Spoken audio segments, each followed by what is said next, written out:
2.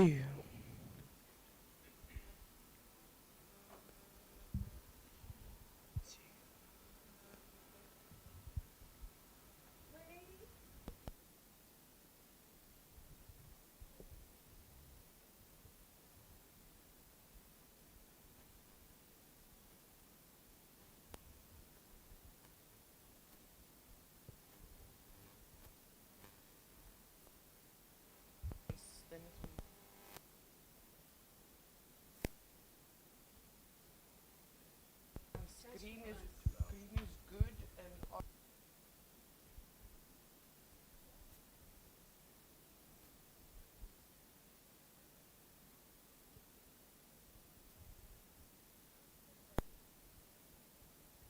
literally you can just put it down. Because I saw that when as soon as they And then it takes time.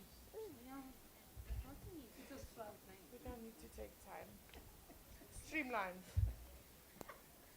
Sure our evidence uses. I'm going to. I'm talking too much.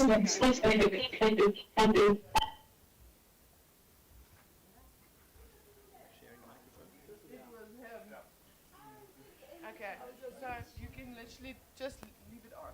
Okay. Don't push anything. Just don't put it next to your phone directly, then it'll be fine. So, yeah. And we'll share it among the 4 of us. Yes, please. Okay. I have sanitizer spray. I will come and spray them now quickly. Just for the Vasily Ormovus.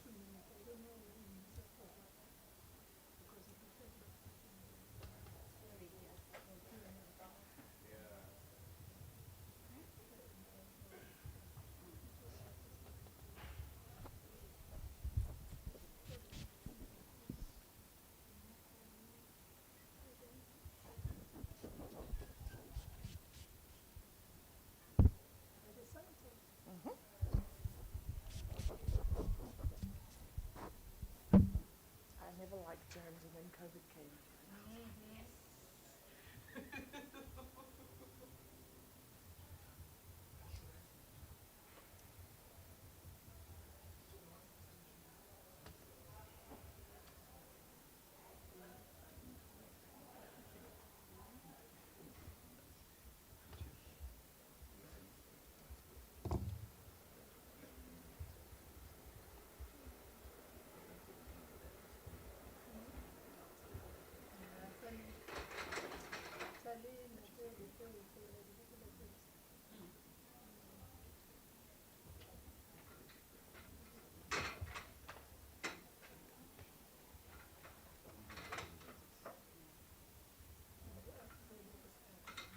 Morning, Shirley.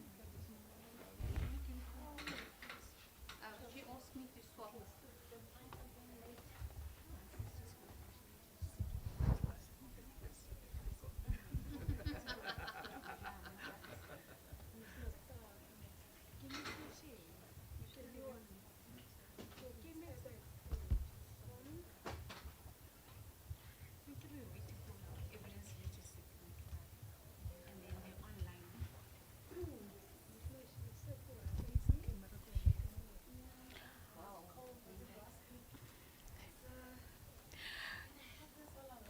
Good morning, colleagues. It is 8:26. We will be starting shortly in the next 4 minutes at 8:30. I just want to have everyone come into the room, and then the colleagues or the representative from Animal Law Reform Commission to then prepare themselves either virtually or in person. I just want to check with our sign language practitioner. 8:30, you'll be ready? Thank you.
Good morning to the colleagues in the room.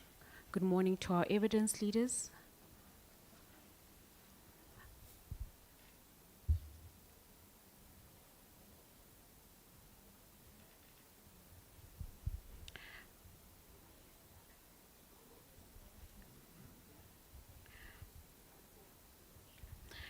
Once again, we are beginning the third day of the National Inquiry into Food Systems in South Africa.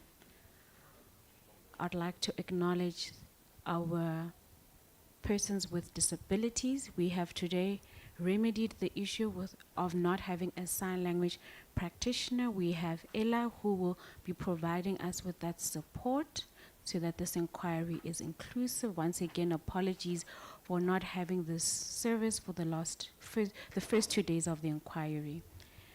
Once again, I am Commissioner Sandra Magwasha. I will be the chair of the panel. To my right, I am joined by Commissioner Nomahlubi Kwinana. To my left, I'm joined by Commissioner Philile Ntuli. Our evidence leaders, colleagues from the Human Rights Commission, as well as our expert evidence leaders. We will start promptly with colleagues from, or not colleagues, with representatives from the Animal Law Reform Commission. I'm advised that they are joining virtually. And I'm not sure if they are on. Mune, have they joined us?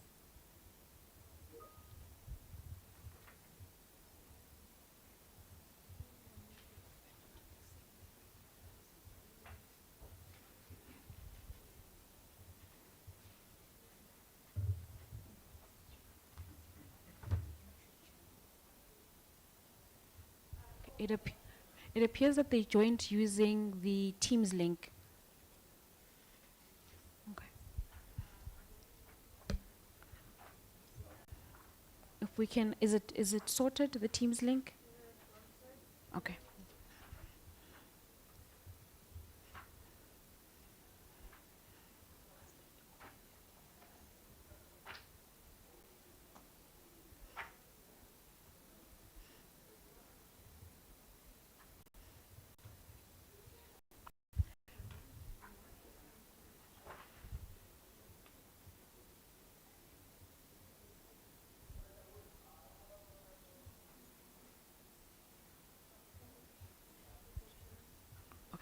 Thank you so much. If the representative from Animal Law Reform Commission can switch on their cameras.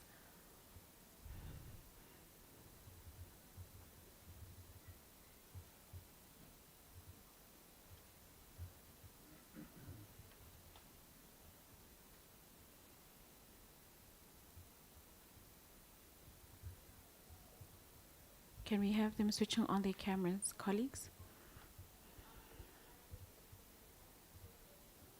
Good morning, Commissioners. Am I visible? You are visible and audible. Thank you. My colleague Paula is also here. Good morning, Commissioners. Can you hear me? We can hear you and we can see you. Thank you so much. Just for the record, just introduce yourselves as well as the role you play at your organization. Thank you very much. I am Mikana Tefani Dupriya. I am an attorney and the programs lead for Animal Law Reform South Africa. My name is Paula Knight. I'm the lawyer for the Food Systems and Farmed Animals Project, also with Animal Law Reform South Africa. All right, just so that we start with the swearing in process. Michaela, your full names once again for the record. Yes, it is Mikhaila Tefani Dupriya. Will you be taking the prescribed oath or the affirmation? The prescribed oath. Do you consider the oath to be binding on your conscience? Yes, I do. Do you say that the evidence you're about to present before the commission is the truth, nothing but the whole truth? If so, raise your right hand and say, "So help me God." So help me God. Thank you, Ms. Knip. My full name is Paula Knight. Will you be taking the prescribed oath or the affirmation? Prescribed oath, please. Do you consider the oath to be binding on your conscience? I do. Do you say that the evidence you're about to give before the commission is the truth, nothing but the truth? If so, raise your right hand and say, "So help me God." So help me God. Colleagues, just be reminded that you have 20 minutes for your presentation. Linda Gutle, please, when they are left with 15 minutes, notify them. When they don't have any more time allocated, please also notify them so that we can keep to that 20 minutes. Thank you so much, colleagues. You may start with your presentation. Thank you very much, Commissioners. Are you able to see our presentation slides? I am sharing them. Yes, we're able to see your presentation. Okay, perfect. Thank you so much. Good morning, Chairperson, Commissioners, and fellow participants. Firstly, we wish to express our gratitude to the Commission for the opportunity to contribute to this important investigative hearing. My colleague Paula and I will both present evidence today and answer questions thereafter. If we are unable to answer the questions in sufficient detail, we are happy to provide written answers with reference to the Commission following the session. But just a heads up, please note that certain of our slides contain imagery that may be disturbing to some, although we have purposely limited this. So given time constraints today, our presentation will focus on selected aspects of our written submission. We've also been listening to the hearings over the past few days as far as possible and have attempted to avoid repeating submissions already made by other presenters. So before turning to the broader food system context, we thought it would be helpful to briefly introduce our organization.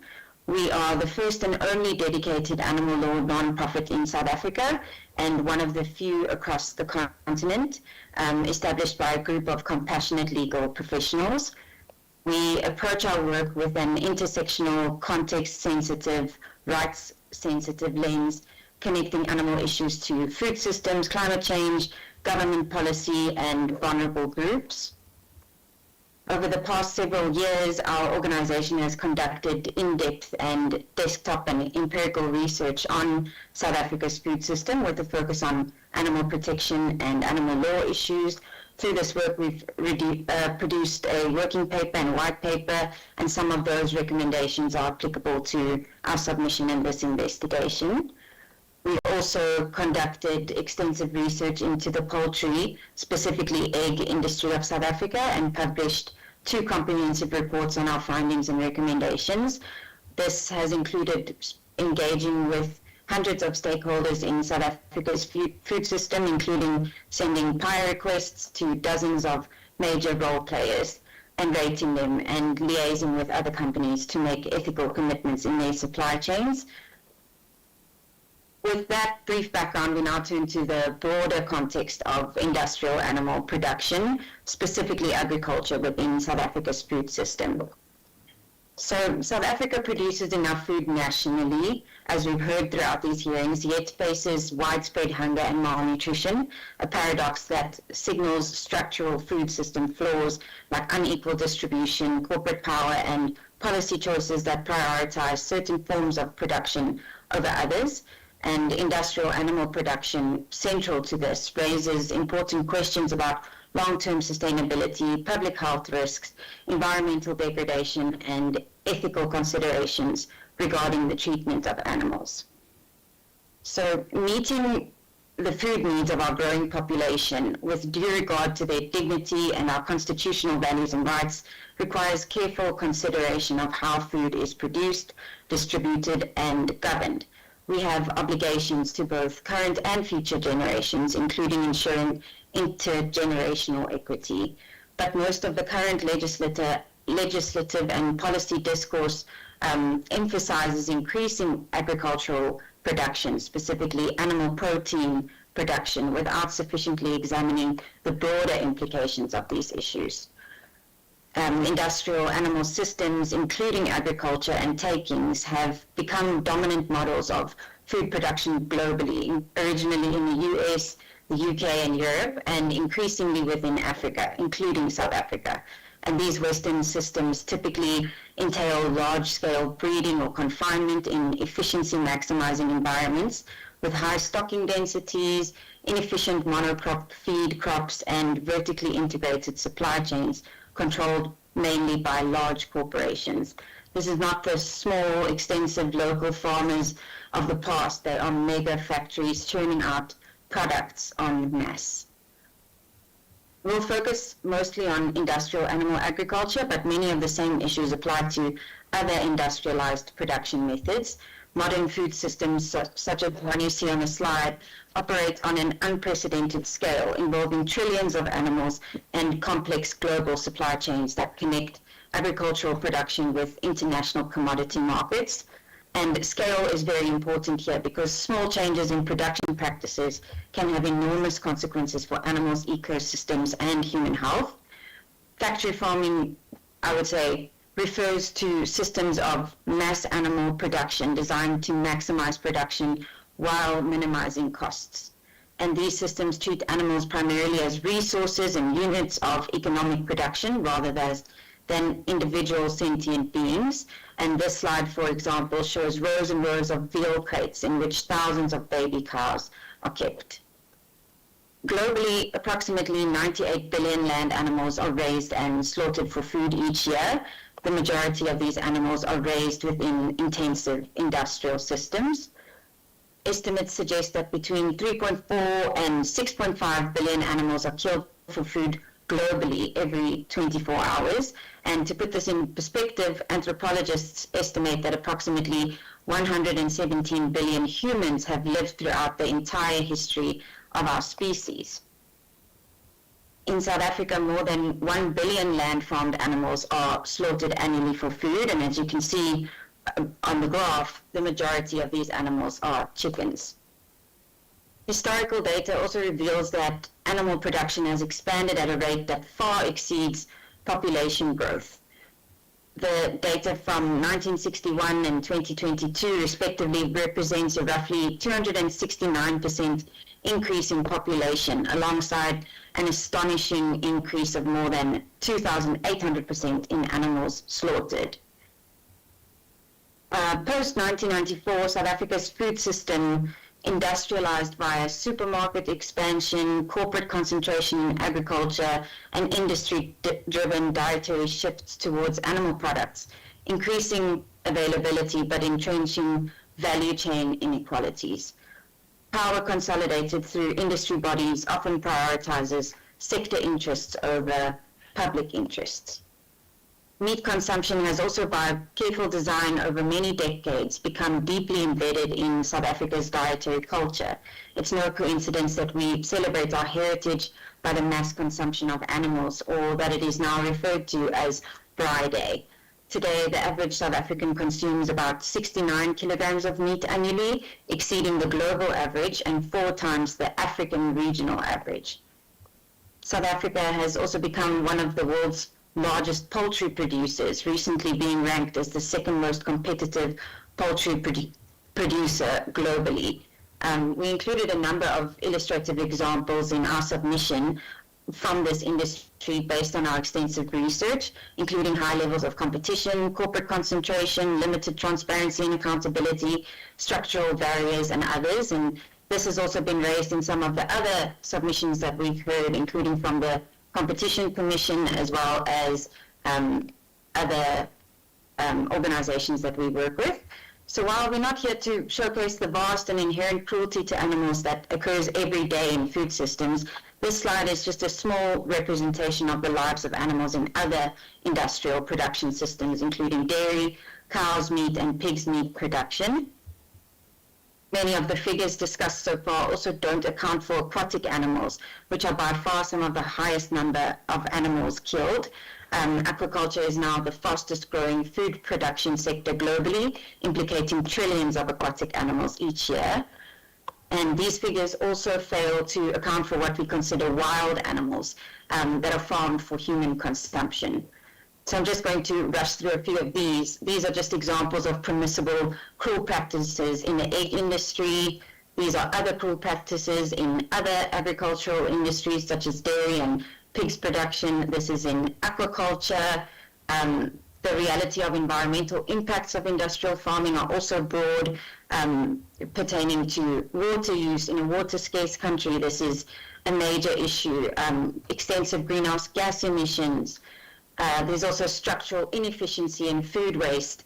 So a vast amount of our land, agricultural land, goes to animal feed rather than to humans. There are also social impacts of industrial animal culture, which I wish I had time to go over, but there's just too many to discuss. Other human health risks include malnutrition and obesity. There's also a double burden of malnutrition, which we've heard throughout these sessions. Policy challenges. Government policy often promotes intensive animal production to address food security and development, but many consumers are also unaware of the broader impacts associated with the foods they consume. And there are restrictions to alternatives. Consumers are demanding transparency and accountability, though. And on paper, South Africa's constitution provides one of the most progressive frameworks for human rights protection in the world, recognizing the many challenges in achievement of such rights. It establishes the principle that all law and conduct must be consistent with constitutional rights and values, including dignity, equality, and freedom.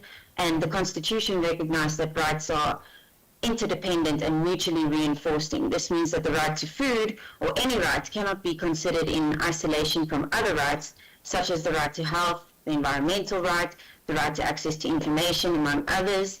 And judicial pronouncements are increasingly providing important legal foundations for considering animal protection within broader discussions of food system governance.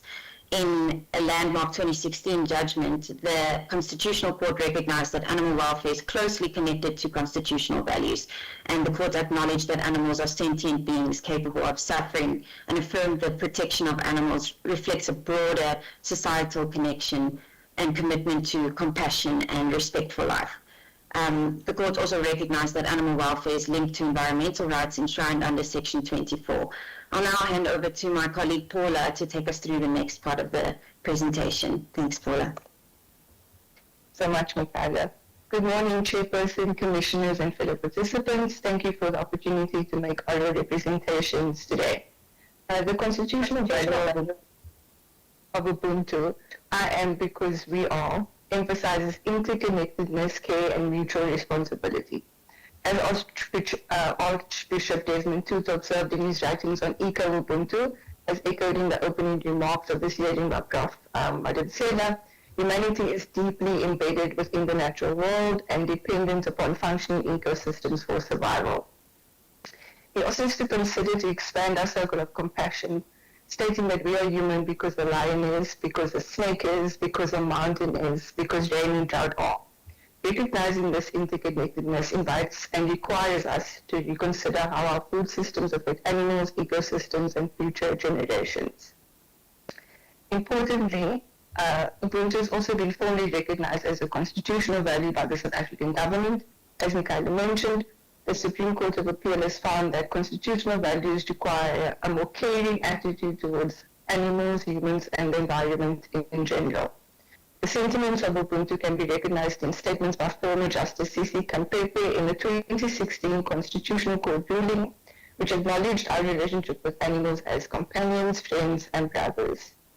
Therefore, we argue that it offers a compelling normative and care ethics lens through which we can reimagine the moral economy of the food system and related animal protections. One practical way is to incorporate the duty of care, which already exists in relation to the environmental rights and rights of vulnerable and marginalized groups. In addition to the court's interpretation of certain constitutional rights and values, such as Ubuntu, we can see that industrial animal production intersects with a wide range of these rights. This includes rights to equality, dignity, health, environmental protection, and of course, the right to food and water.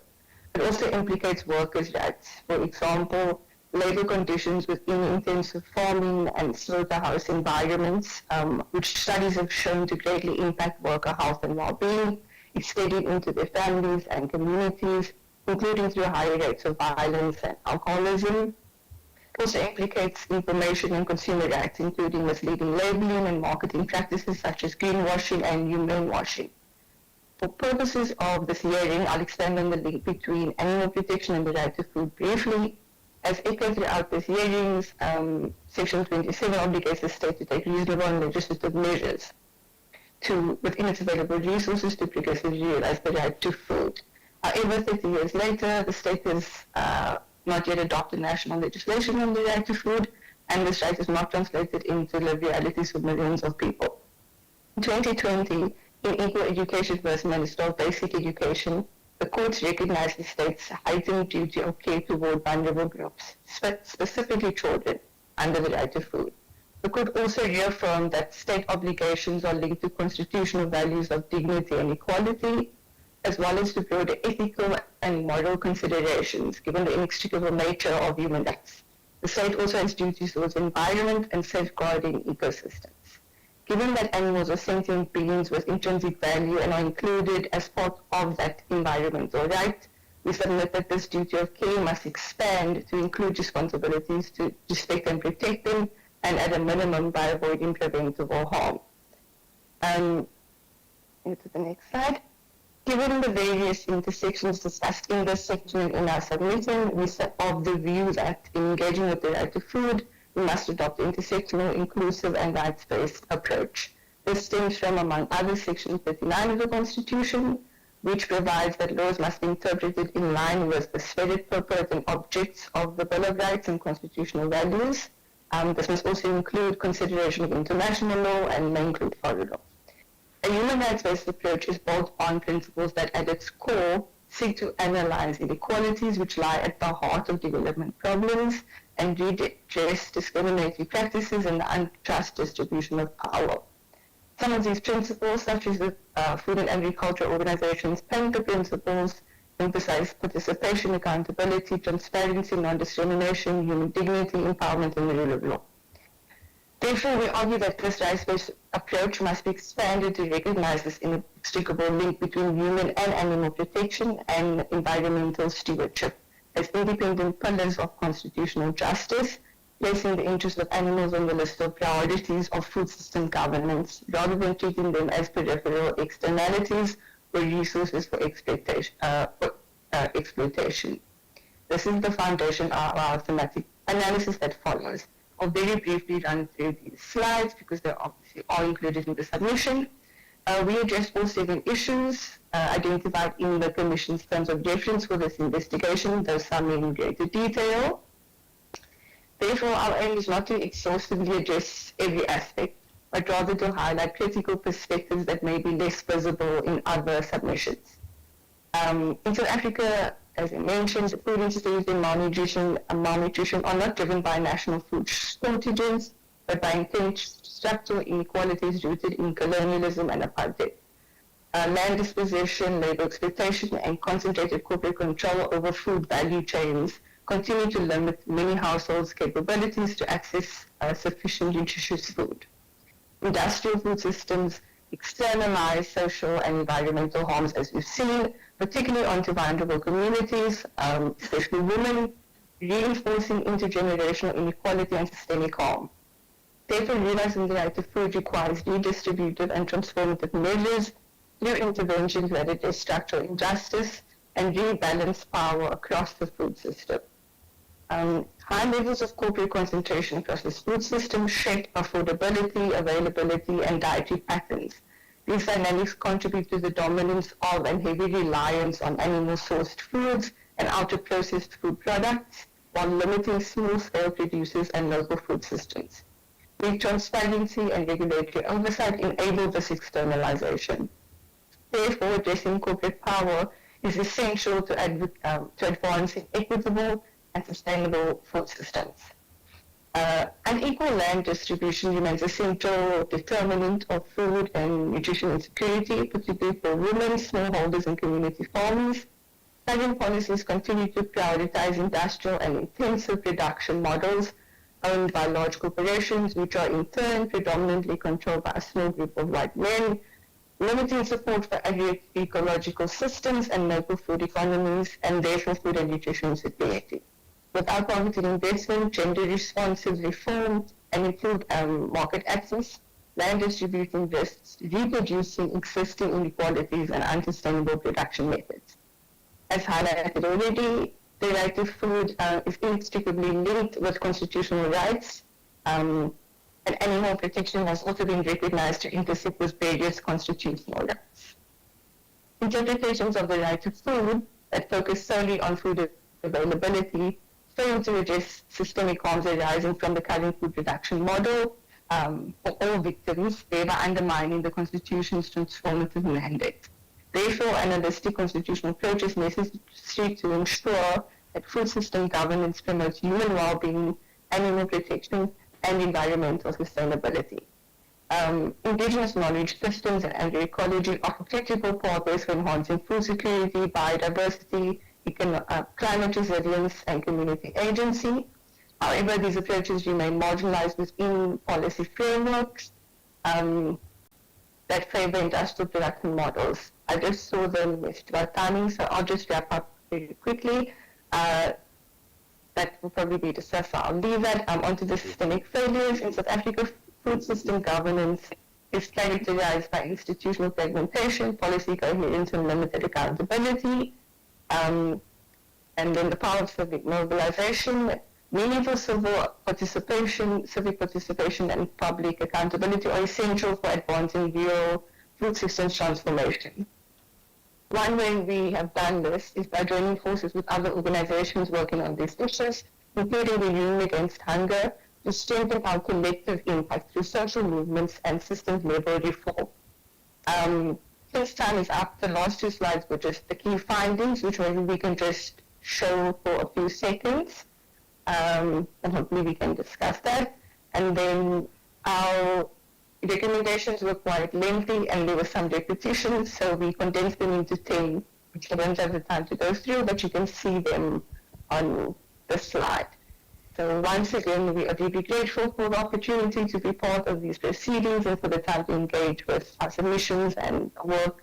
And we look forward to your questions and continuing to work together to create a more inclusive and constitutionally aligned food system. Thank you so much.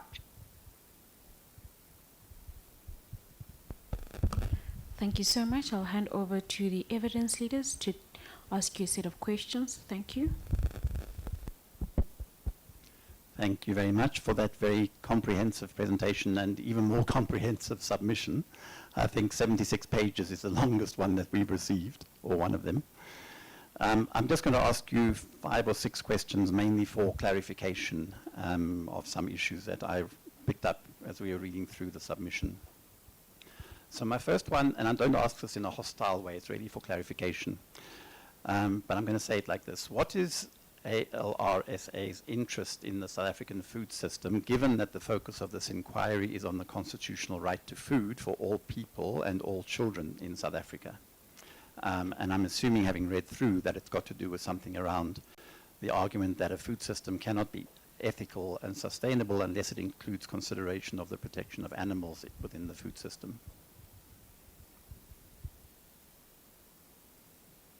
Thank you very much. I'll go ahead and take this first one. So most fundamentally, we represent the interests of a constituency that has no voice in this hearing room. And the more than 1 billion land animals slaughtered annually in South Africa alone, and the trillions of aquatic animals implicated through fishing and aquaculture every year are these groups that we are largely referring to. And these animals are among the most directly affected participants in South Africa's food system and among the most systematically excluded from the governance frameworks that determine their fate. That exclusion is not incidental, it is structural, and our submission has documented, or at least attempted to document in detail, how it perpetuates harm across human, animal, and human, animal, and ecological domains at the same time. But our interest is not only on behalf of animals. We operate at the intersection of animal protection, social justice, and the law, precisely because we understand that these issues are indivisible, and communities most harmed by industrial animal production systems low-income households, women, farm workers, communal farmers are the same communities this commission exists to protect.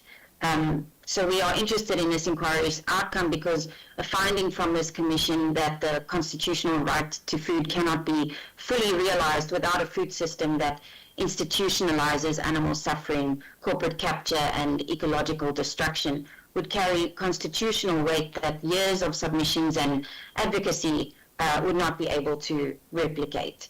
So we believe this is an opportunity for genuine transformation and transformative constitutionalism, and that is essentially why we are here and wanting to participate.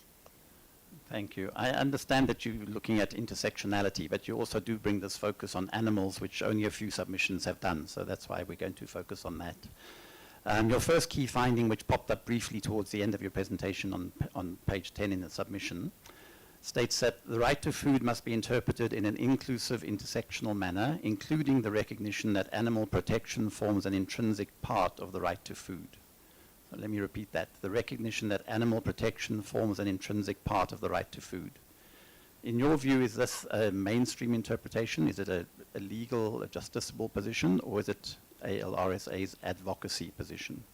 And just to follow up on that, does the Constitution refer anywhere to animals, animal protection, or animal rights?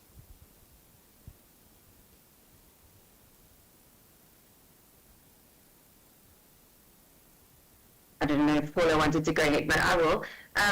The Constitution doesn't directly refer to animal protection. There are references within the schedules, but where constitutionalism requires the protection of animals is including in some of the jurisprudence that we go throughout our submission and that we've covered or touched on in our presentation. So the right to food is intrinsically connected to animals, and the protection and the provision of food requires infringing on animal interests. Ubuntu, as Paula discussed, is a constitutional value, and that dictates, as courts have confirmed, a more caring attitude towards animals. So we cannot leave animals out of the conversation and out of the protection of the right to food because it is inadvertently unable to be disregarded. I don't know if that fully answers the question. Thank you. I'm also going to now read another statement from your submission. You write, "It is imperative that the food system prioritizes the protection of the most vulnerable in our society, including women, children, as well as animals." Now, on first reading, that statement could imply that ALRSA sees some kind of equivalence between the rights of humans and animals, or human animals and non-human animals. Is this women, children, and animals, in other words? Is this, in fact, ALRSA's position? I'll take this one. Thanks, Octavio. So in terms of looking at it from a gendered dimension, I think as we've heard throughout the sessions, women play a central role in food provisioning and household caregiving. They face disproportionate exposure to harms, and so we argue that a gender-responsive reform in this case should prioritize land tenure, targeted agricultural support, procurement opportunities, social protection, and recognition of food and care work as essential and public. And we argue for the recognition of food and care work as essential public goods. So when I mentioned, and as Em said earlier, the Constitutional Court and the Supreme Court of Appeal has already established the inextricable link between animal protection as a vulnerable group. Courts have also recognized that women are most vulnerable, and in the equal education case, that children are most vulnerable, and there's already an established heightened duty of care. We do draw parallels between this vulnerability because there is so many underlying factors to say that the current food system externalizes costs onto vulnerable populations, be that women, children, and animals. So we argue that on this idea of vulnerability, this must include animals who have no voice who are also objected to cruelty, violence, abuse, and again, on the receiving end of those externalized harms within the current food system. So there are many parallels that can be drawn between women and female animals in particular who experience vulnerability within the current food system. Thank you. I'm now going to move on to one of your recommendations, which is around front of package labeling, where you argue that there should be some mention when you're talking about animal sourced foods about animal conditions, systems and circumstances in the front of package labeling systems that are being introduced at the moment. We of course know about eggs being, it's mentioned whether they are free range or not, for example, on the egg cartons. But do you have specific suggestions as to what should be added to front of package labeling with respect to animal welfare? Thank you very much. Our arguments in respect of front of package labeling are related to fundamentally transparency and accountability in the corporate sphere. So having information as a consumer, not just about production methods, but about value chain supply systems that relate to the entire product itself would be valuable and important. For example, if as you mentioned, egg labeling, mentioning that caged, free range or barn as it exists in current regulation on packaging would influence potentially consumer choices, and people looking at packaging don't necessarily make the correlation that if it doesn't say that the eggs are free range, that they are kept in a cage. So having that information, production methods specifically, but also about broader environmental issues could be helpful for consumers. They've done this in other parts of the world, giving an index of, how harmful a product is, for example, how much greenhouse gas emissions it releases, and it just gives the customer a broader idea of the impacts and issues involved with the product itself, and ensuring that the labeling does not impact on consumers in terms of humane washing or greenwashing, and those protections being in place is what we are advocating for. I think it would be helpful for the Commission if you could maybe add some supplementary information about those front of package labeling ideas and evidence from other countries. That would be useful. I only have 2 more questions, so I'm going to get on with those. The submission develops an argument, and you can correct me if I'm wrong, develops an argument that South Africa's industrial farming system leads to increasing reliance on animal-sourced foods, which leads to intensive production methods like factory farms and battery hens and so on, with little regard for animal welfare. So your response seems to be 2-pronged. One is that we try to shift human diets away from meat towards plant-based diets, and also towards agroecological food production systems. And the second response appears to be trying to improve the conditions for animals within the food system, for example, by applying the 5 freedoms or 5 domains model. Is that a correct interpretation of your position, that you have those 2-pronged strategies?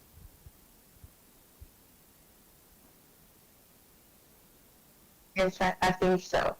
We can expand, but to put it simply, I think yes, on one hand, to steer reliance away from animal-sourced foods and to look at more agroecological plant-based alternatives. So yes.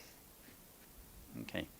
My last question, despite being a very comprehensive submission, I was quite surprised to find very little detailed information about the conditions of animals within the food system, although I note you have produced reports on cruel practices within the food industry.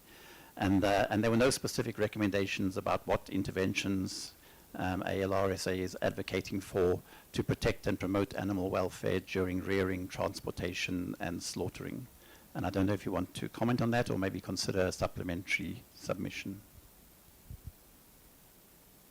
Thank you. We would definitely consider a supplementary submission because we have a great deal of information on this, and our work does deal extensively with cruel practices specifically, and if it's to combat these, there are also projects that we are working on, including the animal law project, which might be raised in later presentations throughout the day, that advocate for the animal welfare bill that is currently being developed by the Department of Agriculture to explicitly address these cruel practices and have them not permissible in the country anymore. But we would definitely be willing to make submissions on that. We work in the egg industry space, pig production, as well as a range of others. Aquaculture, the live export of animals by sea, many others. Rabbit, meat, everything. So yeah, definitely willing to make further submissions. Thank you. Thank you so much. Am I audible? Okay. Good morning from my side. Just a few questions, perhaps a little bit more in terms of your submissions relating to the corporate concentration within the food systems. Mine is just to deep dive a little bit more into your views on which segments of the food system in South Africa are most concentrated, and which corporate actors hold the greatest market power in terms of your views in your submission. Perhaps I can pause there and then we will have some follow-up questions. Would you like me to take it here? Sure. Thanks so much for the question. Corporate concentration, I think, as we've repeated and been echoed throughout the hearings, is arguably one of the most direct structural drivers of food unaffordability and harms externalization in South Africa. So our submission documented how a relatively small number of agro-businesses and agro-processors and retailers exercise disproportionate control over what food is produced, how it's priced, and what reaches consumers. So the egg industry, for example, there are 3 producers that control approximately 51% of national market share.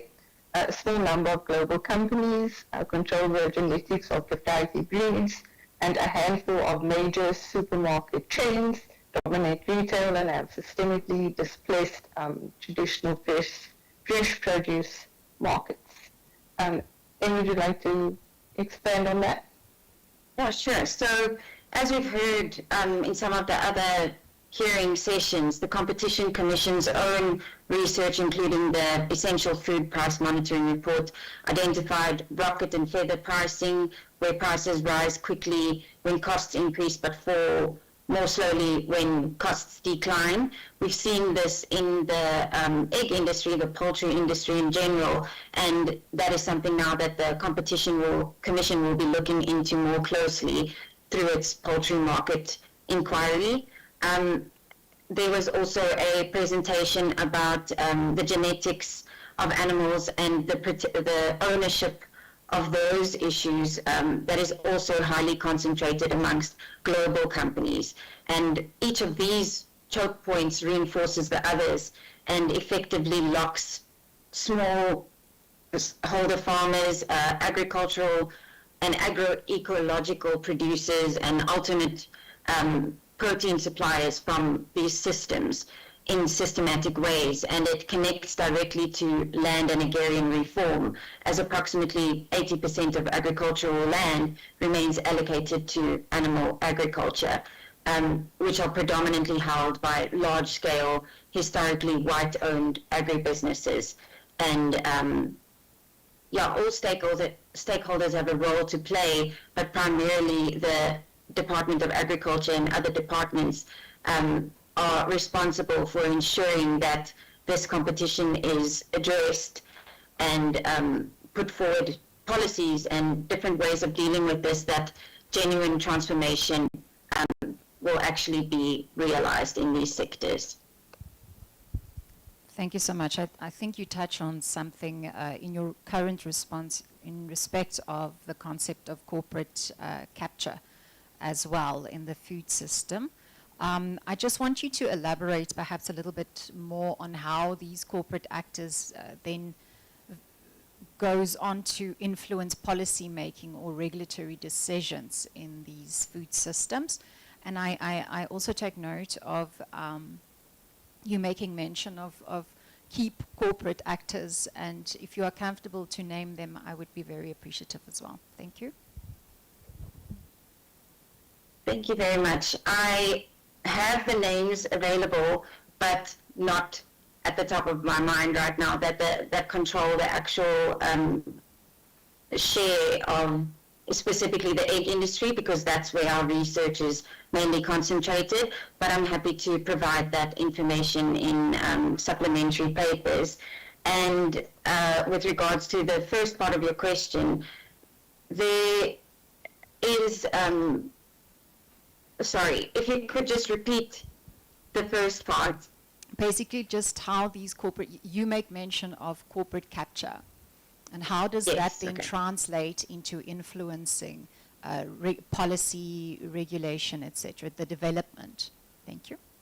Thank you very much. So in respect of our egg industry work, we have noticed a considerable amount of lack of transparency. This has included studies that have been produced by the National Agricultural Marketing Council, a specific study commissioned by industry bodies such as the South African Poultry Association, which are publicly inaccessible. In effect, that study is controlling the narrative of the industry.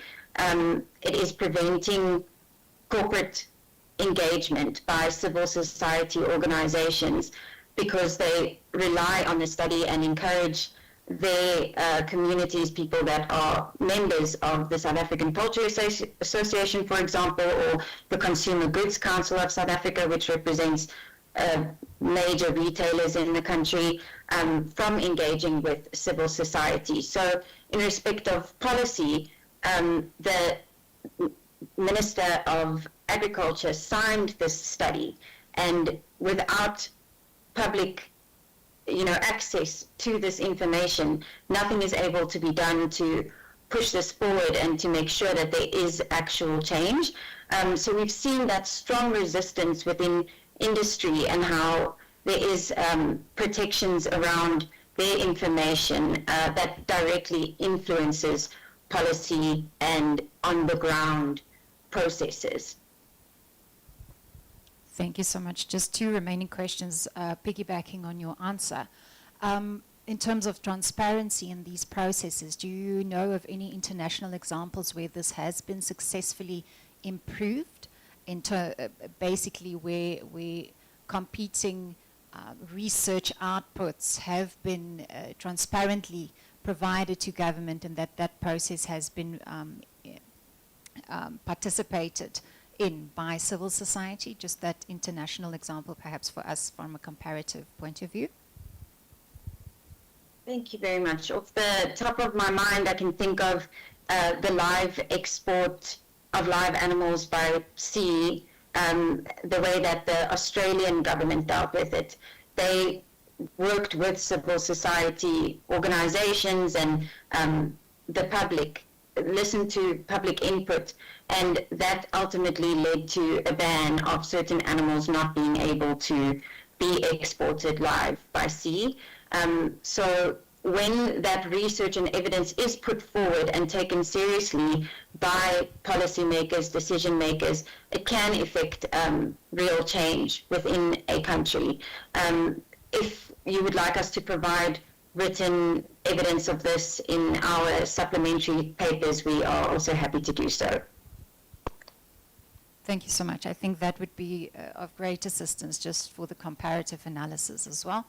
And I think just a final question from my side. We have had regard to your recommendations, but if you can condense them just for me into your top 2 recommendations on how this inquiry vis-a-vis the rights of animals and your research, what recommendations would you prioritize from your point of view and your interested stakeholders the Commission can make to improve the food systems process in South Africa?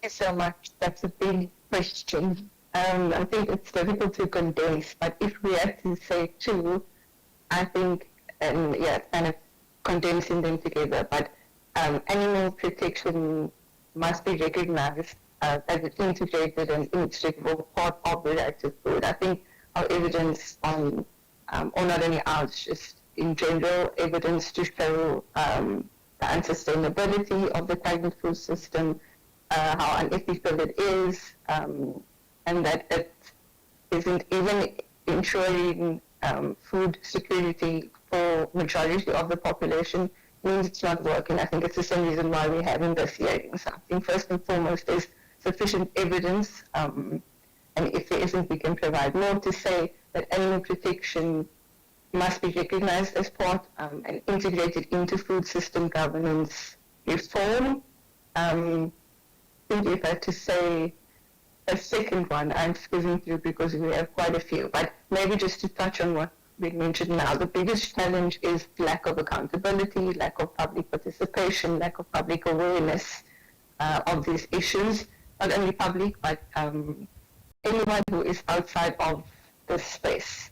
So I think there's a lot of work to be done in terms of bridging those gaps. So forums like this, more public engagement on the issue, I think is really needed to bridge the gap between our understanding of the right to food and food system governance and animal protection in general. And that leads to quite a few of our recommendations which touch on different levels of responsibility or where the gaps are, or to say that there needs to be more coherent, integrated strategy and approach to addressing these issues. Thank you. Thank you so much. That's all from my side. Thank you to the evidence leaders. Commissioner Quinana, any questions from your side? Good morning, and thank you for the presentation.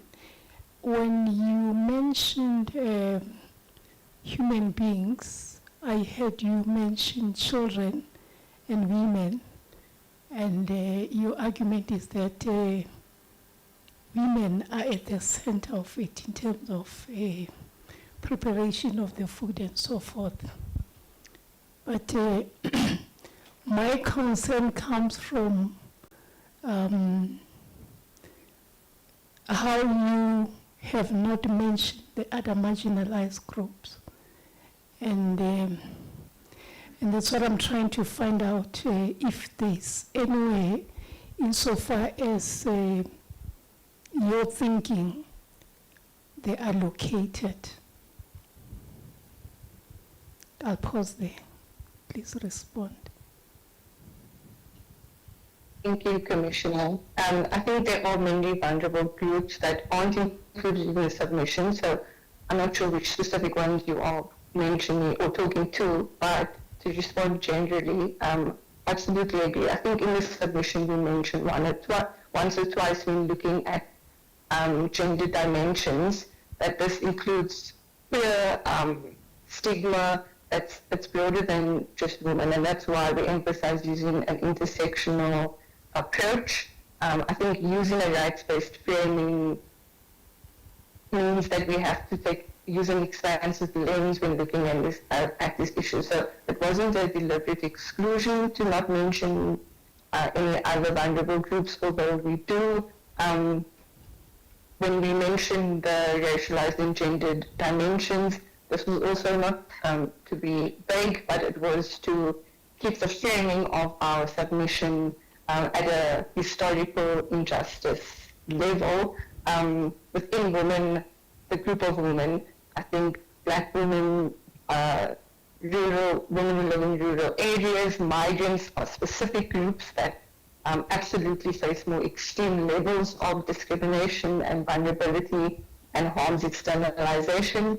Again, I will say that women as a whole do suffer from disproportionate burdens of food system issues in general, and so the reason why we focused on women was for that reason. Children was because I think there's been more than enough evidence to say why children are an extremely vulnerable group, and this was affirmed by the courts. And it also helped us to draw parallels with the externalization of harm that animals experience. So that was the thinking Thank you, around Paula. framing. Thank you, Thank Paula. you. My time is very limited, Paula. If you're going to make your answers that long, Commissioner Makwasha is going to take the mic from me. My other question is, as you are aware that the right to food, obviously we are thinking human beings, and I've seen that you're saying you want us to ensure that constitutionally, there is, or the rights are in sync when you look at the rights of animals vis-a-vis the rights of people. But how do you really envisage that being balanced, regard being heard to the fact that, for instance, the Khoi and San are fighting for the right to be able to have that lifestyle, to be able to feed themselves with the food that, according to them, enriches them, and hunting, being one of them. And it's not just them, it's other groups as well that believes in eating that type of food as, again, observing the very right that we are talking about, except, it comes in different forms. Whilst others could be saying they are vegan, but of course there are those that are saying, you know what, we want the right to food to be observed in terms of our tradition, in terms of our customs. So how do you envisage the balancing of those rights? Thank you so much, Commissioner. Thank you so much. I'll try to keep it as short as possible. So we want to be clear that what we are not saying. So we are not standing here to tell people, especially hungry people, what they should or should not eat. The right to food is about ensuring people have genuine choices, and it's not about imposing dietary preferences, including of those with the privilege to have preferences, though everyone should be able to have that. It's not about imposing that on anybody. So our submission is directed at government, corporations, and the structural systems that have created an entrenched food insecurity problem. It's not directed at individuals having to make impossible decisions about survival, or that are reflecting cultural practices in the things that they are doing. It's about intensive agriculture and animal production practices that are problematic. Thank you. Thank you so much, Commissioner Kunduli. You have 8 minutes for your questions. Thank you so much. Is it Mikelia and Paula? Thank you so much for your very enlightening presentations. I have only 2 questions. And I'll perhaps start off where Commissioner Kwinana left. If the central problem, or as I understand it, is not animal farming itself, but the industrial scale at which it is being done, especially from 1961 and more increasingly after 1994. If it's industrialization that is the problem, I'm interested in the backdrop of the question asked by Commissioner Kwinana about the lessons we can learn from then pre-industrial societies who maintained more cultural and more spiritual relationships with animals, who still consumed animals, who still practiced animal farming, but from a more ethical, cultural, and spiritual perspective. Now, the question I would be interested in is, what lessons are we able to learn from these cultural, ethical approaches to animal farming, and in what ways could we be able to apply them to some of the solutions that we are thinking about in our critique of the increased industrial scale at which animals are being farmed? so much, Commissioner. I will try to keep it short. We absolutely agree. Like you mentioned, the issues is the intensive animal production method. So I think there's a lot to be learned from traditional, cultural, and specifically African norms and values, which is also where the Ubuntu approach could provide lots of insights and examples. Just to add, sections 15 and 30 of the Constitution protect freedom of religion, belief, opinion, and cultural rights, and intersects with our submission. So the key argument is that these rights must be read together with, not in isolation from other constitutional rights and values such as Ubuntu. I think in terms of practices, connection to land, understanding environmental stewardship, understanding the nature of our place within ecosystems, and not an approach where we think we are the center of the ecosystem, is probably what's been the biggest flaw of the current food production model. So I think cultural approaches where there's the shared sense of community, collective responsibility, is helpful in terms of giving us guidance. And again, one of the, I think, most powerful parts of our submission is the Ubuntu approach, which supports all of us and all of us being part of this broader ecosystem. I hope that answered the question. Thank you, Paula. If I may just also add, Commissioners, that intensive confinement systems like battery cages, sow stalls, veal crates are not cultural practices or African traditions that we would have seen many, many years ago. They are colonial and westernized systems that are often and increasingly being outlawed in the countries in which they started, in the US, in Europe, and now are increasingly moving into Africa, which is another form of exploitation because they are not able to use the equipment there, so they sell it at a lower price here. So our recommendations call for limiting their expansion and moving towards more traditional, extensive systems that incorporate indigenous knowledge. And a lot of this is also included in the Animal Law Project's work that I mentioned earlier. That would be also helpful for the Commission to look into. Thank you. Yes, thank you. Thank you very much for that response. It didn't come out strongly in your actual presentation, and it would have been very interesting to hear you also make practical examples of how pre-colonial societies relate to animals, and these practices still exist where people do not slaughter an animal, for example, without asking it for its permission. So this is not an anti-animal farming practice, but it's a more symbiotic relationship with animals. Now, the last question, we all remember the political debates around US-based imports of chicken around 2015, 2016 during the presidency of President Barack Obama. And then the resultant increased scale at which South Africa began to import chicken from the United States of America. You have mentioned that out of all the animals that we farm, chicken is the highest farmed animal. We import a large number of chicken from Brazil, and then the USA being second. I would be interested to know the impact of international trade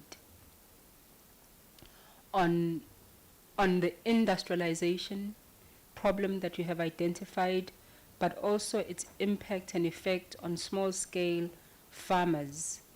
And what do we say about the politics of trade? And I'm using the 2015-2016 debate as an example because the risk if South Africa did not import the chicken would have been then that we forego the AGOA trade agreements. So in what ways do these international trade affect the problem that you've identified, but also then affect the ways in which we think about solutions? Thank you very much. That's all from my side. Thank you, Commissioner. I think that the way that we approach trade should first and foremost be informed by how we are protecting our people in our country, first of all. That includes, or not just people, planet, and the environment. So before we look into elements of trade, we need to make sure that we are providing for ourselves first and primarily. There are also geopolitical fragmentations that we raise in our submission. There's issues surrounding that that disrupts global cooperation needed to enforce welfare standards and creating economic pressures that deprioritize animal care. So this manifests as a patchwork of inconsistent regulations and increased vulnerability to global supply shocks. So there are various ways in which we can deal with this, but I do think that placing importance on imports as well as exports over prioritizing the interests of our own people is in and of itself problematic.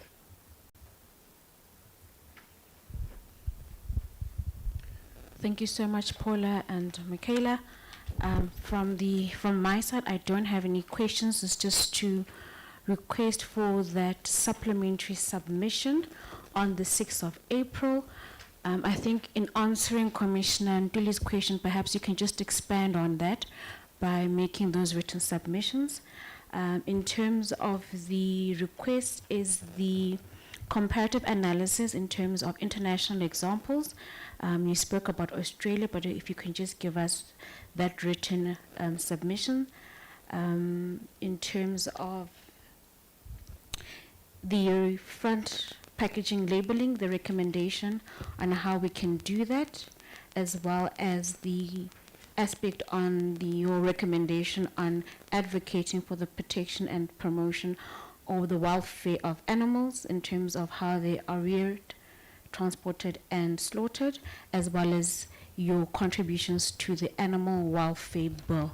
If you can just submit that to the Commission in writing on or before the 6th of April 2026. Thank you so much, colleagues. You can either join the proceedings, but I'm just notifying you that you can stand down from the virtual witness podium. Thank you so much. Thank you so much. Thank you very much, Commissioner. I'd like to ask for the Humane World for Animals representative, thank you so much. If you can just come forward to the witness podium.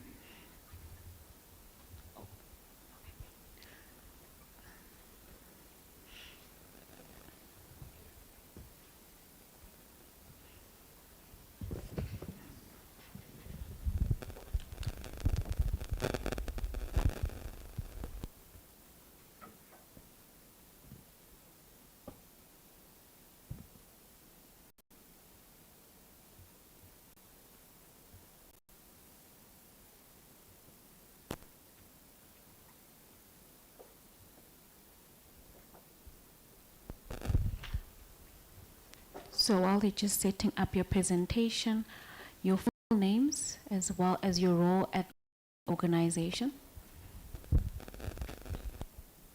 Thank you.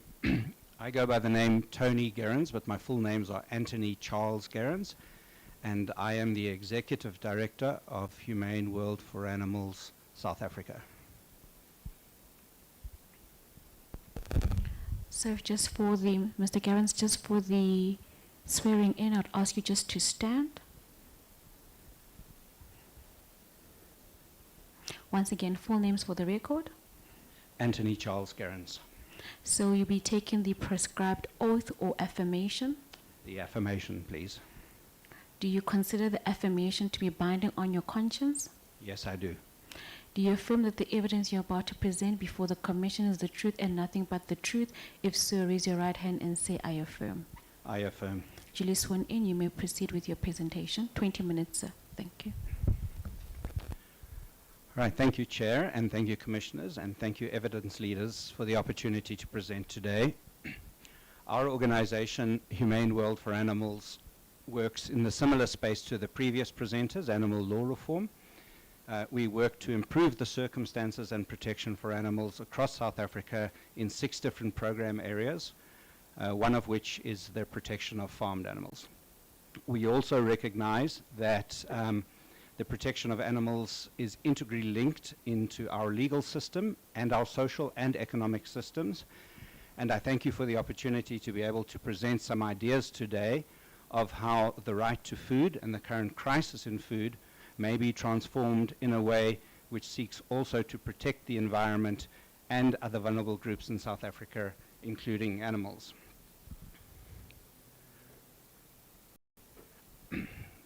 In my presentation, I'm going to touch on some of the same themes that animal law reform spoke about. So in the efforts of conciseness, I will try and identify areas that they didn't cover and do a bit of a deeper dive into some aspects of that.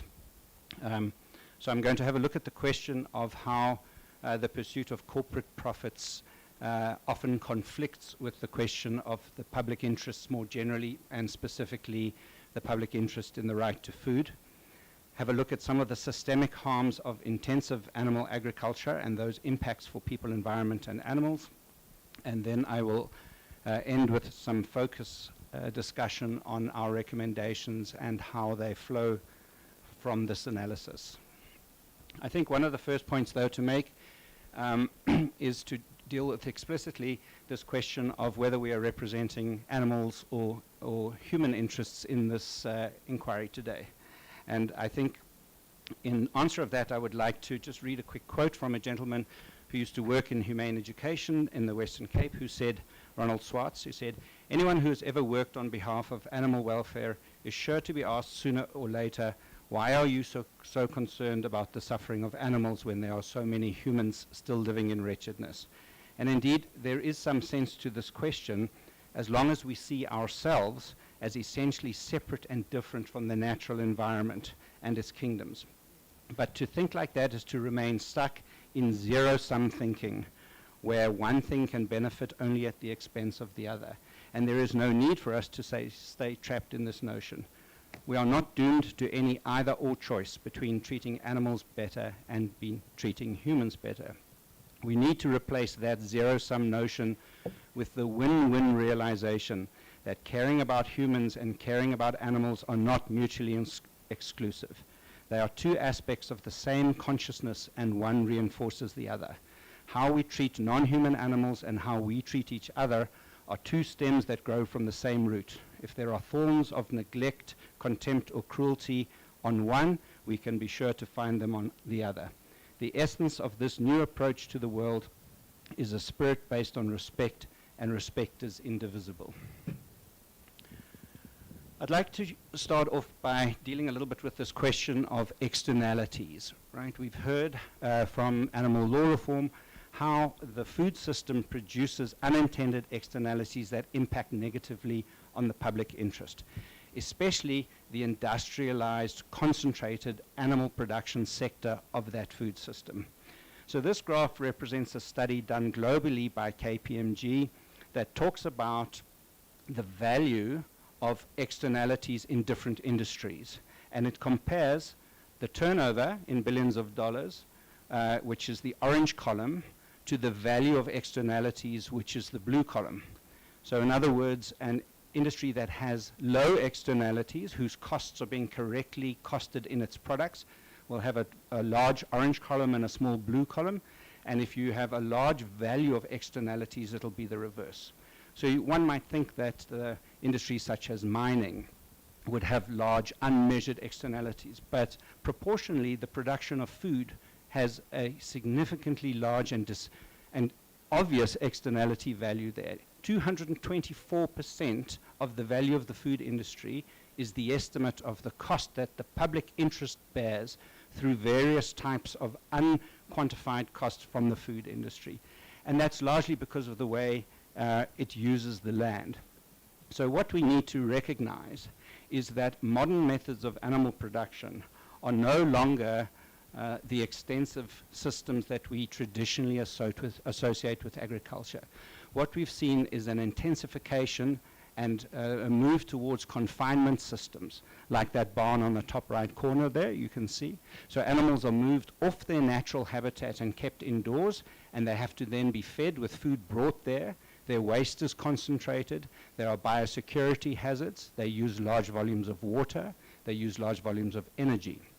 And it is this intensive confinement production system in the animal agriculture sector that I would like to focus on today, because it is one of the large drivers of that question of externalities. In other words, this system appears to be efficient from a financial point of view and a food production point of view. But when you count the costs of the system accurately, you find that a lot of the real costs of the system are borne by the public as a whole, and we tend to find it is the most vulnerable persons in the country who bear those costs. This graphic represents those 10 major externalities that we associate with intensive animal production. The first one is that we have negative impact on food production. So whilst we might have greater volumes of food, the question is, are we producing that food efficiently based on the resources that are being consumed? So we see, despite this this large growth of intensive animal production, we see still food insecurity and a net reduction in the food balance because we are feeding large amounts of our plant-based production capacity to animals. We see also, at the same time as we have food insecurity, we see rising rates of lifestyle-related disease and obesity. So we are not, the production system that we have chosen is not producing the necessary food outcomes, and that is obviously why we're all here today. But then we have additional unintended consequences. We have the question of zoonotic disease, spillover from these intensive production facilities and diseases that can mutate and affect humans. And we have a growing concern of antimicrobial resistance. In other words, antibiotics that are fed prophylactically to animals to maintain health and stimulate growth, running the risk that we develop immunity to these antibiotic systems as humans, and going forward we find that diseases we were previously able to treat with antibiotics may become immune. Then, as the previous speaker spoke about, there are also externalized harms to the environment. We see large-scale water pollution, we see the destruction of biodiversity, there are significant climate change impacts, and there are also energy concerns. Michaela and Paula spoke previously about cruelty to animals. Right? When animals are kept in intensive confinement systems, they cannot fulfill their normal behaviors. When they are bred genetically to produce more output, they suffer all sorts of unintended health consequences. And obviously, long-distance transport and high-volume slaughter raise real concerns about cruelty to animals. And of concern to us is that we normalize these practices in our society, and thus how can we have a constitutional right to freedom from violence when our food system is very often contingent on large-scale violence? And then we have the question of social justice. What does this corporate concentration of animal production products mean? Who benefits from it and who pays the price? What happens to small-scale farmers when a large corporate producer enters your geographic area, right? What happens to rural communities when food is now moved to be produced on the periphery of urban areas? What happens to women in these processes? What happens to land reform? How can land reform beneficiaries compete in a system where we have very highly refined competitive models? And I did mention also the question of animal violence. So I'm going to go through those very quickly, and then I'm going to go to our presentation and link these themes together.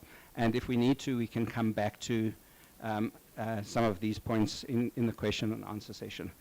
I think the most salient point that perhaps we didn't focus on in the previous discussion was,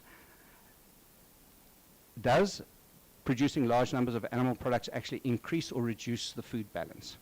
And by any measure, feeding large volumes of grains and other agriculturally produced crops to animals reduces the food balance. The conversion ratio between primary plant production and animal output is one where we see only a small fraction of either calories or proteins being translated through for human consumption. In other words, I mean, the statistics vary by species, but if you have 100 calories of input into the production of beef, you're likely only to get a single-digit number out at the end, and the same with proteins. So if we have a shortage of food, we certainly shouldn't be producing food in this way. If we don't have a shortage and we're dealing with a distribution problem, the same question arises. Who is control of the food system and where are the resources going? We know, even in South Africa, where we have systemic food insecurity, we also have a growing problem of malnutrition and obesity. So the current system of food system production is not producing healthy, nutritious diets for many people. And we are seeing a lot of what medical professionals call lifestyle-related diseases, and these are not always discretionary. If you buy your food from a local outlet and the local outlet does not offer you free choice, or you don't have the information to make the choice, then you don't enjoy food security, and you don't certainly enjoy food justice. And this is a problem around the world, where we see intensive animal production being correlated to issues, lifestyle issues like obesity, hypertension, and other such concerns. And South Africa is demonstrating those trends as well. Zoonotic disease is a complicated field, but I think we can all agree that having millions of animals living in their own waste in close proximity to each other is just simply a recipe for disaster. And as we see with the outbreaks of highly pathogenic avian influenza, we see African swine fever, and now foot and mouth disease, we see that these intensive animal production systems really struggle to manage disease. Given that these animals are genetically manipulated in order to produce maximum yield and not to be optimally healthy in their own lives, we are creating a real future human health challenge for us, and we have seen some of these diseases jump species in other jurisdictions and indeed sometimes even affect farm workers. So this is a real pressing problem, and so too is the question of using large volumes of antibiotics. It's 70% of antibiotics sold in America and 50% of antibiotics around the world to treat and keep these animals growing large and healthy in these production systems, right? It would be a travesty for us to impede and impair the ability of antibiotics to maintain human health because we've developed unintentionally resistance to these diseases by feeding them to animals. In a water-scarce country like South Africa, we should be very mindful of how much water is used in these production systems. We know that water input is a real concern, but what happens with water output? Our organization did a survey of over 30 intensive animal production systems, and not a single one had a water emissions license. So we know in South Africa these organizations are not getting proper oversight, and their emissions are not being properly measured. The clearing of native land to grow crops, to feed animals in these production systems, is a major driver of biodiversity loss. This is a huge and growing concern. The little graphic on the right represents the percentage of biomass on Earth, terrestrial biomass. You can see now 2/3 of it is now farmed animals, unfortunately called livestock in this graph. We prefer to call them farm animals. But the percentage of wild animals that still exist as a percentage of biomass is small and is reducing because we are displacing wild natural systems with farmed animal production. Because of the energy use, we know, and because of the land use conversion, we know that this is a big climate change concern for us. Also, the emissions from the animals themselves contribute to that. And as I mentioned earlier, a big use of energy, often fossil fuel energy. Michaela and Paula spoke about animal cruelty. I don't think we need to go into the detail of that other than to say that these modern production systems are essentially inconsistent with recognizing basic decency for these animals. Once we move them out of their natural environments and we confine them and manipulate their diets and we optimize their lives for production outputs, even the basic welfare standards such as the 5 freedoms or the 5 domains become essentially incompatible with these production systems. It's also a question of scale. If you're producing 1.1 billion animals a day, as we do in South Africa, it is practically impossible to assure the welfare of any individual animal, regardless that the Constitutional Court has told us that that is what the way we should be measuring animal welfare. And then the question of social injustices, and this is really where I think we should maybe focus our discussion. We know that in South Africa we have this highly dualistic production system. We have a sophisticated, corporately controlled, technology-driven animal production sector that supplies food through commercial channels, and then we have a largely unregulated, growing informal sector which is also commercial in nature but uses very different production methodologies. And what we find is that the efficiencies of the commercial sector and the pricing of those goods make any other type of agriculture in South Africa very difficult to sustain. The margins in these large production systems are very thin, and as a result the goods are priced at a level where other types of agriculture finds it difficult to compete, and certainly the supply chains also create barriers to entry. So what we're finding then is investment and pursuit of profits is driving an agricultural sector for the benefit of shareholders, and it may not be producing, it's certainly not producing, outcomes in the public interest. And those outcomes would be a diversified, resilient food system which can deal with climate change, which protects rural livelihoods, which empowers people to make meaningful food decisions at the point of sale, and specifically reverses and arrests this process of reducing employment in the agricultural sector, especially in rural areas. So there's a lot to talk about there, and I've gone through that a little bit quickly, mindful of the time, but I would like to just look at how some of these might relate to the work that this Commission is doing, and how these negative externalities might inform the proposed solution. In 2015, the United Nations General Assembly appointed a special rapporteur to look at food. And that interim report from that rapporteur spoke exactly about the type of solutions that we believe we need in South Africa. And the key conclusion there was that the trend towards intensive industrialized livestock production needs to be arrested and reversed to reduce the impact of the sector on the environment generally, on anthropogenic emissions in particular, and here's the bit that'll interest this hearing today, I think, and to improve food security, economic development, social justice, and ethics. There is a need to encourage a major shift from industrial animal agriculture to transformative activities, such as conservation agriculture, manifest through practices such as agroecology, that support the local food movement, protect smallholder farmers, empower women, respect food democracy, maintain environmental sustainability, and facilitate a healthy diet. In other words, if you come at this problem from an animal protection point of view, from an environmental point of view, from a human health point of view, or from a food justice point of view, the primary concern about intensive animal agriculture is the same, that it is that sector of the industry that is driving many of these negative public interest outcomes.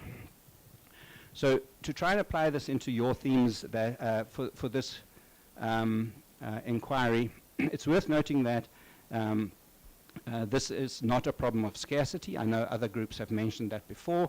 The production of food in South Africa and the consumption of that food is not governed by a production shortage. We have large amounts of food waste, and we do export quite large quantities of food as well. So the question then is, why is the distribution system leading to injustice? And who benefits from that, and who doesn't benefit from that?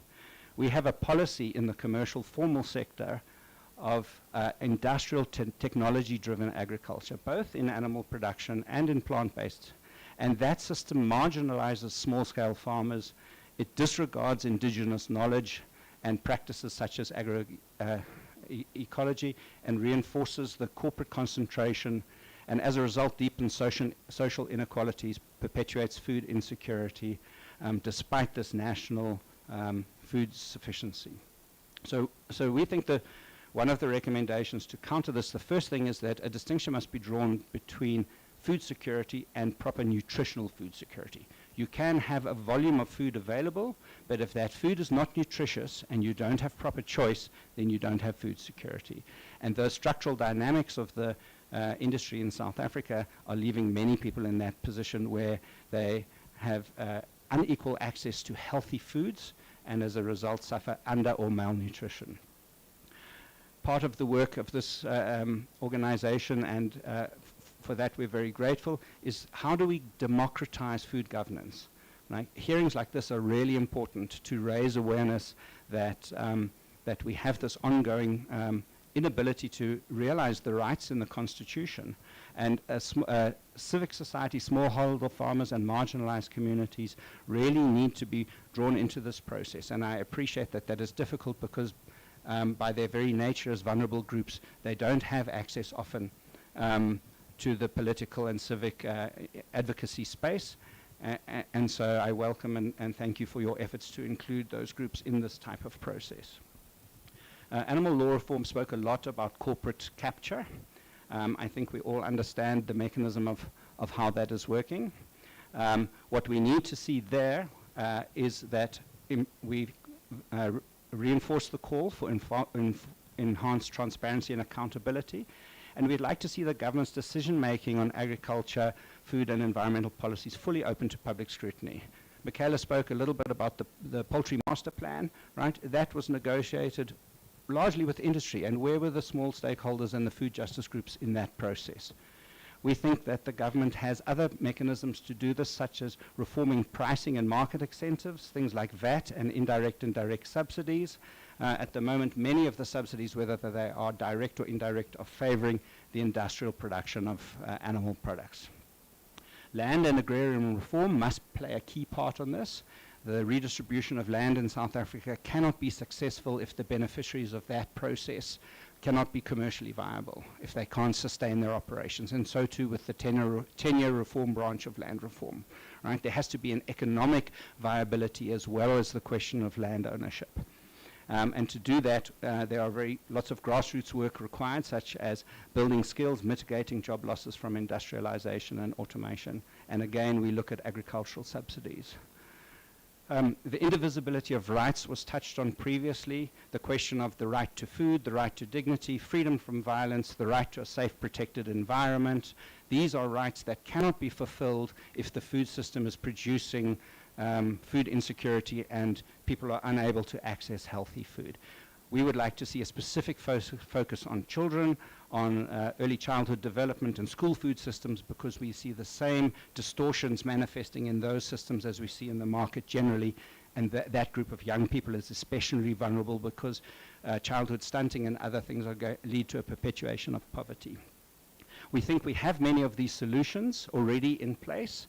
There was a question earlier about indigenous knowledge and agricultural systems like agroecology, which locate us back in an ecological and sustainable circular system of agriculture.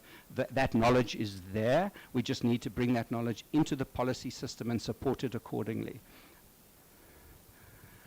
All right, government, systemic failures and fragmented governance. This is a complicated problem. We're running out of time a little bit, but I do think there are 4 or 5 recommendations we can make there, including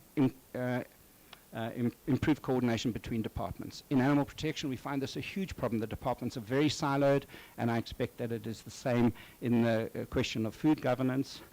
And then your last theme, the power of civic mobilization. This is a wonderful opportunity to put this issue on the table. I hope it's the beginning of a long debate and definite action. I think there's a lot to be said for working on constitutional fulfillment of the rights that associate the right to food. Other rights, such pieces of legislation such as the Consumer Protection Act, also offer some relief. And of course, no one can be active in this unless they know the facts and they have access through rights to information and transparency. I think my time is up for now. Thank you. Thank you so much, sir. I will go to our evidence leaders.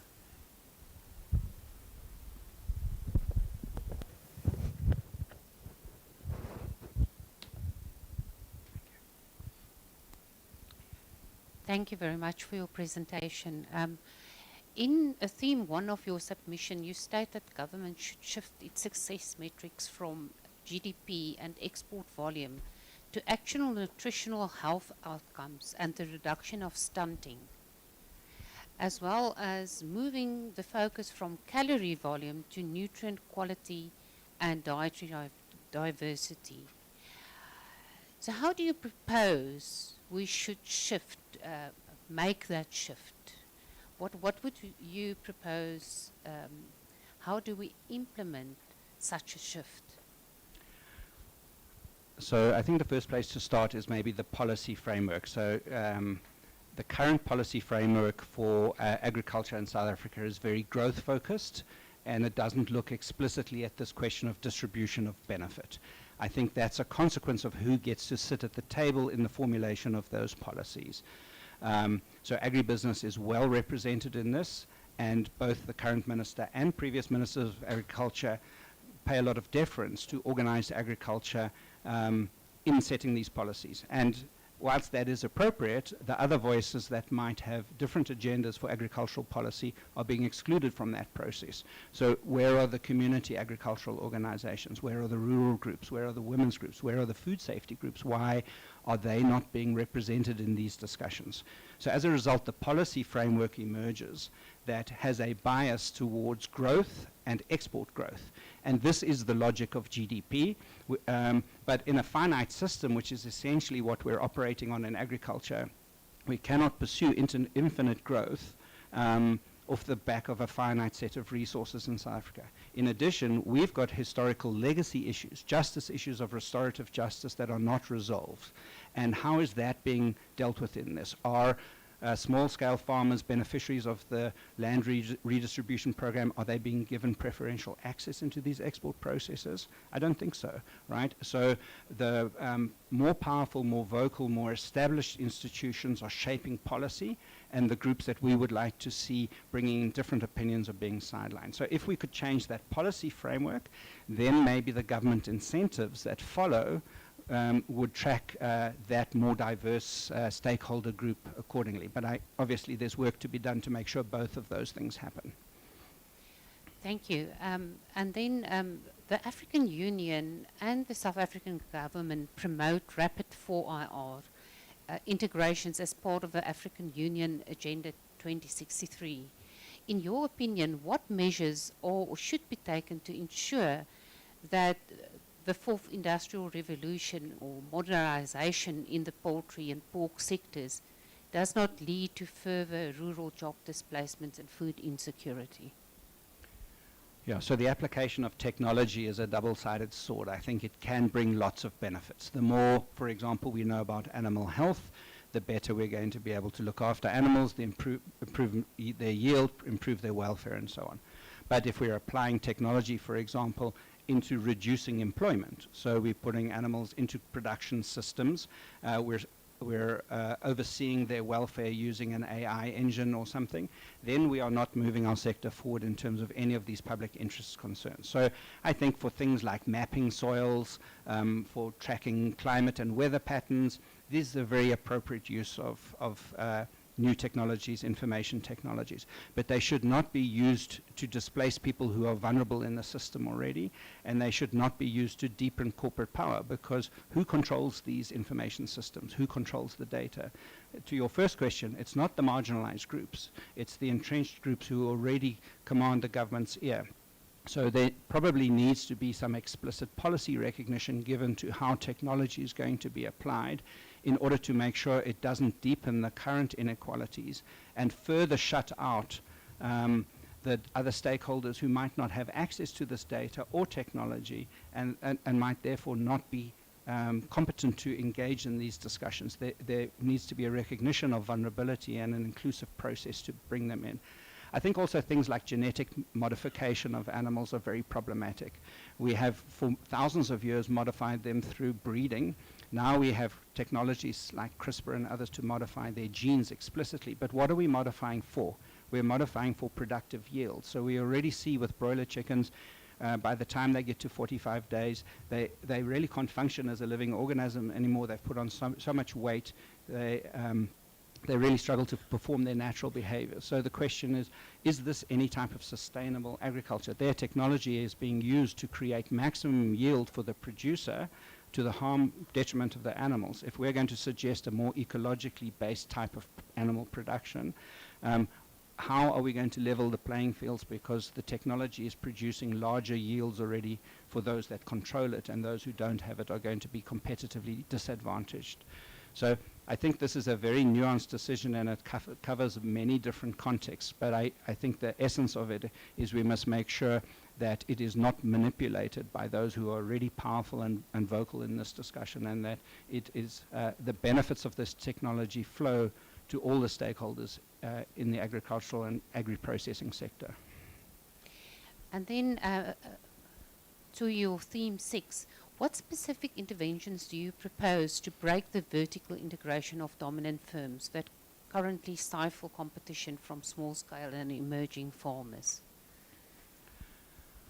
Yeah, so I think there are general problems with a lack of competitiveness in the industry, right? As we heard from animal law reform, there's concentration of production, and it is the economic logic that is driving us towards increasing competition. So we do think that the government does need to intervene there and ensure that there's adequate competition in the market, right? I think part of the problem is that we value these products only in a certain way, as agricultural output measured as GDP, and we don't ascribe a value to systems that are providing food security at a regional level, and therefore those decisions are not featuring in the policy landscape. So we need a complex outcome-based review of how government does or doesn't incentivize certain types of behavior. And organizations that control genetics, feed, production, transport, and sometimes also distribution, those organizations warrant competitive commission scrutiny because they have assumed a competitive position in society which is very difficult to displace. I think the difficulty there is that sometimes the margins in those value chains are quite small, and the pricing of the good now reflects the efficiencies in those value chains. So other competitive agricultural systems struggle to compete, but it's because there's been a process of allowing this dominance, and as I mentioned earlier with the externalities, some of the true costs of this production are not being factored into the accounting of those organizations, and I think we need to insist that that happen.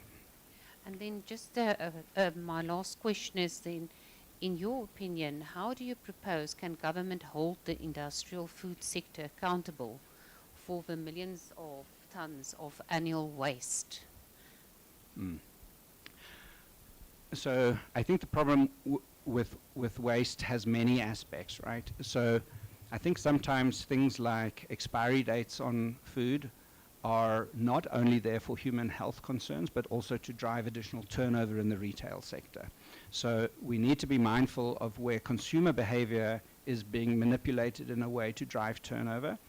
I think we need to understand all the steps of the value chain. I think there is waste in the way we design the production, as I mentioned in my presentation a bit. If we're going to confine animals internally, take them off natural pasture and feed them food produced elsewhere, that system involves inherent systemic waste. There's transport, there's also, so there is a change. And then the value chain is supplying, if we talk about, for example, the chain into retailers, right, who has access to control that cold chain, and is the integrity of the cold chain in an animal product really excluding access for some of the groups we would like to see diversify the market. So I think we need to look at each stage of the value chain, and we need to understand who has the power in that, and are there systemic disadvantages to proper competition there. And I think that is the role of government. The role of government is to work with stakeholder groups to understand whether others who have rights that are protected in the Constitution are having those rights frustrated by the economic realities on the ground. So I'm not suggesting a very complex, overly regulatory system. I think we don't want to create additional unnecessary red tape in the food system, but we do need to recognize that this concentration of power does lead to these unintended outcomes like food waste. And I think there's a lot of work that can be done to say the way in which we produce, transport, and make food available to the public should not be driven only by commercial imperatives, but that there is a definite public interest in that, and that government and maybe public-private partnerships can work together on reducing those inefficiencies.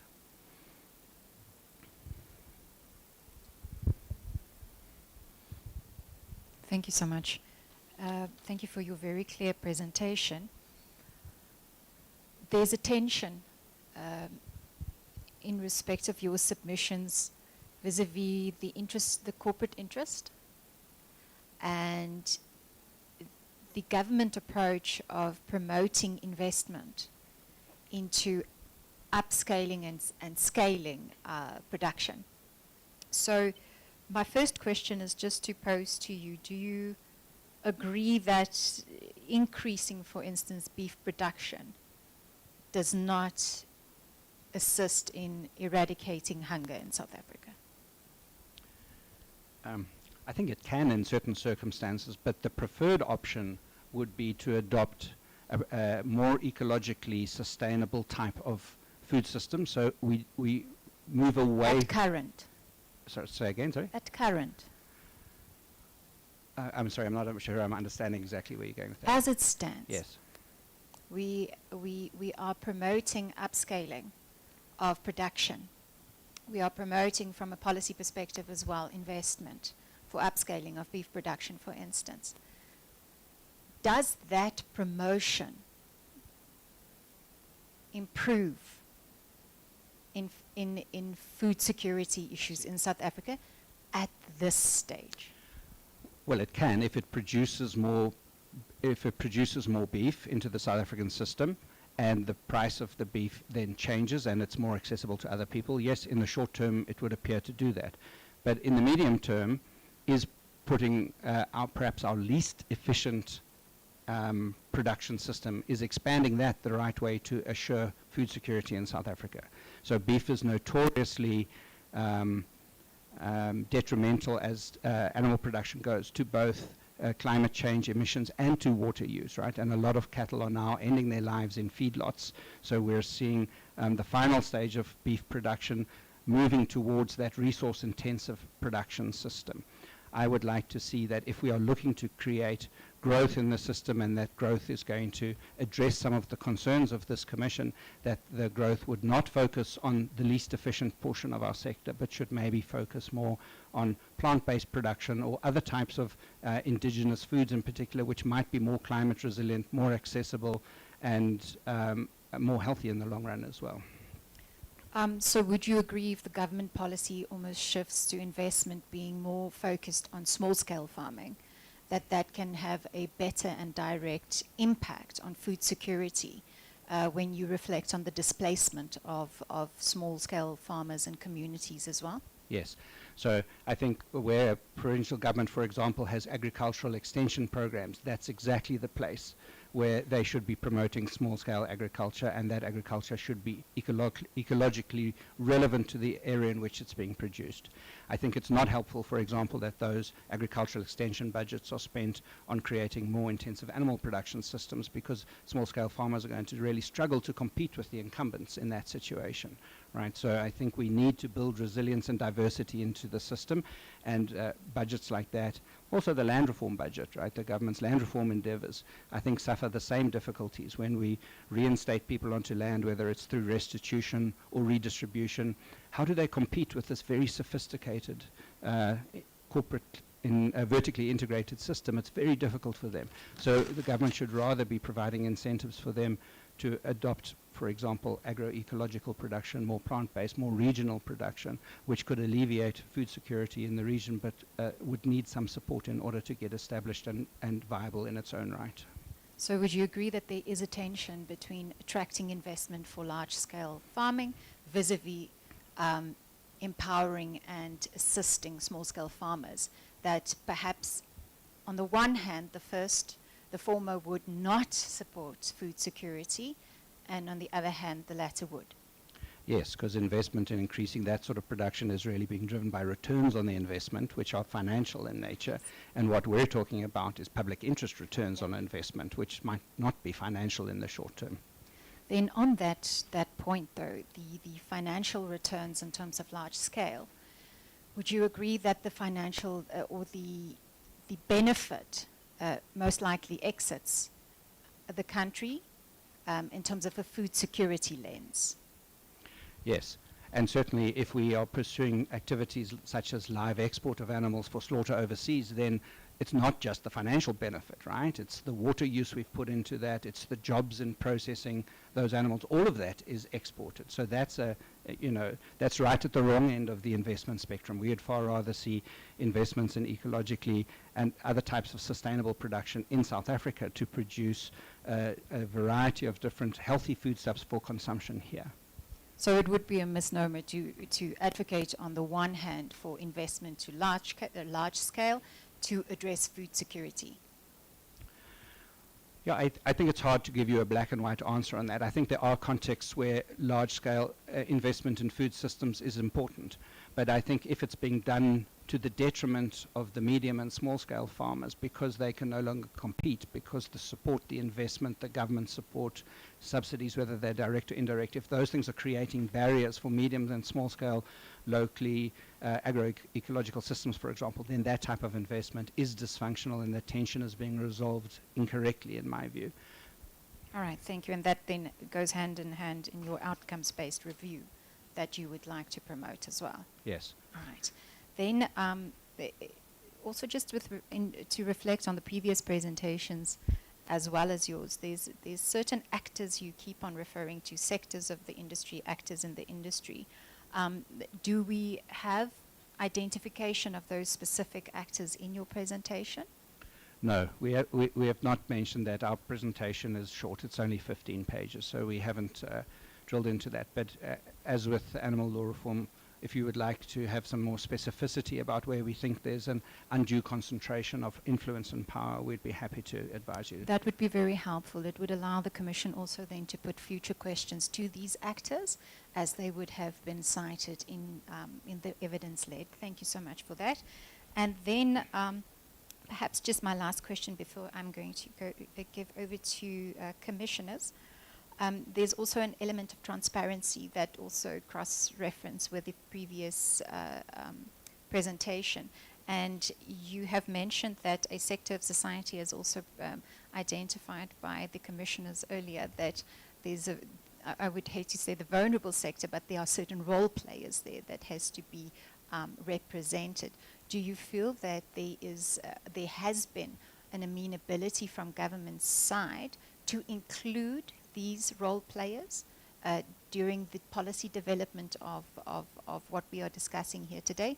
Or has there been resistance, and if so, why do you think so? I can't talk definitively about all instances of government engagement, but most recently I think what we've seen is a focus explicitly on the larger commercial and export-driven initiatives. So if we just have a look, for example, at recent changes in labeling, because Michaela spoke about that, the department has recently addressed the alleged mislabeling of meat substitutes, for example, right? So these are plant-based substitutes, veggie burgers and those type of things. So we know there is systemic mislabeling of meat products as well. If you pick up meat packaging, often the graphics on the packaging do not represent the method of production, for example. So consumers don't have all the information available at that time. But at that point, the government engaged to address selectively labeling of products for consumers, saying that somehow as consumers people are not going to know what a veggie burger is. But when we asked them to also address labeling across the whole value chain and look at labeling of existing products, they refused that. So that's a small example of where existing business, I think, get preference in terms of the regulatory environment. We've been asking for many years for Regulation 345 to be amended to show method of production on eggs, and Michaela spoke to that, because our research shows consumers are concerned about how animals are treated in the production of animal products, and that concern extends across a whole range of different demographics. It's not just wealthy people. It's all people are concerned that animals are mistreated in their production. But if you purchase eggs, you can't tell whether the hens have been caged or lived in a barn or lived outdoors.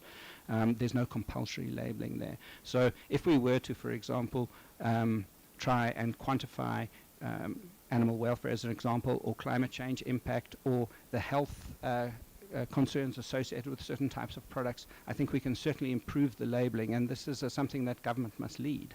I think the rights of the consumer can't be fulfilled if you don't have information at the point of sale, generally, that allows you to determine which product you're going to purchase. And that's a systemic problem in our food system.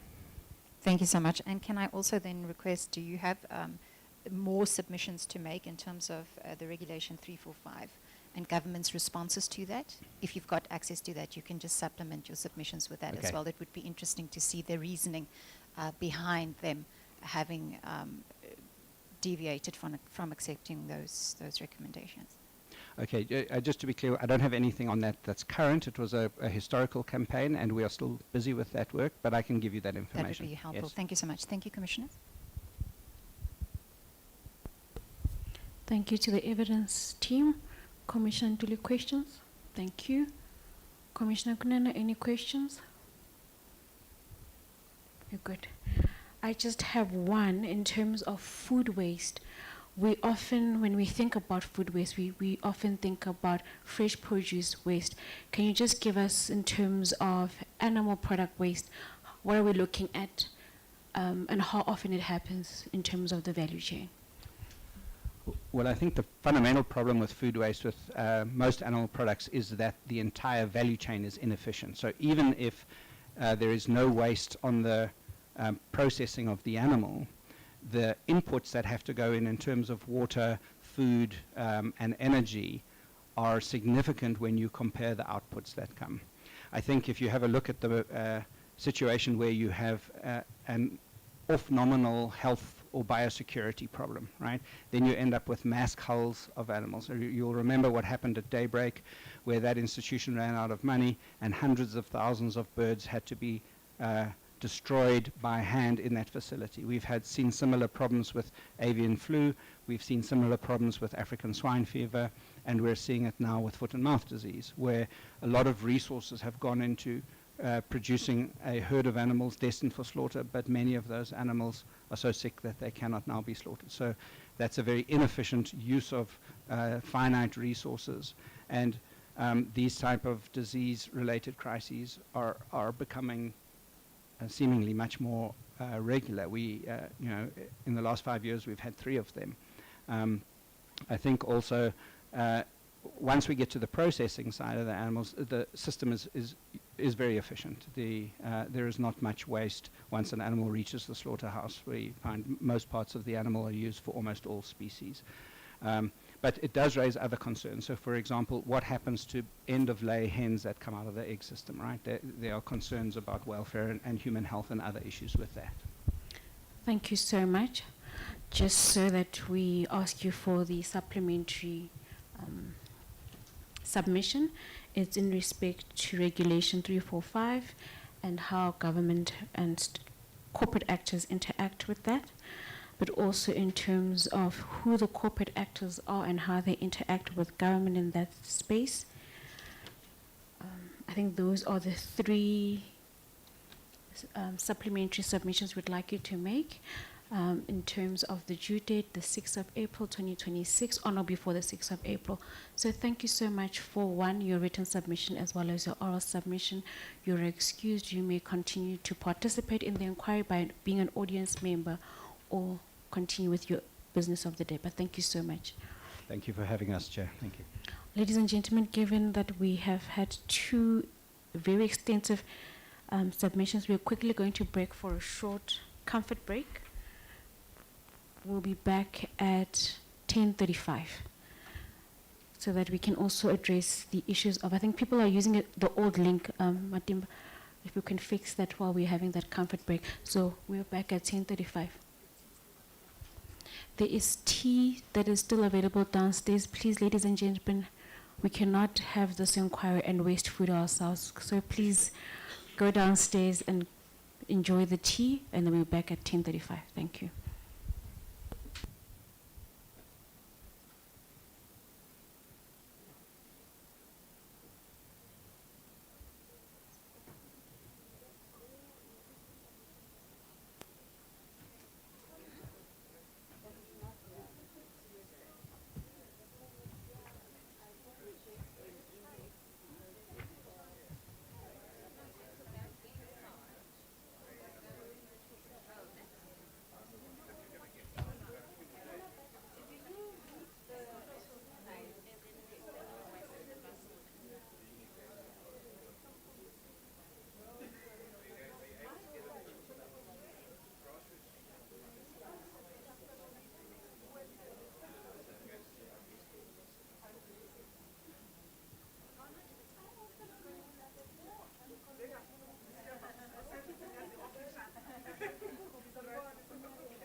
was catering first because is it the It's same not a- lady? Yeah. No, no, I'm saying for ops planning. Is it the one? Oh, but she knows you very well. She says, hey, Butchie maybe brown rice. And she didn't say the whole thing. But she has us, it's you and Commissioner. Okay, She says lentils.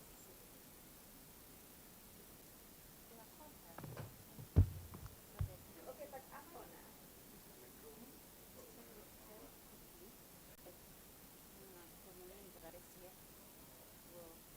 I'm in the community, but let's see.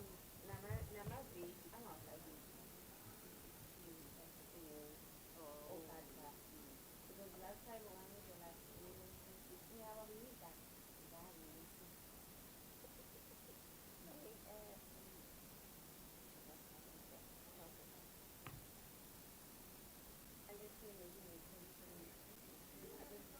Hello.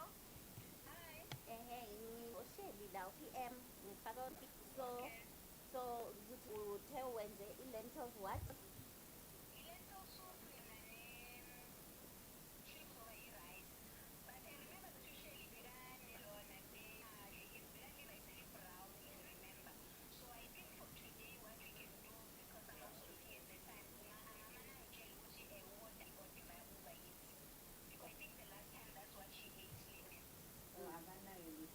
Thousand was I prepared a little bit of oh okay.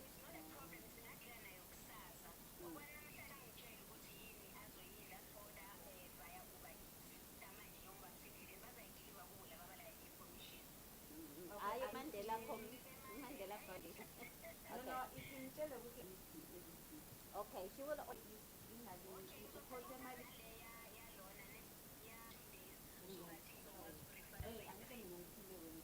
yes. And you should look at the what is the malin here so that I can speak to that amount.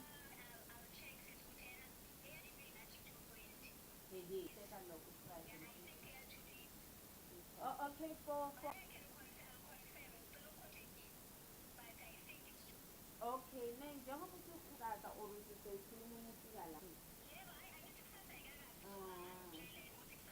no, yeah, you're right, brown rice, but I don't like sweet, lentil stew, it's fine. Not the soup, not the water, it's stew. And I'm not big, but just make sure I'm gonna clean, as long as maybe about stew or butter.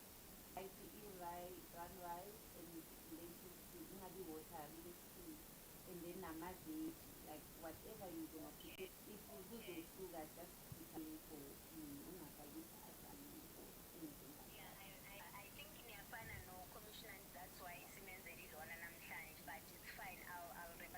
Okay. Okay, Ngiyabonga for sisi.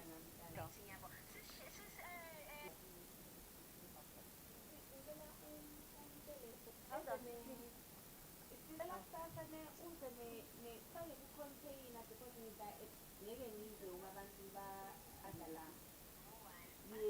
Yeah, ngidla ngaboma-3 so ifake nje ku-container kuphela. Yeah, manje bayodla manje. Because so bayodla manje.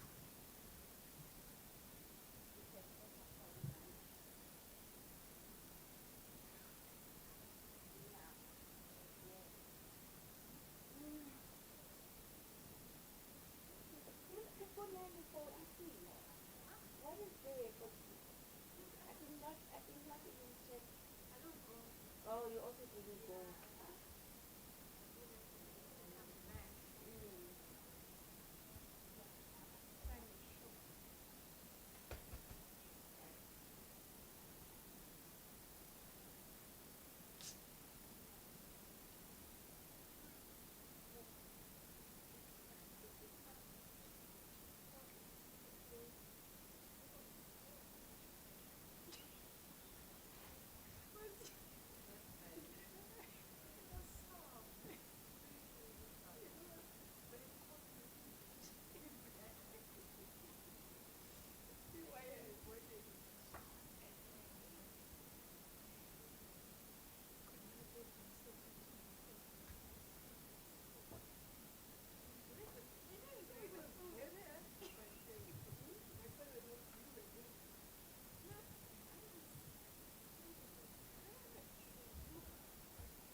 think it's because both of us are going large. I don't know, it's customers are saying you are the person who's suffering.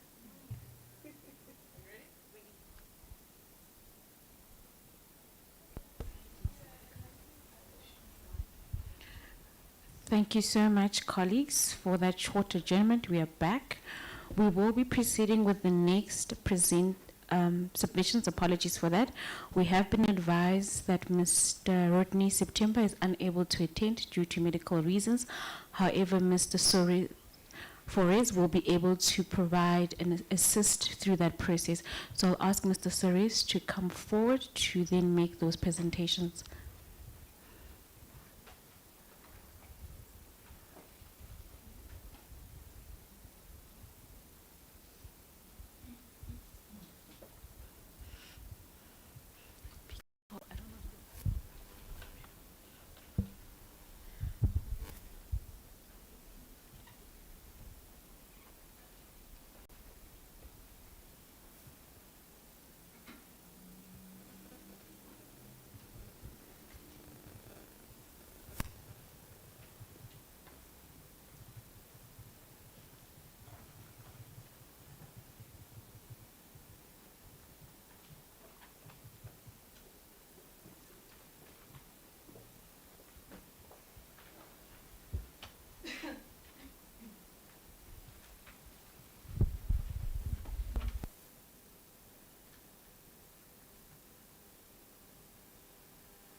Good morning, sir. Just for the record, just brief introductions of who you are, and then we'll take it from there.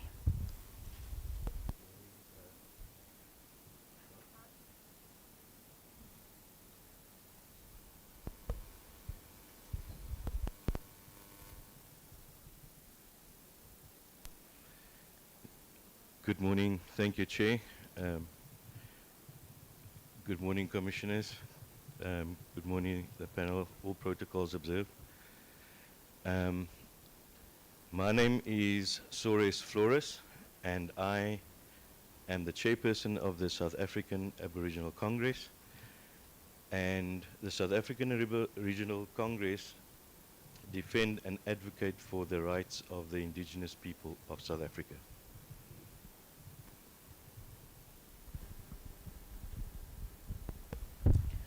Thank you so much, sir, for that introduction, as well as the organization you're presenting. Just for the part where we'll be swearing you in or affirming you in, can you just kindly stand? Full names for the record. Masado Sores Flores. So will you be taking the oath or the affirmation? The affirmation, ma'am. Do you affirm that the affirmation is binding on your conscience? I can affirm. Do you affirm that the evidence you're about to present before the commission is the truth, nothing but the whole truth? If so, raise your right hand and say, I affirm. I affirm. The floor is yours, sir. 20 minutes. Thank you, ma'am, and thank you.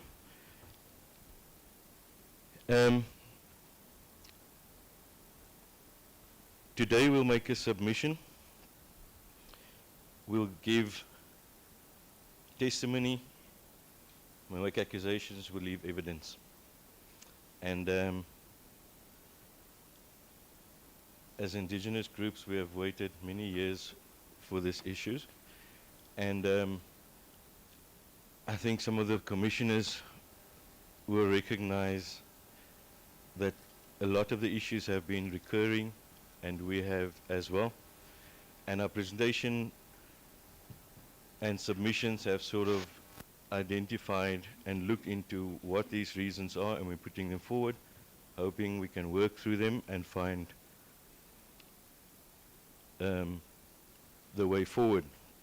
And I'm going to read through my presentation very briefly so we can open up. And the time, I've got a lot of evidence here. I'm not reading through all of this. It's just a short one. But we have submitted quite a lot of evidence with our emails, with the request for submissions. These are what we couldn't email, and some of the investigators need to ask me, and the copies, a lot of this will stay with them. So I just would like to make a note of that. So I will start through, and I've listened to Commissioner, the chairperson's opening on the interview on the YouTube channel, where the purpose was stated of what the Commission will do and the 7 themes it will be doing. And I will briefly cover each of the 7 terms relevant to our complaints and submission we have, and how we, and our recommendations for the Commission and for us.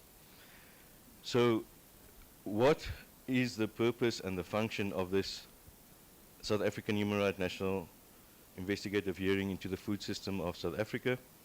The South African Human Rights Commission National Investigative Hearing, March 2026, was called to address systemic failures in the national food system, including high levels of malnutrition, food insecurity, and poor regulatory enforcement amongst our indigenous peoples and local communities, or IPLCs. This investigative public hearing investigates and prosecutes structural causes of hunger, power imbalances in the food chain, and the realization of the constitutional rights of indigenous people and local communities. And just a note before I carry on, I did make a terms of reference, also a few copies for anyone who would like it or have to look at it. Can in the comments online leave a email address, and I can send it on request, or for anyone that is around, because a lot of the presentations that was made speaks to the problems we have, but we don't have formal access to it due to the terms of reference. And we feel it's important because the first page you open on a document, glossary terms of reference, is there to actually make these things work. So the purpose and objectives of this hearings is for the Commission to investigate systemic issues plaguing indigenous communities. The Commission is to identify these causes of food insecurity, malnutrition, and high prices for our IPLCs, and despite natural and national food sufficiency. Then, to strengthen accountability, the Commission must monitor, investigate, and make recommendations to hold both government and the private sector accountable for not meeting biodiversity and other goals and targets set, for not upholding the IPLC's right to food within the required and mandatory timeframes. The policy formulation, which there was also quite a lot spoken about. The Commission will develop recommendations for legislation and policy reforms that will enhance our indigenous peoples and our indigenous communities' food security with the human rights, South African human rights principles of the United Declaration on the Rights of Indigenous People, the UNDRIP, and the International Labour Organization Convention 169, ILO 169, as the cornerstones for these policies that will govern the existential food, natural resource, and land security of our IPLCs. And then, to address specific challenges, the Commission will examine the impact of food safety, malnutrition, starvation by state laws, for example, child illnesses and deaths from informal spaza shops, unregulated and poor food quality manufacturers and distributors in our IPLCs, formal and informal settlements causing immune, physical deficiencies, then toxic agricultural practices, and the state's permits for food policies within our IPLCs and informal settlements. The Commission will also examine the impact of no land access for indigenous farmers and the role of agroecology and regenerative indigenous farmers, and no marine access for historic indigenous fishermen, with state and private regulations and policies, and further addressing the state and its private stakeholders' compliance with the Global Biodiversity Framework, or GBF, National Biodiversity Strategic Action Plan, or NBSAP, and the national and international goals and targets set, especially around matters for spatial planning, participation in decision making, free, prior and informed consent, FPIC, and access to justice with our IPLCs, and more critically within Indigenous protected areas or IPAs. Then there's the systemic processes that we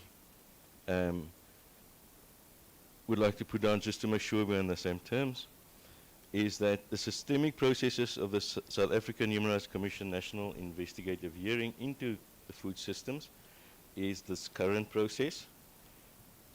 This format is for the South African Human Rights Commission to gather information, receive testimonies, accusations, and evidence submissions from the public, government, civil society, and Indigenous people and local communities to examine these accusations, suspect lists, and evidence submitted year 12 to 20 March 2026.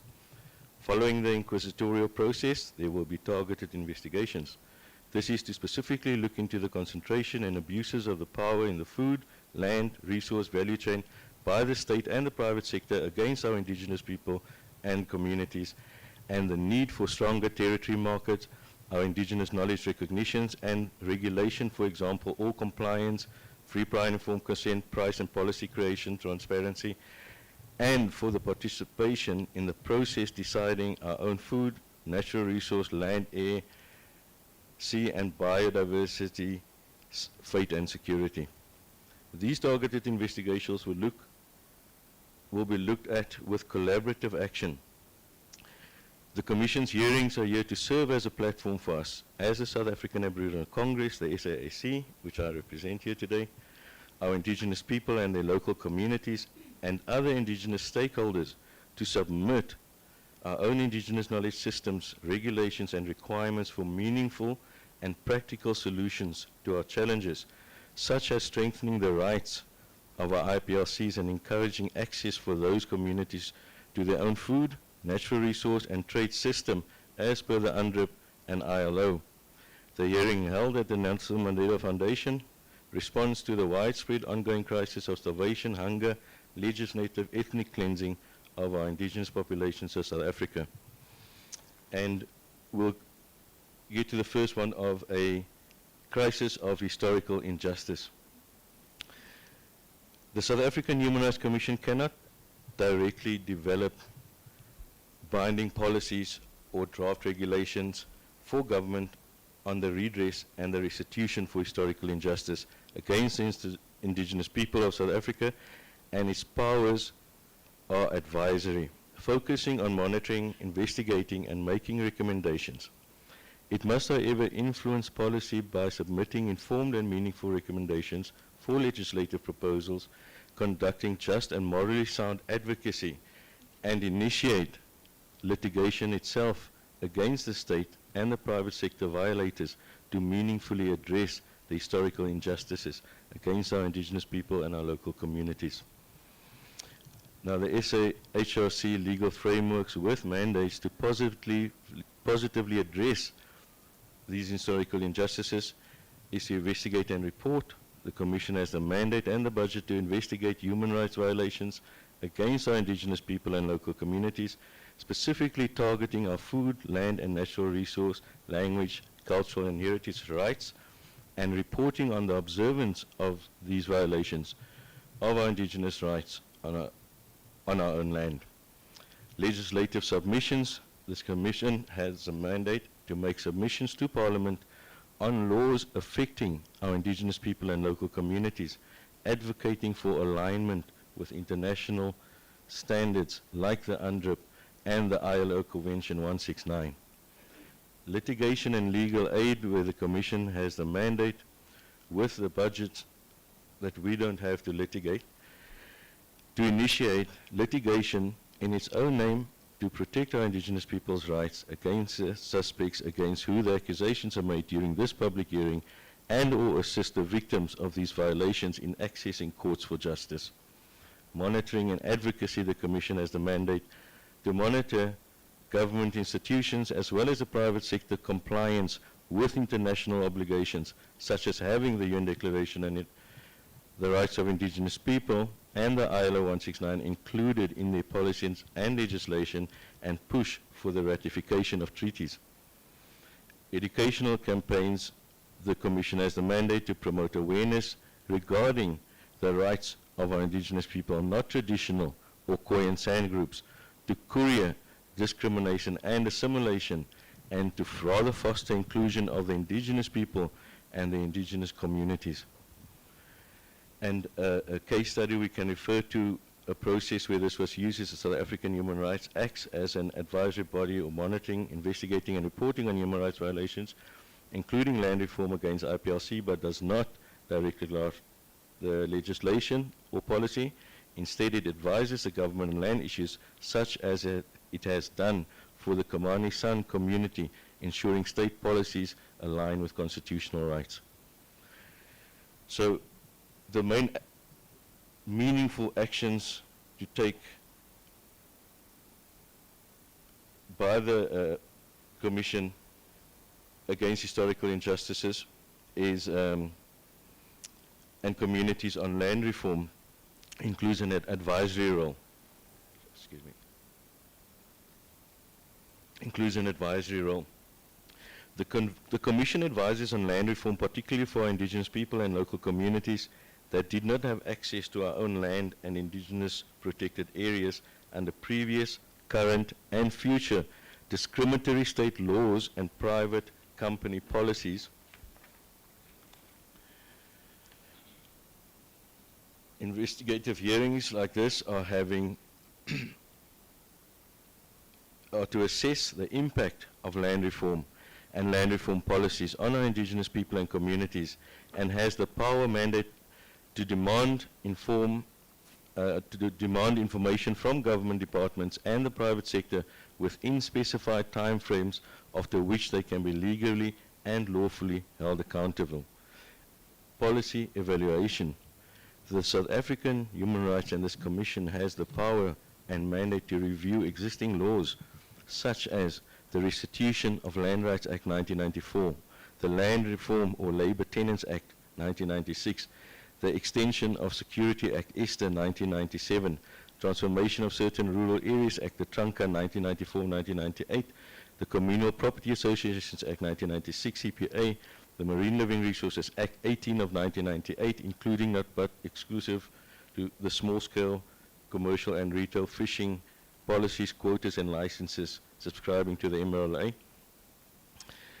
The Interim Protection of Informal Land Rights Act, number 31 of 1996, Mineral and Petroleum Resources Development Act, MPRDA, the Protection, Promotion, Development and Management of Indigenous Knowledge Act, number 6 of 2019, NIXO, the South African Police Service Act 1995, number 96 of 1995, which are currently some of the biggest and amongst the main, but not the only, causes of land, territory loss, food deprivation, starvation, and resource dispossession, with legislative human rights violations against our Indigenous peoples and the local communities. And the protection of these rights, the Commission has the mandate to monitor the tenure and all other reform programs which protects the rights of vulnerable groups, especially our Indigenous people and their local Indigenous communities. And we will say again, while the Commission does not create binding laws, it plays a critical role in shaping the state's land reform policies by ensuring that they align with constitutional and Bill of Rights values. The corporate capture of the food systems of South Africa, the Human Rights Commission again cannot directly draft binding legislation or regulations, but it must influence them by investigating systemic issues, holding national inquiries, and making binding recommendations to state bodies and the private sector to protect our IPLC's right to food, natural resource, land, and trade security from corporate capture. And the actions that this Commission must do against the state and private companies for corporate capture is to conduct investigations and inquiries with this Commission.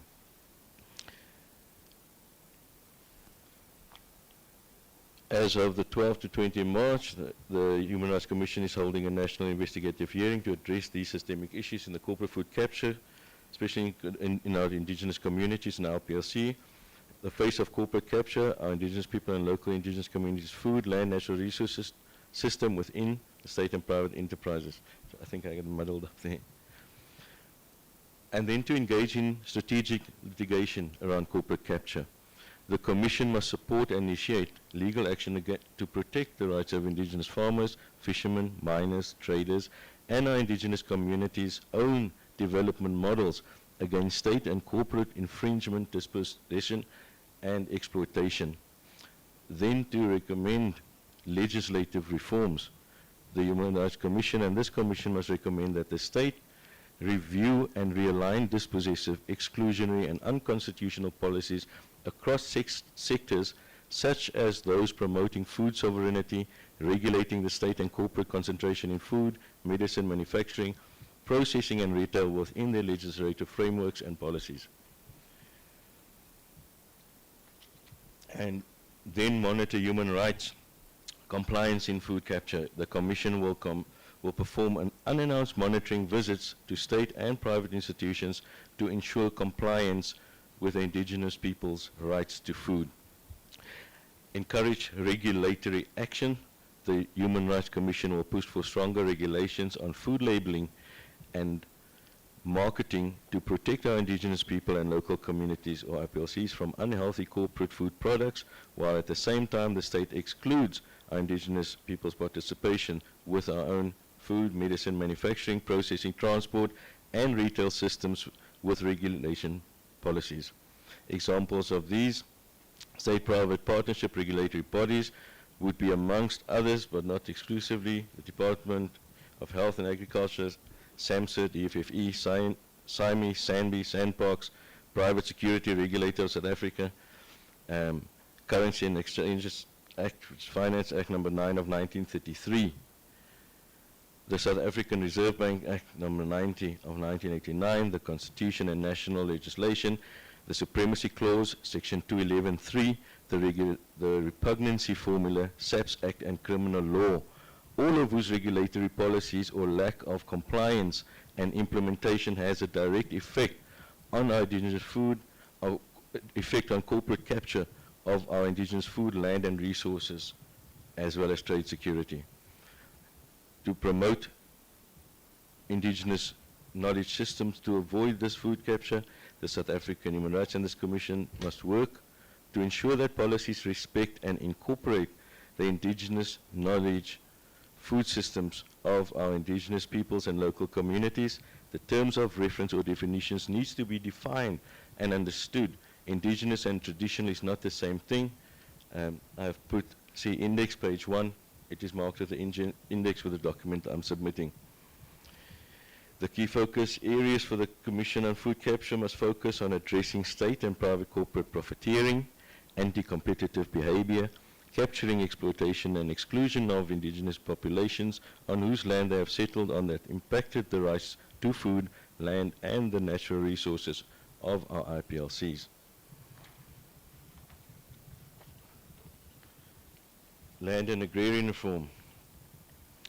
Based on the South African Constitution and the mandate of the South African Human Rights Commission, the Commission cannot directly develop policies or draft binding regulations for land and agrarian reform.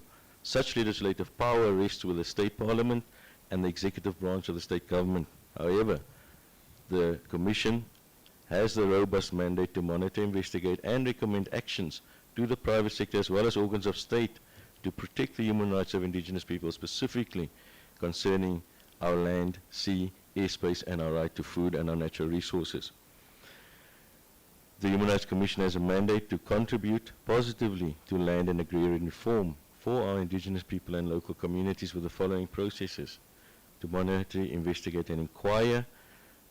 The Commission must hold national inquiries such as the 2026 Inquiry into Food System, which focuses on the role of destination of origin, indigenous crops, traditional endemic seed practices, and the impact of land access on food security, who is responsible for violations and who should be held accountable.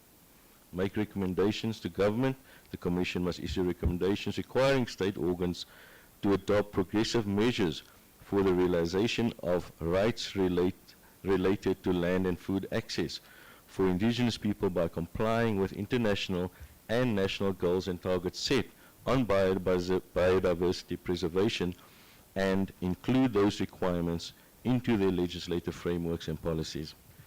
And advocate for tenure of security, the Commission must review and recommend reforms to land tenure policies to protect the rights of our vulnerable communities, especially our Indigenous people and Indigenous occupiers within Indigenous protected areas or IPAs. Legal interventions and amicus curiae are where this Commission are to act as amicus curiae, a friend of the court, in land-related litigation, such as intervening in cases concerning land disposition and the recognition of Indigenous as identified by ourselves according to Article 18 and 19 of the UNDRIP, and our Indigenous ancestral lands. Address violations of the right to food and land trade security, the Commission must investigate the Indigenous people and local communities' complaints regarding landlessness and poverty, and hold government departments and the private sector, especially municipalities and the Property Practitioners Association and its members, accountable for creating conditions that enable food, land and natural resource losses for our IPLCs due to the land and agrarian reform. Empowerment and advocacy, the Commission must increase the awareness of our Indigenous people's right to access to our own food, land and natural resources. Security, specifically for our most vulnerable Indigenous groups, and promote the recognition of our Indigenous knowledge systems, customs, cultures and territories, and not traditional knowledge systems, because they are two different things. How the Commission must address constitutional violations on the land and agrarian reform is doing systemic investigations. They must investigate the impact of the state and private land use and ownership that results in abusive, exclusionary and dispossessive patterns on our human and Indigenous rights. Public accountability. The South African Human Rights Commission must engage with all stakeholders, including state and government and private sector, to ensure that their land reform legislations and policies are inclusive, compliant, democratic, and benefits our marginalized Indigenous peoples and communities. Supporting land claims.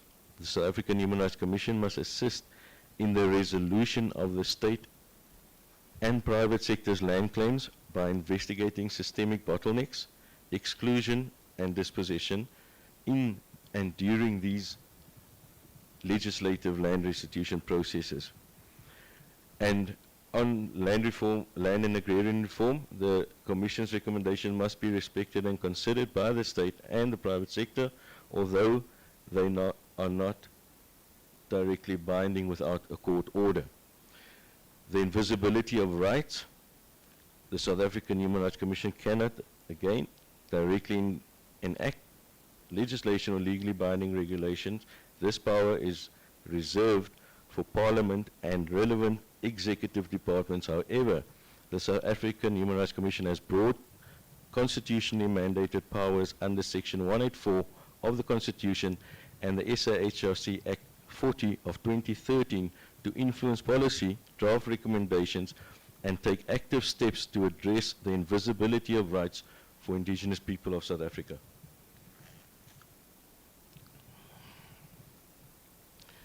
Here's what the South African Human Rights Commission must do to contribute positively to the rights of our Indigenous people, not the Khoisan, regarding food, land and trade. On advisory and legislation, the Commission is mandated to review government policies, draft legislation and make recommendations to organs of state at all levels to ensure that they align with the Constitution and international law. Recommendations to Parliament. The commissions are to submit reports and recommendations to parliamentary committees to influence the development of laws affecting land restitution, Indigenous leadership, and traditional leadership with their economic rights. Promoting international standards, the Commission must advocate for the domestication of international instruments such as the UNDRIP and the ILO, which protect our distinct cultural, land, and economic rights. Addressing the invisibility of human rights through national investigative hearings. These hearings have been initiated, same as the 2018 National Hearing Report that the Commission had on the human rights situation of the Khoisan Sand, to formally document and bring national attention to rights violations against Indigenous people and our communities as well, ensuring they are no longer invisible. Target and monitoring under Section 1843 of the Constitution, the South African Human Rights Commission are to specifically require government departments to report on the measures taken to realize the rights of our Indigenous people and communities regarding our food and land security. Investigating complaints, the Commission are to investigate complaints regarding land dispossession and access to our traditional food sources and unfair trade employment opportunities, using its investigative powers to uncover these abuses and prosecute those responsible, with action on specific rights to food, land and trade, which includes land rights advocacy, where the Commission must monitor the effectiveness of the Commission on the restitution of land rights, CRLR, and advocate for policy reforms that address the unique, often communal nature of our Indigenous land tenure. Where the right to food there is concerned, the Commission are to engage directly with agricultural and social development departments to ensure that food security strategies accommodate our Indigenous knowledge and food systems with economic rights, where they are to promote equal access to employment and economic trade opportunities for our Indigenous people, including protection for traditionally Indigenous trade practices, especially around our exotic wild animals, plants, etc. Then the legal redress, because the South African Human Rights Commission findings are not binding, like a court order, the South African Human Rights must initiate litigation in its own name or assist complainants such as our Indigenous people and communities to approach the equality high constitutional courts to enforce our rights. In summary, while the SAHRE does not make laws, its power lies in its ability to investigate, report on and advise, effectively making the invisible visible and compelling the state to respond. Indigenous knowledge and agroecology is where the South African Human Rights Commission cannot also make binding regulations, but it strongly influences them by making recommendations to organ of state conducting compliant and meaningful investigations and carrying out research that carries the consent as well as participation of our Indigenous people and communities. The South African Human Rights Commission protects Indigenous rights to food, land and trade by facilitating public hearings, monitoring and land reform, and addressing systemic discrimination, exclusion and dispossession. And what needs to be done to protect this Indigenous rights? Mr. Soares, you have gone over time for 9 minutes. I'm going to give you an additional 2 minutes just to make your concluding remarks. 2 minutes. Okay. I will leave this here. That section left, and then it was the close, and it was around the timelines. As I indicated, we've dealt with complaints with the Commission for a very long time. So we also wanted just to put it on record and out here that is there a timeline for our staff to come back with desired formal access to the results? And yes, the South African Human Rights Commission has specific documented timelines in its complaints handling procedures for managing, investigating and resolving complaints, which are used to show accountability according to the complaints handling procedures of the South African Human Rights Commission, November 2023, and the SAHRC Act of 2013. Following timelines and accounting mechanisms are in place, and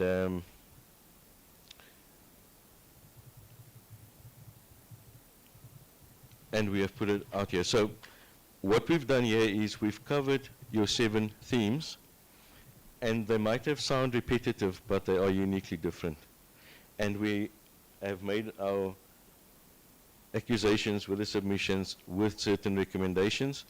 And on the closing, I just want to reiterate the importance, and again, first say thank you for the hearing and that we are at this stage. But what is important is, for some of the very good food security proposals that was put out here, when their terms of reference are not correct, then we don't have access to it, and the presenters cannot even give us access to it. So it creates these scenarios. So for now, that's all from my side. Thank you. Thank you so much. I'm going to hand over to the evidence leaders.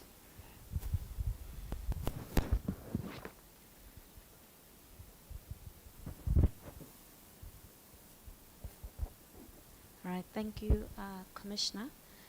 Perhaps before I give over for substantive questions, there are just procedural issues that I wanted to put on record and have those clarified before we go into the substantive issue. When you called on Mr. Soros Forrest to take the stand, and that's the communication we've also received from the investigators, that he'll be giving evidence on his own behalf as well as on behalf of Mr. September, who's not here, but and that he will indicate the relationship. But when the evidence was given, that maybe was not clarified. If it can just be clarified, that was that the evidence on your own behalf and on behalf of Mr. September? And if so, just clarify the relationship. Thanks. Thank you, ma'am. When the call came out for submissions, as I introduced myself, I'm the chairperson of the South African Aboriginal Congress. We made our submission. And the Congress consists of 32 councils across the country, and each of those councils also made their submissions because we shared it. And the cases within the councils are often the cases that comes to us as, let's say it, the national office. And from the commission side, we've got the responses that we can come in, but the issues are the same. So they can take my personal issue out, or they can take Mr. Rodney September's personal issue out, but it can come out there. But we submitted as the Congress, which was our first application, and every other council did, and we got the invites to come, and we prepared and came. So is Mr. September a member of one of the councils? Mr. September is a Stanford council, yes. Stanford Council, Yes. okay. And also the second issue for procedural issue, Commissioner, that we would like to raise on the record, that we saw that Mr. Forrest was reading through a very lengthy submission, that we did not have the benefit of the submission, and I'm not sure if it was submitted, because I'm speaking from our, from where we are sitting, that we have not had the benefit of that submission. What we have that was made available to us were various documents, including, supporting documents, as well as some complaints from some members. So if we can just get clarity whether the submission you were reading from was submitted, and if so, to who and when. Okay. Thank you. The submission was, this introduction, or what I read, was not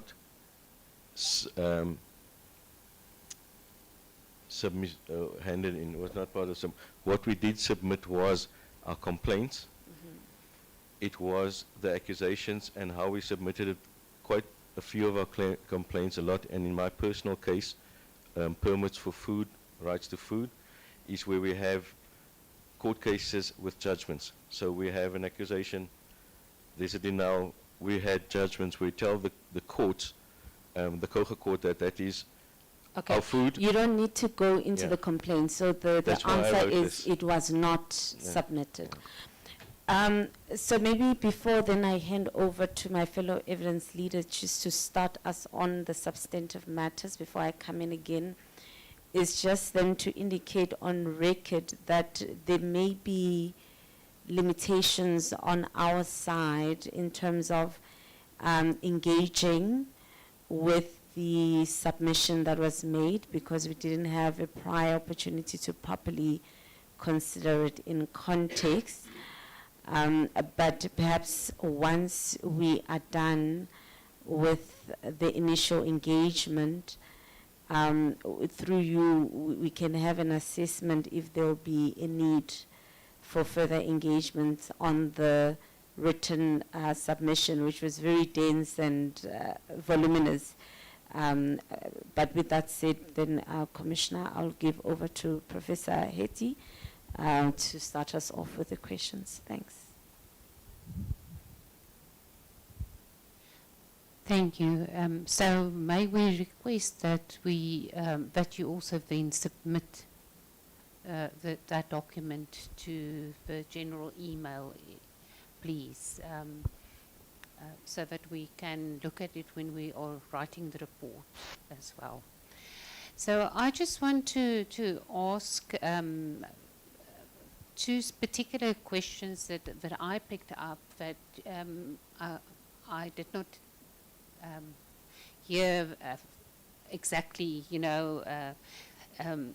So the first one is, given that customary law is recognized as an independent source of law, how does the community's unwritten law regarding food gathering conflict with the statutory regulation of the Marine Living Resources Act?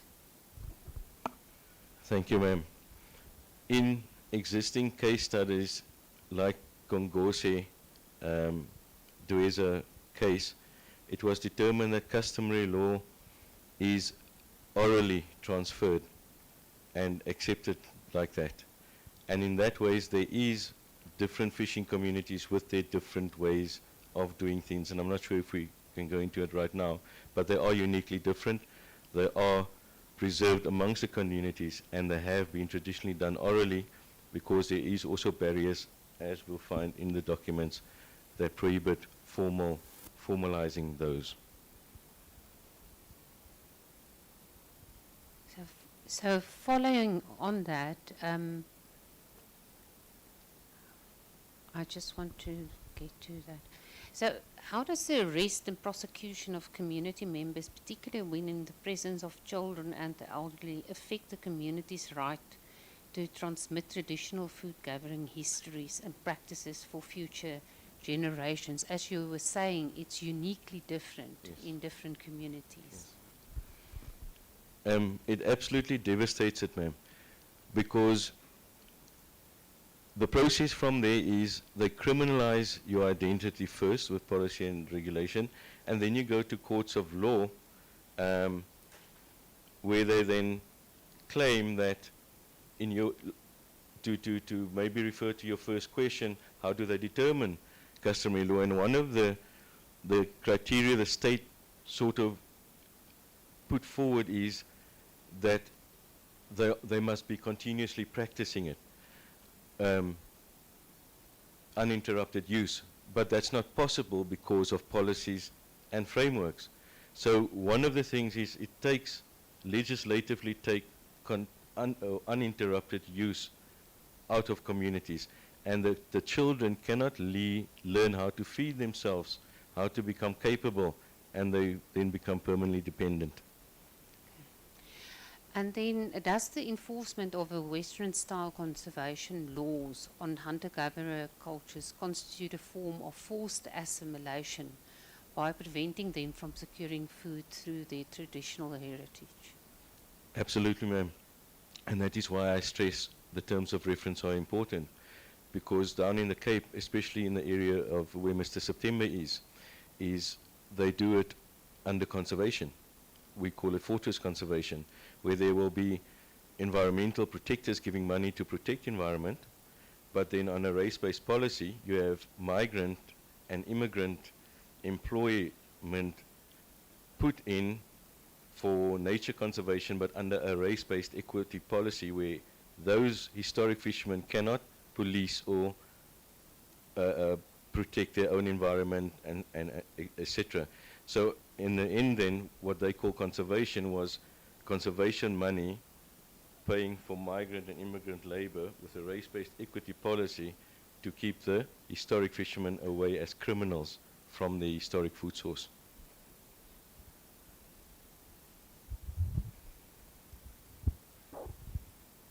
All right, thank you. Maybe just as a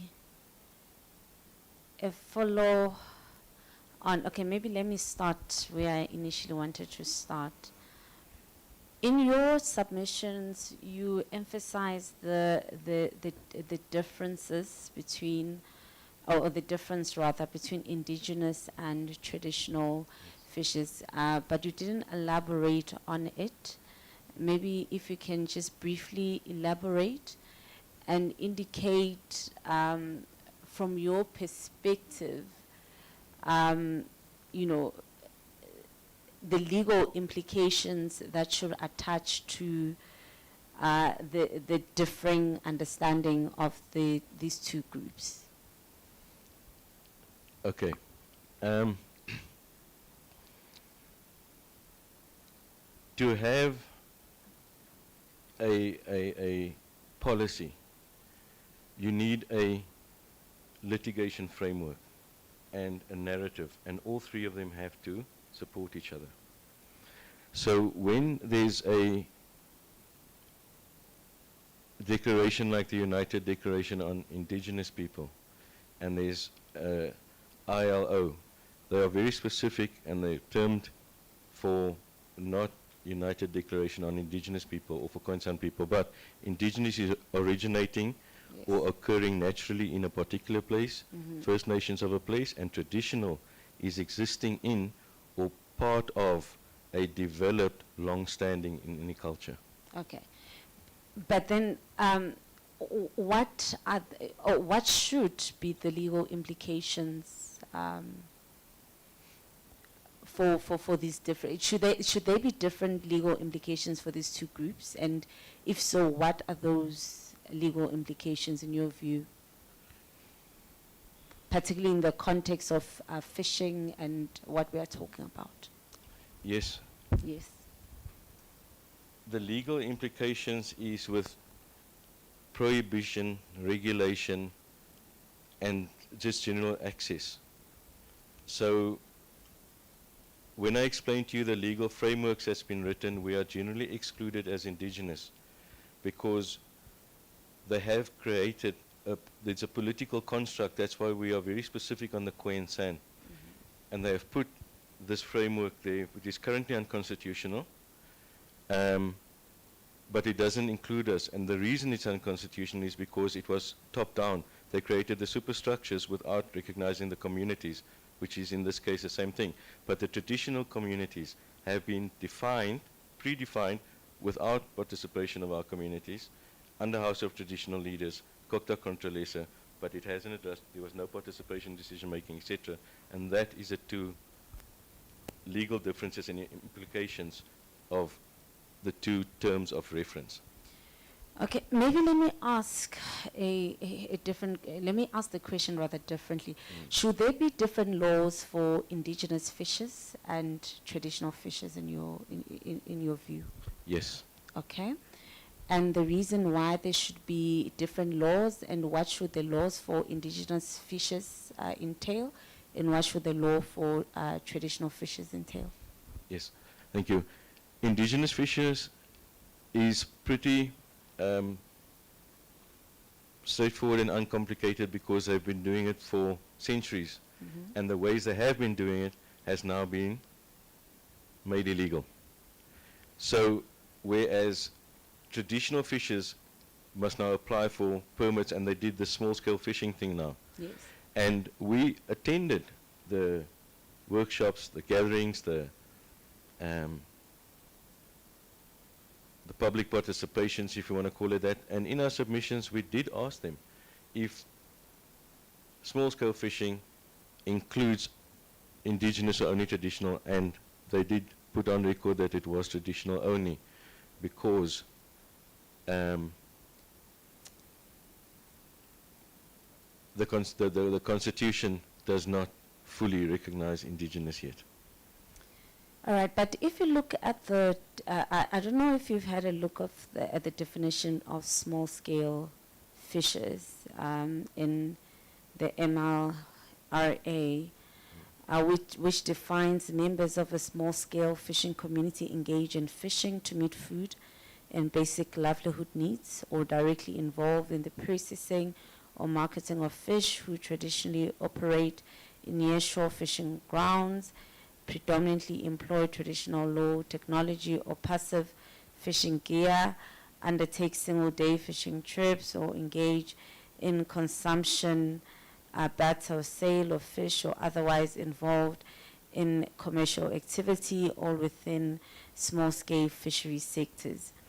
And I did have an opportunity to also look into this definition, and for me it is not apparent that it excludes indigenous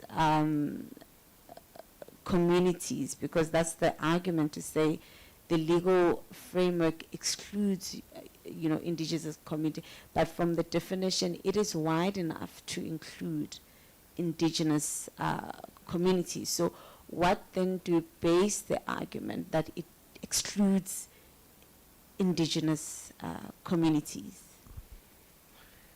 I think, ma'am, it's a fact of they're asking us not to believe our own eyes, because that small-scale fishing policy and the benefits that you have mentioned there benefits only a handful. And with the equity policy, a big handful are not fishermen and they're not fishing. They are taxi drivers, petrol jockeys who has now entered. They are called new entrants, but it covers them. But as recent as yesterday, we had calls in Gouritsmond where the indigenous fishermen's bait was confiscated, their pumps, and the teenagers was handcuffed for collecting bait. So not one person in Gouritsmond, a fishing village, has got a small-scale license. No access, they didn't comply. So I think it's only 77 people, so it's not reaching the people because there was no participation. It did exclude the indigenous communities. We will deal with the practical barriers, but I was still dealing with the submission that legally the framework excludes indigenous people, but in your response you are raising a different issue altogether. That's the implementation. So then do you accept that in terms of the framework itself, we'll, like I said, we'll come to the implementation and deficiencies and difficulties. Yes. It does not exclude indigenous people. I think I understand your question better the second time around also. Yes, we believe it does. We've been asking to meet with the ministers since Minister Paulo Jordan, and we met with a few. Sir Dion George was the last one. And we presented our inputs to what these fishing policies must look like. None of those were submitted. None of our, we asked them when are they having the public participation to actually have this, not open days disguised as public. So from the onset of making it, we had this feeling that we were excluded, and when it came out and we see the consequence, then we were truly excluded. So in theory, it sounds okay, but it wasn't brought to our people, run through, and implemented properly. So in practice, none of that is happening. We are yet to see that. Okay. Like I said, we're still coming to the practice. Yeah. Maybe to close the legal exclusion line of question, what then do you propose to ensure inclusion from a legal perspective? And for this, I'm not talking about process, I'm talking about the language of the law, or even the definition I've read. What should be included in it to ensure, in your own view, that indigenous people are also included within that framework? They should comply with all the goals and targets set on the GBF NBSAPs. And those are? Those are the 23 points out, which highlights engagement with indigenous people, with three main important ones is participation in decision making, free, prior and informed consent, and access to justice. If all three are not there, then we exclude it. Okay, I think I will leave it at that point. Then allow me then to move into that issue that you've indicated, the informed consent, because it's one of the complaints that have been raised in the submission. Yes. Maybe just because you didn't touch on that in your oral submissions, what is the demand in relation to that?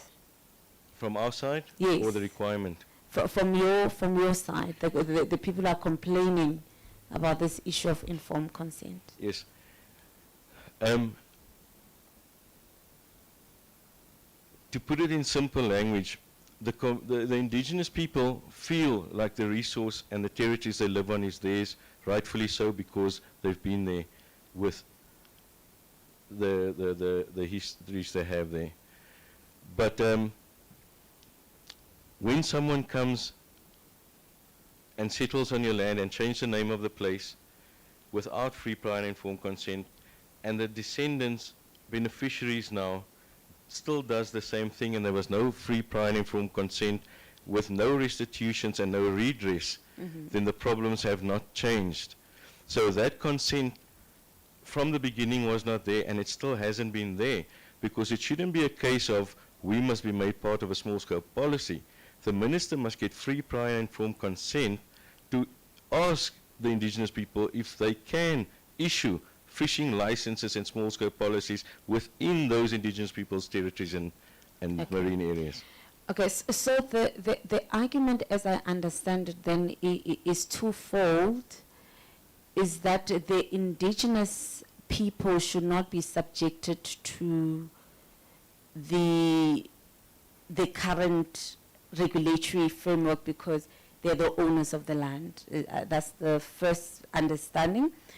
And secondly, that the government is the one that should be seeking permission from indigenous people instead of the other way around. Is my understanding correct? Maybe not 100%. Okay. When we say we're not,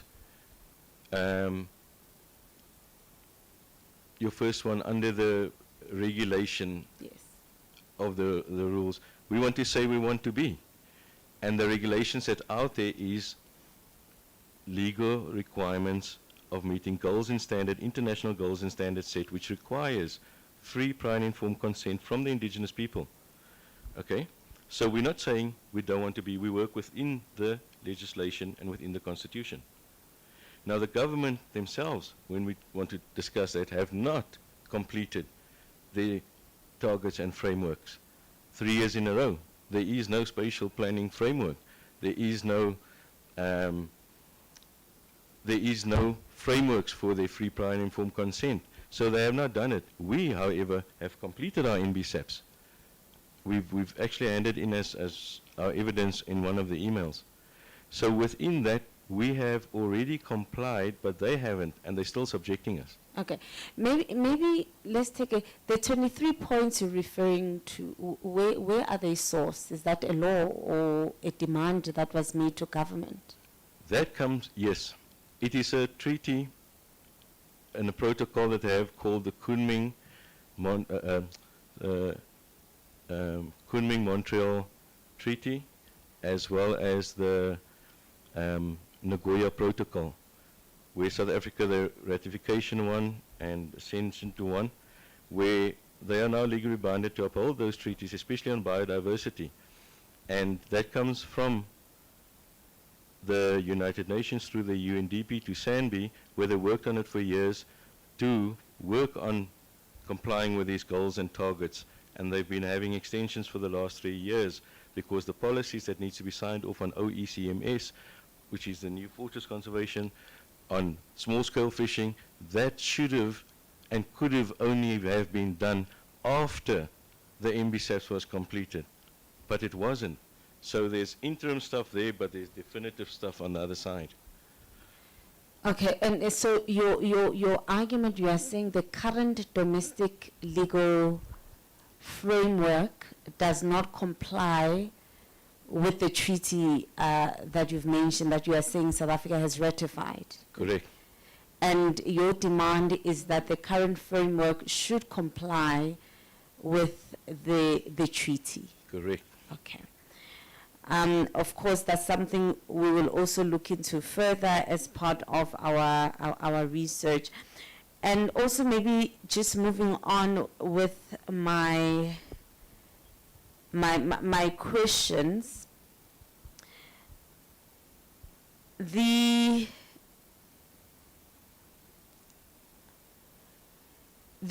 other complaints you have raised with us is the criminal cases that have been brought against traditional fishers.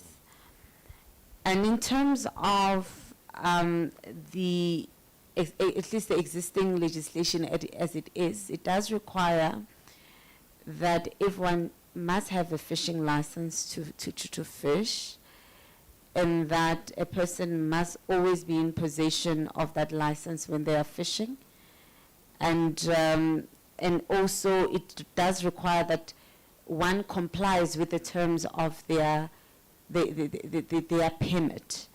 And a failure to do so, either you fish without a license or you don't comply with the permit condition, that is a criminal offense.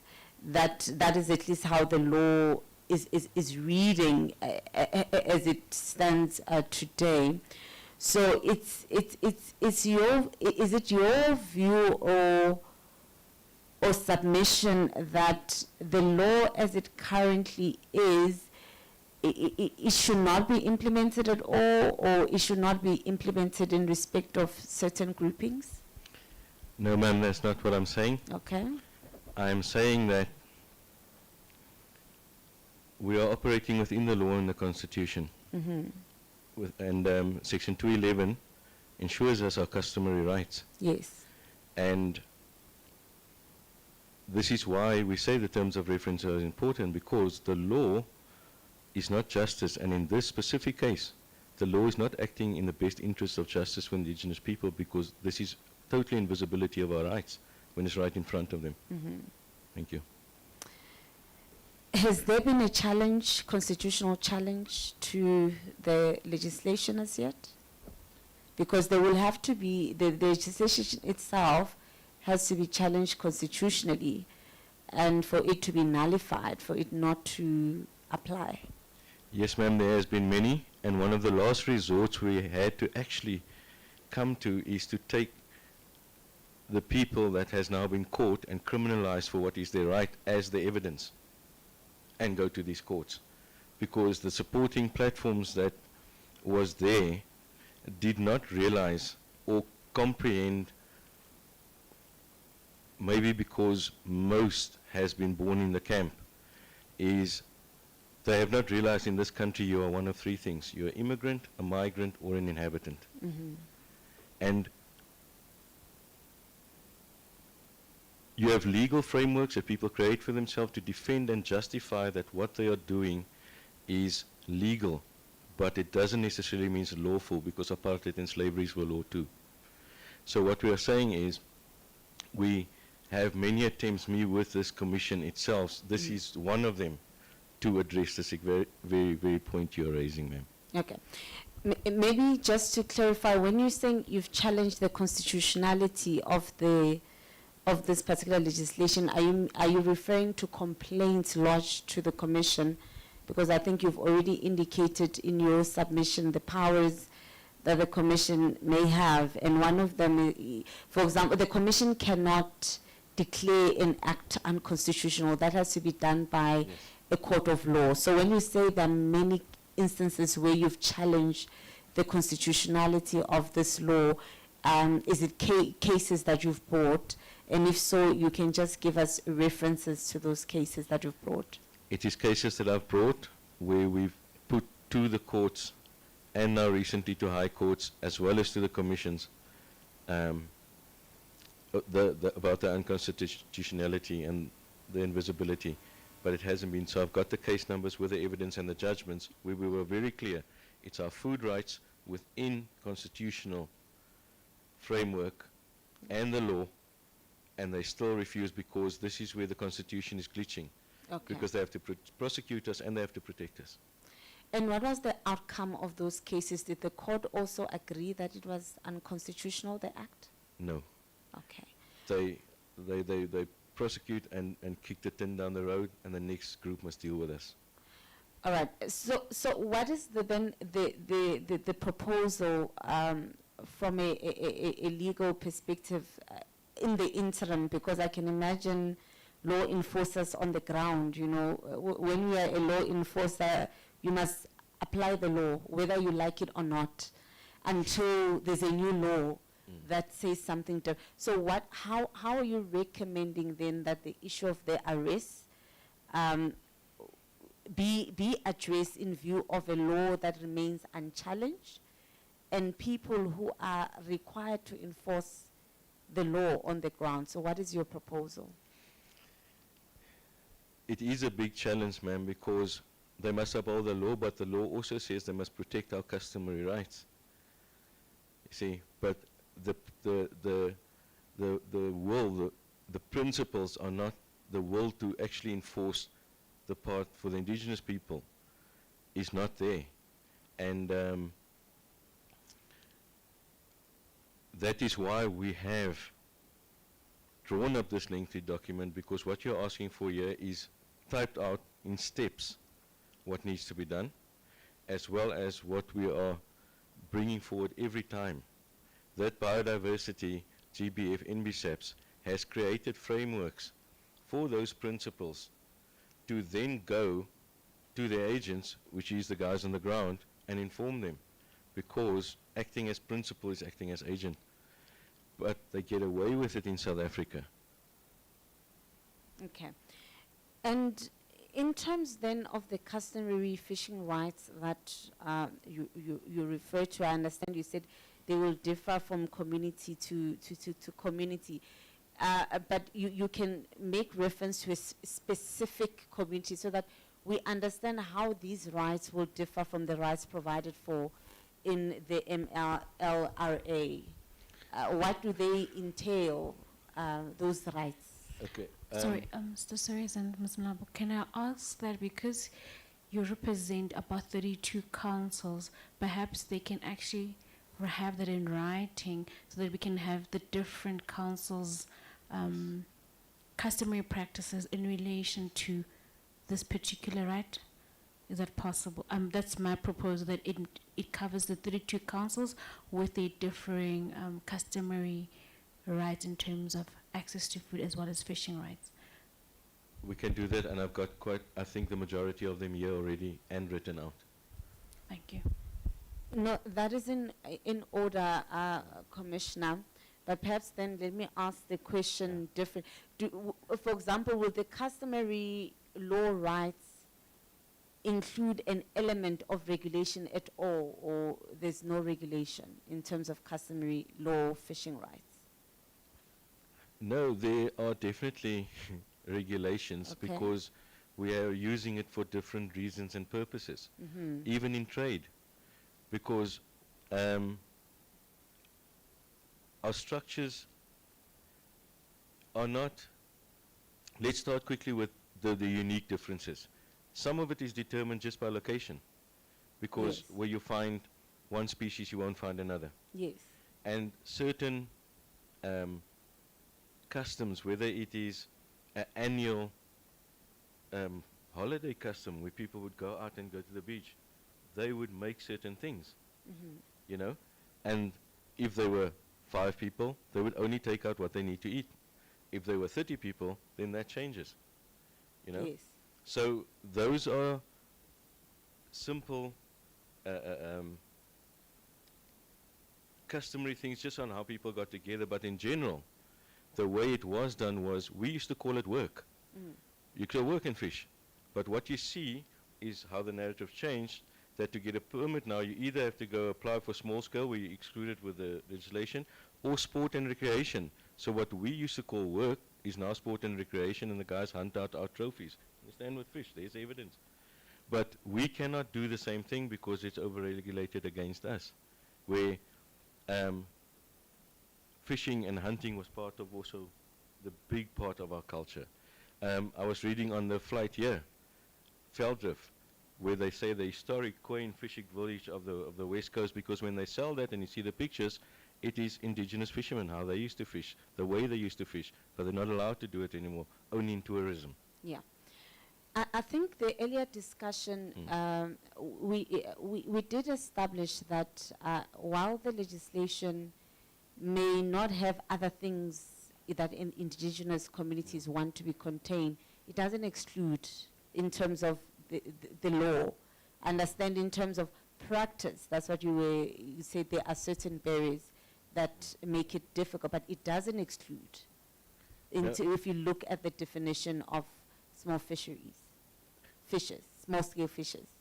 No, the small-scale fishes has not defined, when with drawing up this policy, who and what the indigenous fishermen are. So what's in the policy, they brought to the people, most of the people were unhappy, and it still went through. You understand?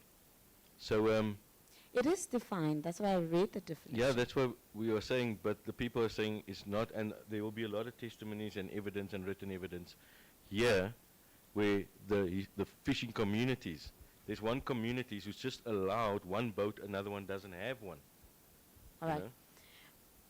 Maybe just going back to the question, I think we're discussing the regulation. So you're saying customary law will have some form of regulations in terms of how much you take out. Your customary laws generally, we are speaking generally, Commissioner said you will give us the customs of each council. Yes. But generally it will also be regulations in terms of how much you can take out. Yes, and who works in which areas. And Who if you works in come there, okay. you will come and see a certain representative or leader or the chief there, Okay. and he'll let you know there. And, you know, the guys that they even dub poachers today, because they have now taken that work and criminalized it. All right. They just don't go into an area. They will go and speak and have to know somebody in that, and that is natural customs. All right. Maybe the last question, I'm trying to, the one that I have to really ask. Sorry, Commissioner, let me just ask the last one.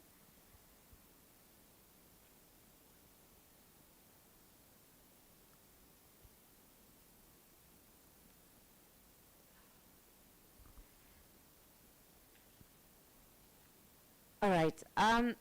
Maybe just end, because I kept saying that we'll get to the practical difficulties that the community you present has in actually participating. So maybe you can close off. What are some of the practical difficulties that your constituency faces on the ground? Thank you. In participating in the fishing industry or with? Yes, the fishing industry. Yep, thanks. Okay. The practical, I think the most obvious one is the people can't go fish when they're hungry. And the criteria before they have to do it is out of reach of most of the common fisherfolk, historical fisherfolk that's out there. So even the ones that has been able to get into a co-op and a small scale and all these things had some sort of resources, had some sort of association. But the guys who naturally done it, they weren't looked after. They weren't, so they cannot go to the sea.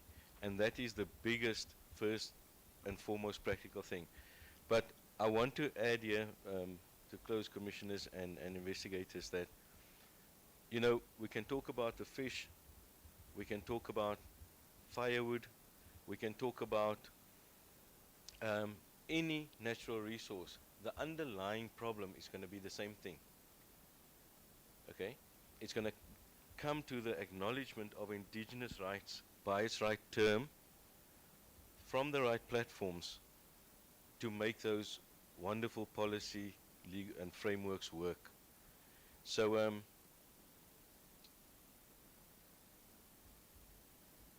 once you sort out that foundation, let's call it the fundamental problems, then these other things should read properly, should be inclusive, should be more inclusive, and you'll see it. You'll actually have to see it on the ground.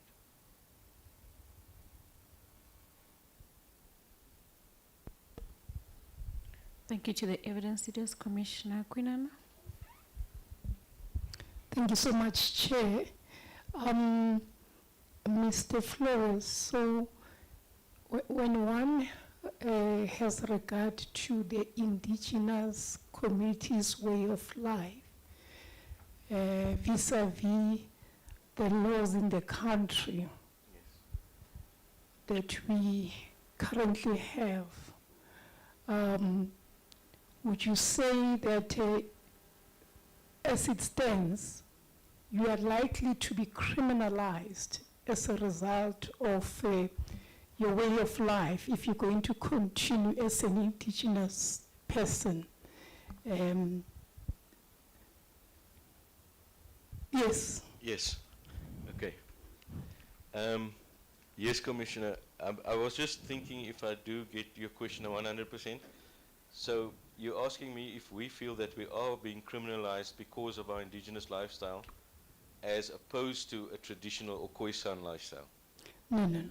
I'm saying, so as the state of affairs is now in terms of the legal framework that exists, that requires things to be done in a particular fashion. Yes. Vis-a-vis, if we were to go back to the way of life of the indigenous people, which would be really free in a number of things. Free access to land, free access to the sea, so that you can, be able to get the food, which is really the basis of our discussion this morning. Okay, I get you. Realizing the right to food. Yes, thank you for that, ma'am. This is where it's amazing how somewhere where people talk about indigenous rights and how we would like to do it, they always think that we'll be going backwards and it will be the old ways. But we must remind people the Dutch don't walk in clogs all day and the Scots doesn't wear kilts. Hence we are talking about, as indigenous people, about the GBF and the NBSAPs, because within there is regulations that we can put in for ourselves that you're asking for now, but like everything, including this commission here, we are not represented as indigenous people. You understand? With decision makings on this. So when those things come where we can actually be imposed, there's regulatory mechanisms in there, but we were unfunded. The guys that funded the legal frameworks, the legislative frameworks that is now criminalizing us, did that with huge funds, with huge support. But we have worked very hard. So with the UNDP and their GEF8 projects, we are now part of the IPLC. So we will get the funding and we'll work on the funding to actually go to our people and say who they are, participate, put these regulations in place so you can also know at the moment, and why we are sitting here is because we are using what we have until those things come into realization. But even now to then, what we are dealing with now and working these terminologies, these principles of the ILO, of the UNDRIP into the cornerstones of policies and legislation is where it always ended. It never happened that it comes in. That's why a court of law can evict an indigenous people from his own land where they lived for generations, and they will say it was legal. You understand? All right, so there are things that are coming out from what you're saying. So consultation obviously is very important for any legal framework to come about. Yes. Participation, and of course, recognition of indigenous people. So I won't be able to say the Khoisan because already from where you're sitting, you are representing the Aboriginal. Sorry, ma'am. I mean, if I must say, if you ask who I am as a tribe, I'm from the Hessequa tribe. And I come from a town which is known, it's Genadendal. It's a first missionary station in South Africa where organized religion came into the country. Now those missionaries kept a detailed record, not to preserve our history, to record what they do, but by default they kept the history. So we've got evidence of uninterrupted use that no one cares to look at, but we've been crying out for 30 years. Yeah. All right, so participation is one of the recommendations that you would say needs to be once more looked into when one has to look at how the legal framework that is to come out should look like. Authentic participation, ma'am. Thank you. And of course, but you do appreciate that as a country, there must be laws that regulate trading, you know, that regulates the use of the land, access to even the seas. That must be there.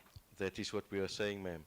So we'll guide the Commission to look at the sections I've put in my writing in the Constitution, as well as goals and targets set with binding treaties. And we can take it from there, because then what we are asking for will not be unreasonable to you, because it's within your frameworks and mandates and budgets. And it then comes back to the issue around those that would have been arrested because they did not observe the very laws that currently exist. So you'd appreciate that obviously until such time that those laws are done away with, or at least are amended in order maybe to read differently. As now things stand, one would still have to observe the laws as they stand in the country. And we have been. If you do demographic and geographic census of the prisons, Eastern Cape and Western Cape, whether we're the most or the least, we're the prisons the most. And a substantial amount of those prisoners are there for their food and their medicine plants. Thank you. So obviously you do have, you know, you have envisaged how this can be done.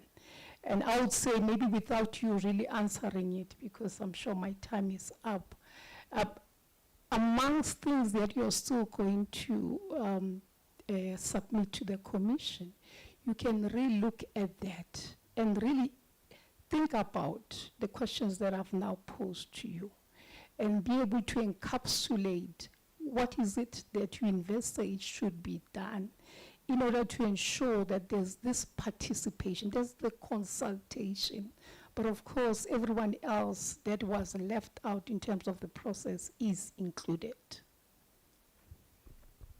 Yes, ma'am.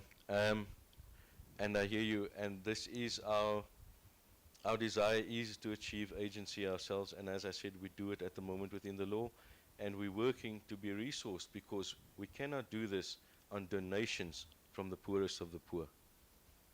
Thank you so much. Thank you, Commissioner Dule. No question. Thank you so much, sir. Given the time constraints, I'm just going to ask for a written when you're making your supplementary submission, just to clarify some issues. But I think in terms of the aspects from the evidence leaders, is the presentation you made today, which is different from what you had submitted. And in terms of your supplementary submission, answering and elaborating on the aspects that Commissioner Quinana spoke to, how does participation look like? But also perhaps what you can also then just elaborate on that distinction that you made in terms of traditional versus indigenous knowledge and societies, and how they work, and how you envision legislation that considers those two different concepts.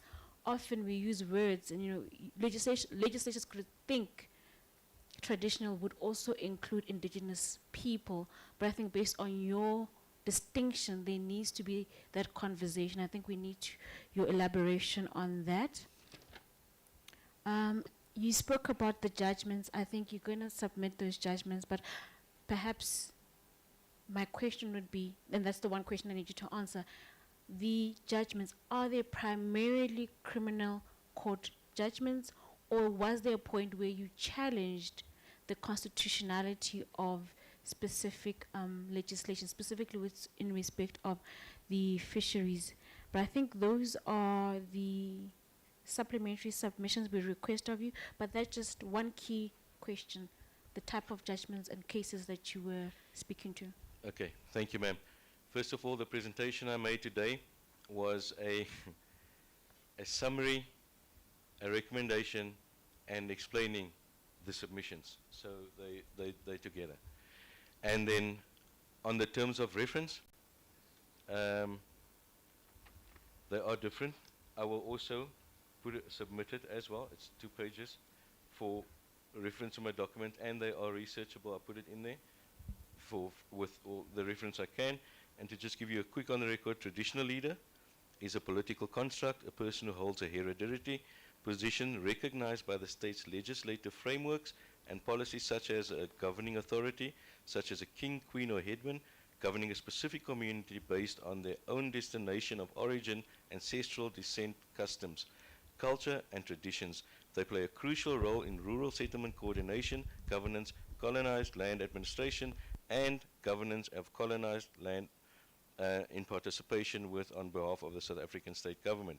Indigenous leader, a respected individual within an indigenous community who stewards cultural heritage, a respected individual recognized by the community as a custodian of indigenous traditional knowledge, culture, and land, tasked with ensuring the collective well-being and future of the people. They prioritize community, consensus, stewardship of natural resources, and defense of sovereignty, often balancing modern challenges with ancestral values. Thank you.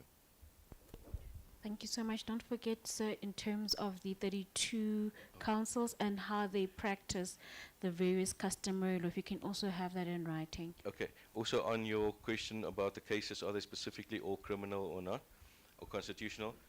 I think the few I'm going to point out here will take 3 or 4, because the rest will follow the same theme, was where initially it was criminal, but the one in especially Imansdorp Koga was referred to the High Court on the rights to food, on the constitutional definition of it.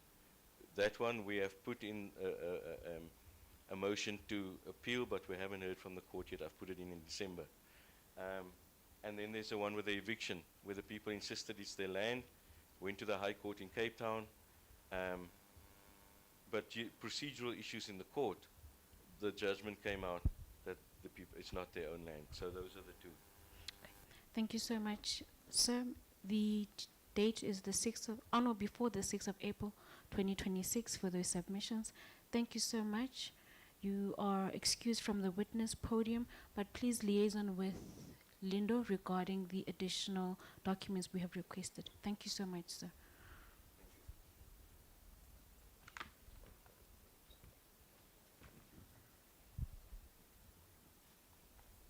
I note that this session was 1 hour and 24 minutes, and I think it is because of the oral presentation of Mr. Soares. I have been requested for a 5-minute additional comfort break. When we come back, we will be asking the colleagues from the Green Connection, and I do apologize for being 8 minutes late. You're supposed to start at 12 o'clock. So we're going to start at 12:15, and then we will end at 1:15. So when we come back, I'll ask the colleagues from the organization, the Green Connection, to be online or in person to start. Short comfort break until 12:15. Thank you so much, colleagues.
So you're going to drop something?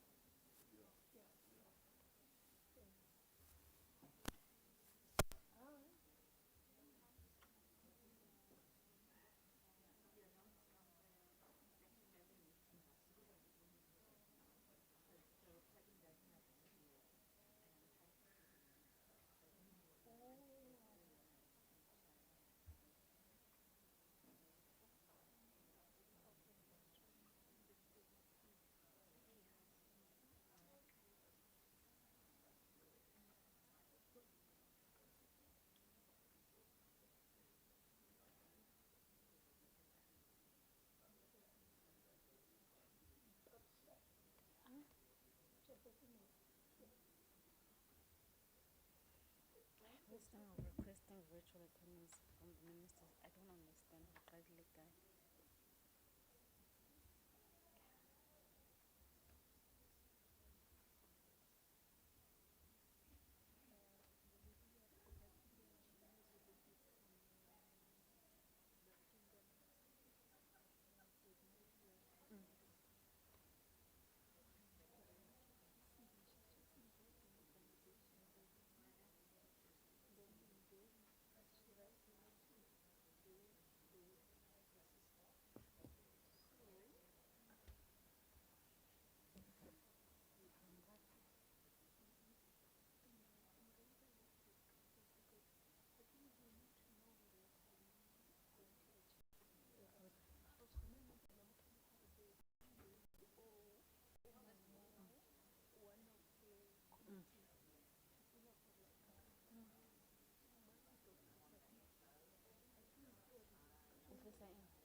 Thank you so much, colleagues. Can we return back?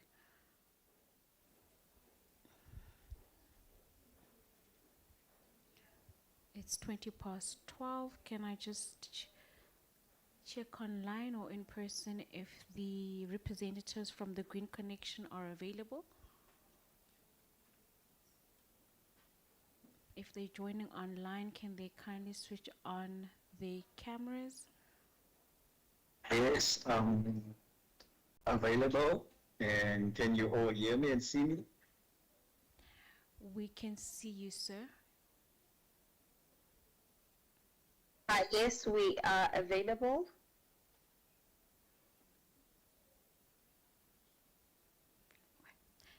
Thank you so much. For the record, I see that there is a Van Roy, Natalie Jane Van Veek, and there is Melissa, and there's Keta, and there is Christy Links. So is it all the colleagues that will be representing the Green Connection? Okay. Yes, we can confirm. Thank you so much. We'll start with Mr. Neville Van Roy. If you can just, state your names for the record, your role at the Green Connection. Thank you very much. Greetings to the Commission. Can you hear me well? Just Loud and start clear. there. Thank you very much. My name is Neville Van Roy. I am the ambassador at the Green Connection, and I work in the various communities for the Green Connection. Thank you. So will you be taking the prescribed oath or affirmation?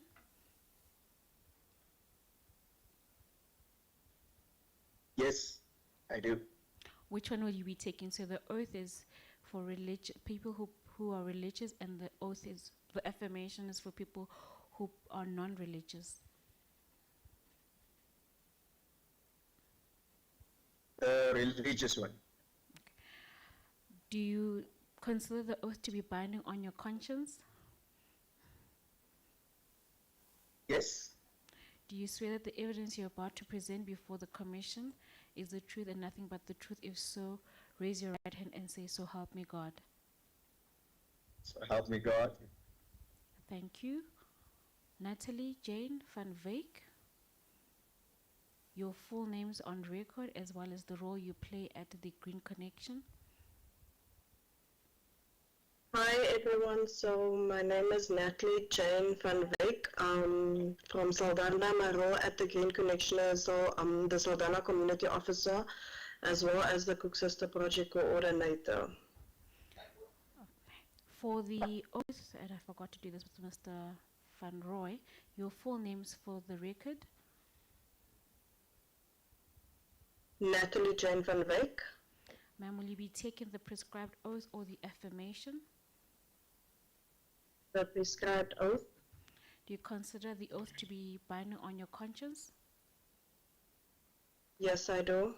Do you say that the evidence you're about to present before the commission is the truth, nothing but the whole truth? If so, raise your right hand and say, "So help me God." Help me God. Thank you. Melissa Pollen. Your full names for the record as well as the role you play at the Green Connection. My name is from the Green Connection, and I'm a community member. For the purpose of swearing you in, can you just confirm your full names for the record?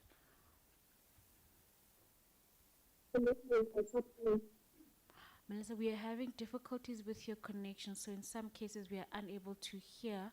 So can you just repeat your full names for the record? My name is Raynette Melissa. Are you going to be taking either the prescribed oath or the affirmation? The prescribed oath. Do you consider the prescribed oath binding on your conscience? Yes, I Do you say that the evidence you're about to present before the commission is the truth, nothing but the whole truth? If so, raise your right hand and say, "So help me God." So help me God. Thank you. Keta Butelezi, you're next. Full names for the record as well as the role you play at the Green Connection. Good day to you, commissioners. My name is Ketamahle Londiwe Butelezi. I am the economics officer and project lead for the Cook Sister project at the Green Connection. For the purpose of swearing you in, just state your full name for the record once more. It's Ketamahle Londiwe Butelezi. Will you be taking the prescribed oath or affirmation? I'll be taking the oath. Do you confirm that the oath is binding on your conscience? I confirm. Do you say that the evidence you're about to present before the commission is the truth, nothing but the whole truth? If so, raise your right hand and say, "So help me God." So help me God. I confirm. Thank you so much. Christy Links, once just your full names for the record as well as the role you play at the organization.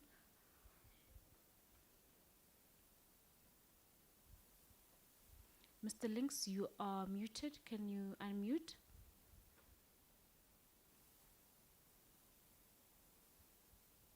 Can you hear me now? Yes, we can hear you. Okay. I'm Christy Links. I'm an active bona fide fisher. I'm also the chairperson of the Saldanha Dyers Cooperative and also the vice chairperson of the West Coast Fishers Forum. Right, just for the purpose of swearing you in, your full names for the record. Only Christy Links. So will you be taking the prescribed oath or the affirmation?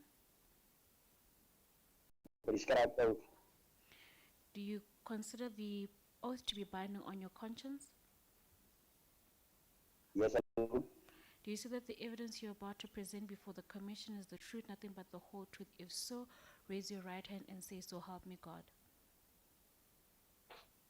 So help me God. Thank you so much, colleagues. You have 20 minutes in terms of the procedure. Linda Gutlo will remind you when you have 15 minutes left, and again when you don't have any more minutes. Thank you so much. Over to you for the presentation.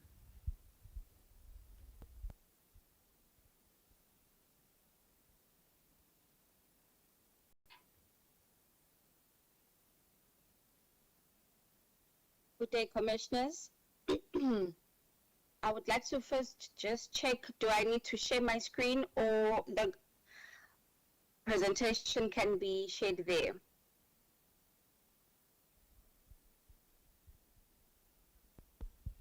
You can share your screen so that you're able to control the presentation.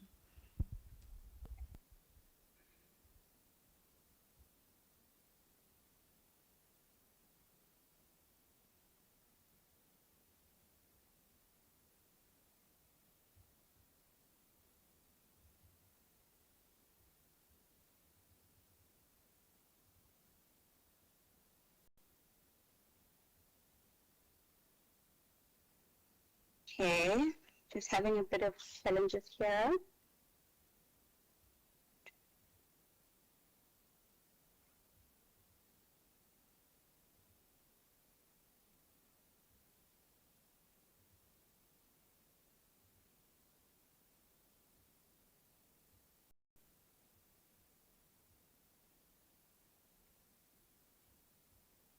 Can everyone see the sharing of the screen? Yes, we can see it. Okay, wonderful. So I'd like to start off this presentation and thank the Commission for allowing us to make this presentation and the submission on food systems. So it's simply titled Food Systems, Coastal Livelihoods and Human Rights. This is a submission made by the Green Connection team with voices from coastal communities. I would like to take this first opportunity to allow Neville van Roy to speak to the overview of the Green Connection. Thank you very much, Keta. Once again, greetings to the Commission, and thank you very much for this opportunity. Just a little bit of background on the Green Connection is a 25-year-old non-profit organization that had its focus on climate change and still has that focus to an extent. And we have work on the climate change around the country. Am I audible enough? Just on a double check. You're audible. You may proceed. Thank you. Yes, and we have zoomed our climate change work in the last 5 to 6 years to a campaign that is called Who Stole Our Oceans? And that campaign has started all around the coastal areas, and it came about when we saw under the Operation Pakisa project by the President Zuma that our oceans is now divided up into a lot of blocks, and those blocks are now leased out to multinational companies. And I was the grassroots worker for the Green Connection with various communities around, from the Namibian border all the way to the Mozambican border. Nabibi is a small town that I also go and work around on that side. And our campaign is essentially focused on, bringing awareness and capacitating and empowering communities to raise up their voices, to be included and all inclusive in this, in what is happening on the coastal side of South Africa. And many companies, as you know, started either seismic surveys or drilling exploration in these blocks. Many times in my experience working around this beautiful coastline of ours, I often collided with an uninformed communities that is not informed about what is happening at their doorstep around the country. And it's also important to mention that these companies normally come and then they do public participation meetings, which is we have in our experience see is really just a tick box exercise, because it's the voices of people are not heard at that time, and also some people are at work and it's the wrong time, and the crucial communities like fishing communities is not available at that time. They are either out at sea, and that is some of the challenges that we have. I have experienced working around the coast. So the Green Connection focus is an environmental justice organization. As I said, we're not just focusing on like a conservation organization that focus on the beautiful things of the ocean. Yes, that's important, but also the livelihoods that is dependent and also already built connections, even like the previous speaker said, from ancient times, when I meet those pre-colonial fishing traps next to the ocean in Arniston, I'm reminded of that fact, that how communities have already been connected to the ocean before colonialism even. And so those connections, and we're speaking with those type of communities that we are working around the coastal areas. And it's important that we make sure that fishers' voices are included in the development that the government is posing on their doorstep, and also that they make meaningful, and the emphasis on meaningful contribution. And sometimes that's the challenge, where the communication, you know, and they are not allowed that space to make that meaningful communication or intervention in the development that is on their doorstep. And so we make sure that it is fair and transparent and inclusive in that way. And so communities, we go there and we talk to them and we tell them how they can get involved and what are their rights essentially as people staying in those coastal areas. So yeah, that's the long and the short of the Green Connection, and we are still actively involved in doing that with the multinational companies that we are opposing, such as Shell and Total, that wants to drill in the oceans and didn't follow correct processes, and therefore we sometimes end up in court resisting these communities side by side together with communities such as the West Coast, Port Nolan, and so on. Thank you very much. Let me just stop there for now. Thank you. Thank you, Neville. Let me just continue the presentation. So it is important for us, again, to speak to how small-scale fishing in coastal communities are significant within the food sector discussions or the food value chain.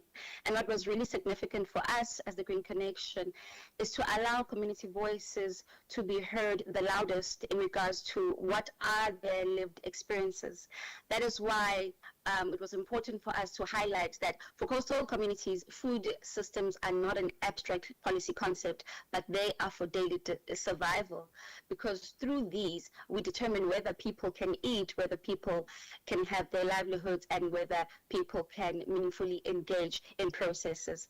I would like to also take this opportunity to allow Melissa to speak to her lived experience as a small-scale fisher in Eastern Cape, and then after her, you will hear from Mr. Christy Links. Thank you.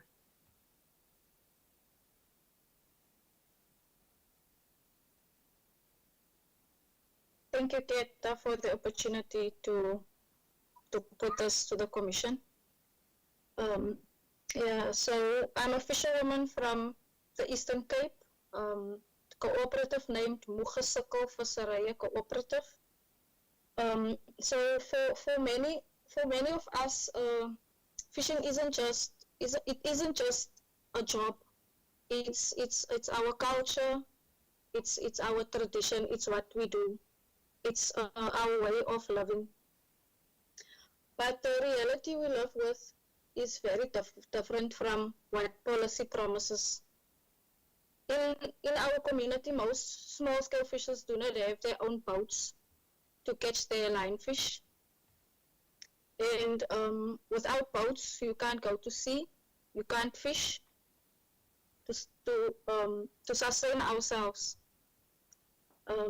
Instead, many of us rely on the squid permits, but these squid permits are caught by commercial boat owners, and we only receive like a small percentage of the catch at the beach price. That small share is expected to support entire households and the community. And as I speak now, squid is scarce, and that means less income, more poverty for the communities. At the same time, the latest traditional lionfish allocations for 2026-2027 season created a serious crisis for coastal communities as small-scale fishers. So the number of vessels allowed for small-scale fishers was drastically reduced, leaving many cooperatives without boats needed to fish. The decision threatened livelihoods of fishing community across the country and led to strong objections, especially from small-scale fishers. Many cooperatives did submit appeals to the minister, and the minister later directed the department to address these concerns and review the situation to ensure fairness and certainty for fishing communities. But beyond allocations, the daily struggles continues. Getting permits is extremely difficult. Even though small-scale fishers were granted a basket of species to harvest, the process to obtain the permit is the issue. It's full of red tape. And so with that, without permits, you can't go fish.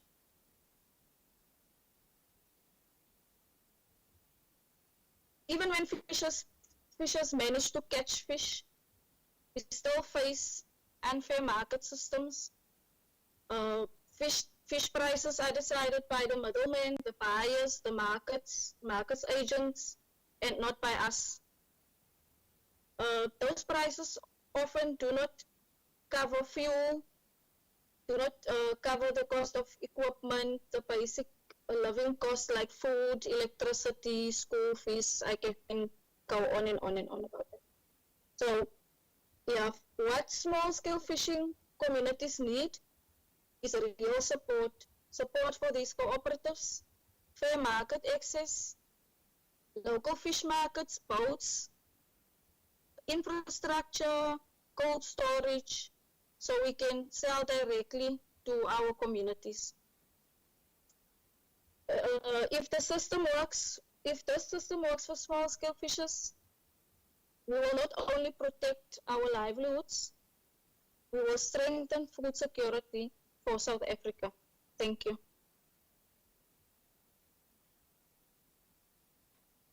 Thanks, Melissa. Can we have Christy Links?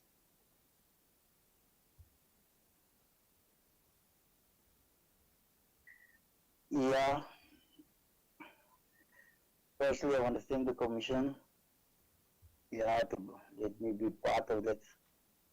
And as a small-scale fisher, we're facing many challenges, especially from our department, GFFE, for applications that take too long to release.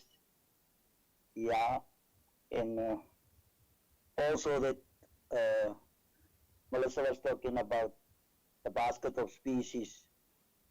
So actually Saudia's cooperative got 11 species in its baskets, but only 2 is activated. So we only depend on the West Coast rock lobster is one, and the other one is the lionfish. As the minister announced last week publicly in media for the correction of the of the 26-27 lionfish permits. And he also mentioned it would be, I have to release it before the 26th of March, and we are still waiting, although there are people co-opted already applied for the permits, and nothing happened since then. So we actually worried about it. And then when it comes to the West Coast rock lobster, there's also a problem, a huge problem. The calculations was did wrong, because they actually, in our West Coast, we have 17 cooperatives that was decreased by kilograms, and the excuses they, in the near source sector, and the excuses they are using for it doesn't make sense to us. Because we are in the same waters as the commercial fishers, and now they said, okay, this is for, how can I say, I rather use it.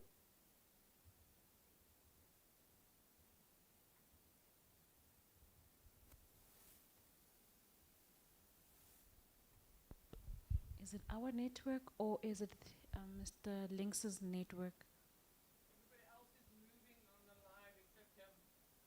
Okay. Ms. Buthelezi, we have an issue with Mr. Lynx. We've lost him due to network connectivity. Can I ask you if you, for the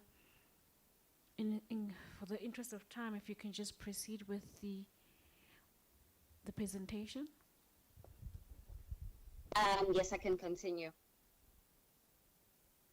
So, as you have heard, my colleagues on this panel, as they've spoken to some of the challenges that they're facing on the ground, we need to look at realistically what they are speaking on or speaking to in regards to food systems. And when you look at this particular slide, this slide tells you that South Africa has about 3,000 kilometer coastline and roughly 28,000 small-scale fishers who depend on marine resources for their livelihoods. So if there are 28,000 small-scale fishers that depend on marine life, can you imagine if one small-scale fisher maybe feeds about 50 family members, that number could then multiply drastically to hundreds and thousands of people that rely specifically on coastlines. And it's really important to understand that from what my colleagues have highlighted, some of these limitations are causing frustration to their livelihood and their ability to be food producers and also be active participants within the food value chain. The health and the governance of this coastal ecosystem is a matter of urgent national human rights. When we look at what we call the paradox of the producer, speaking again to what my colleagues have shared, the producer in this case being the small-scale fisher in the ocean, the challenges, as you have heard, commissioners, which have been brought before you, include a lot of systemic exclusion. That systemic exclusion being exclusion from decision making. Something as simple as having a marine special planning meeting in Johannesburg, which is inland, and not providing resources or transportation for small-scale fishers, or not even inviting small-scale fishers to participate in that process, is also what we see as challenges that we would love the Commission to look into. Some of the other systemic exclusions include unequal market access and rising of costs. As you have heard from what my colleagues have spoken to, it's really challenging to be a small-scale fisher because you might not have infrastructure to be able to store your food, your produce, so that it doesn't rot, and that you have an open access market where you can sell your fish to maybe community members. However, most of these coastal communities are poor, and they are also struggling to survive economically. And then also from what my colleagues were speaking to, you heard that there is state bias towards large commercial interests. Some of the challenges that were brought forward by Mr. Christie Links speak to a lot of systemic barriers that make it increasingly difficult, even though production is available, as you have heard, that in terms of the baskets, there are 11 different types of species. However, there are barriers to permits and what permits they could have in quotas, and these have seen continued frustration for small-scale fishers. And this then leads to experiences of household food insecurity, because as we spoke in the beginning, if one small-scale fisher is feeding 50 people in a community or their family, if that person's opportunity to fish in the sea is taken away from them, then 50 people perpetually starve. So we can see from this diagram that the contrast or the contradiction between being a small-scale community fisher versus large commercial industrial fleets, they include challenges that have to do with small-scale fishers wanting to be traditional, sustainable, and custodians. However, in terms of commercial fishing, you see that on the other side, there's a lot of damage that takes place, especially when large vessels are on the oceans and they are consistently fishing and stripping the environment and causing certain effects on the environment, and then seismic disruptions.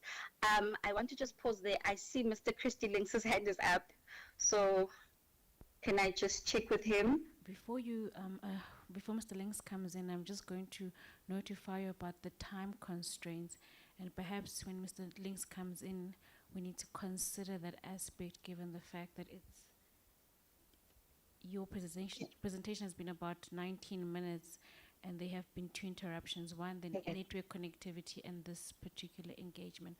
So I'm going to allow 5 additional minutes so that we can just wrap up the presentation. Thank you.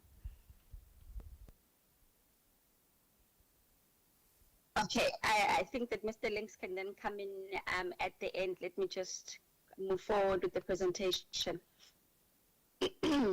So we see that there is an imbalance in terms of constitutional ideals. The fundamental right to food is a great ideal. The right to livelihood is a great ideal. On paper, we believe that this is great. We are hoping that communities are all experiencing this. However, lived experiences speak to structural barriers. These are exclusion from decisions, unfair industrial competition, weak governance and accountability, and of course rising operational costs, as there are many economic shifts. In 2014, as Neville was speaking on Operation Pakisa, what we saw was the state promising accelerated offshore oil and gas development presented as a strategic national economic growth factor. However, what then turned out to be the lived reality for small-scale fishers is the disruption of fish stocks as seismic surveys are being conducted. And just to kind of give you a picture of what a seismic survey is there is a sound or blasting that takes place underwater, which is really loud. And for a fish in its habitat, this will cause it to move for 10 seconds, every single 10 seconds within the 24 hours.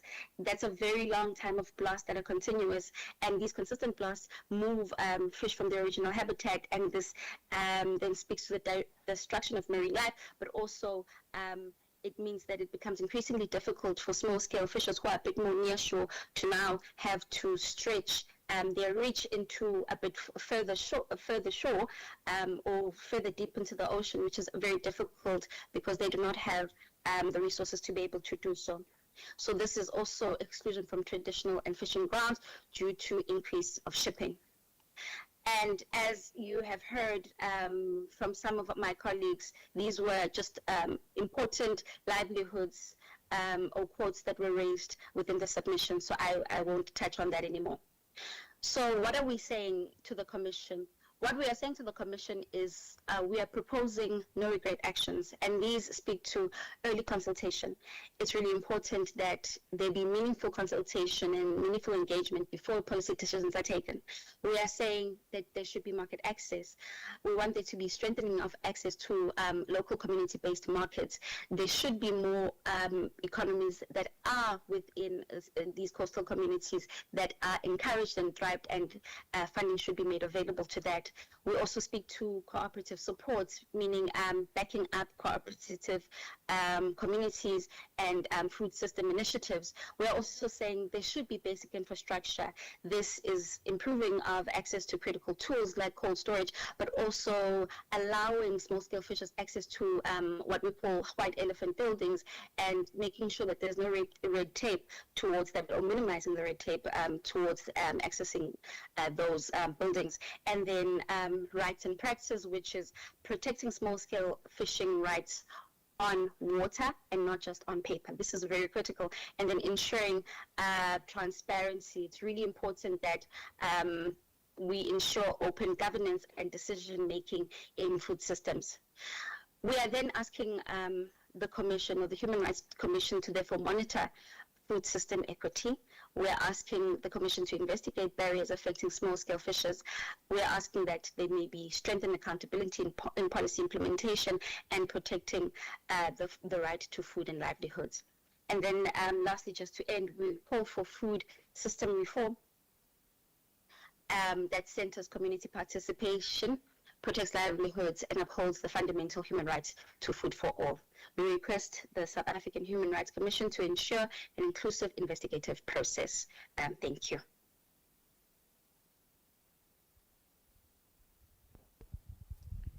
Thank you so much. I'm going to hand over to the evidence leaders. Thank you. Thank you for that presentation and the submission. I was struck by the testimonies that you include in the submission, which reveal a very similar narrative across communities in several provinces. A pattern seems to be emerging. So it seems that, as you write, small-scale fishers are increasingly excluded from the very food systems they sustain. There's, among other things, a lack of state support. There's unfair competition from industrial fishing, policies favoring large interests over community needs.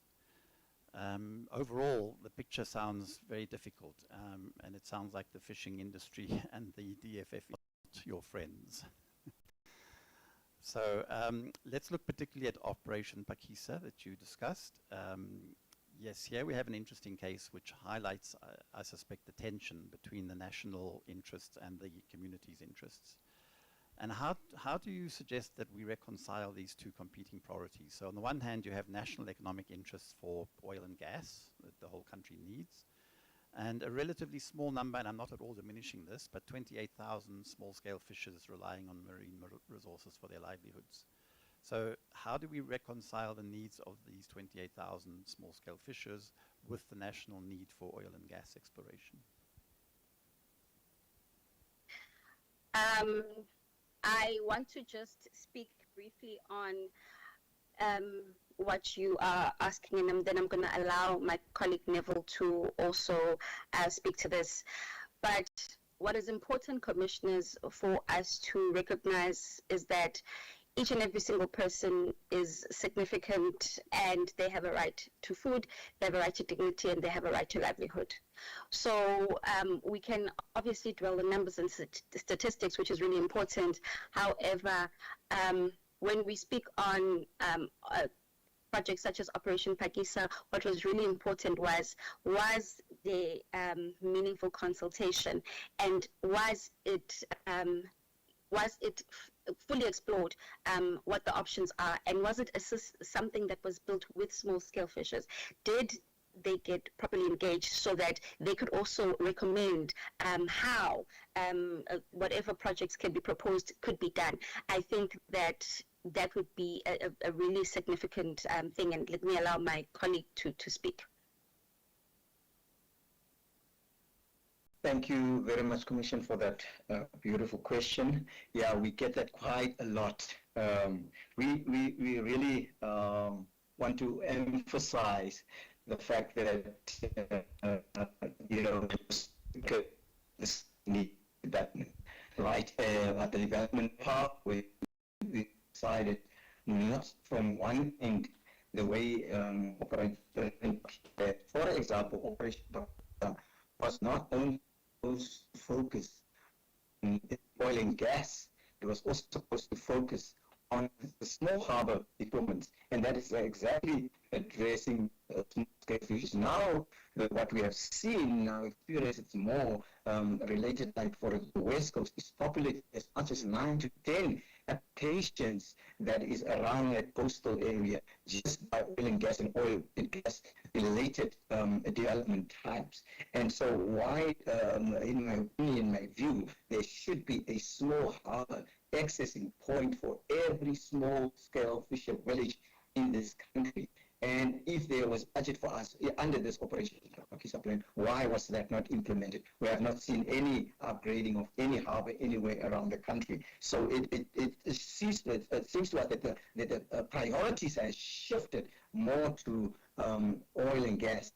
And then we come back to the can it coexist? Where do we see ourselves? We know that oil and gas is a fossil fuel, and we are signatories of the Paris Agreement, and it's high time that we should actually move away from oil and gas to do other types of development. We're talking about energy type, gas and oil is energy, so are there not other alternatives energy systems that could be explored? And then we were not included in making that decision as why was oil and gas chosen to be the development time that needs to be pushed in this Operation Pakistan. The fishers were not there, civil society organization voice was not there, and that's why we were excluded in that form. And we are often painted as NGOs that are against development. No, we are saying we need people-driven, responsible development. And in our view, at the moment where things currently stand, and from a climate perspective, oil and gas is not such a responsible development, locking us back into decades of being dependent on fossil fuel, where we should be moving away as a country from this. And now it's creating unnecessary tension between a people group, those 28,000 fishing communities that is just want to do their food security, not only food security, but food sovereignty that they want to build in their own communities. Remember, our communities has already come from a double unfair colonialism apartheid, and now they've just, started to get on their feet with this after apartheid. Now, again, there's another push for oil and gas, which is another colonial, neo-colonial push for big industry over and above people. Thank you. I'm going to put another point to you, which you probably also hear a lot, not because we necessarily agree with this, but just to show you, give you a chance to respond. The conflict between commercial fishing and small-scale fishing. Does the Green Connection believe that the conflict of interests and competition for resources, especially access to fisheries, between small-scale fishers and commercial fishing is a zero-sum game? Or is it possible for the two food subsystems to coexist in parallel, where each is generating viable livelihoods and food security at community and national level?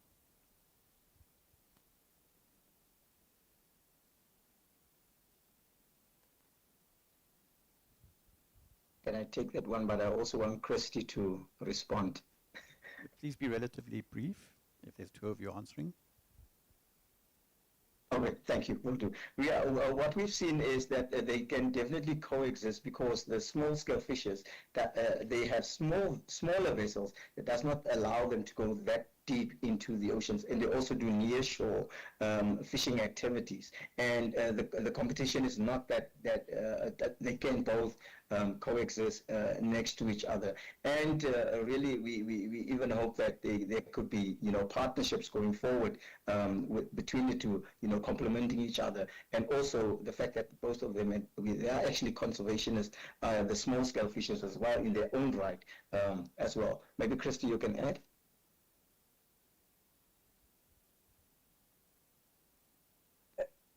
Actually, there is not much to add. he already mentioned all this. To the big companies, I mean the prices and that. We are only just a small, or maybe too small for them to compete with them.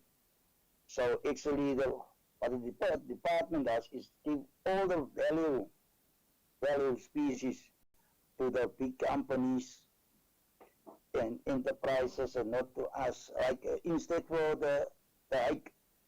So last year, we, as many cooperatives, apply and also appeal on it by the department and not giving us like a headline, because we know that it's not viable to us, and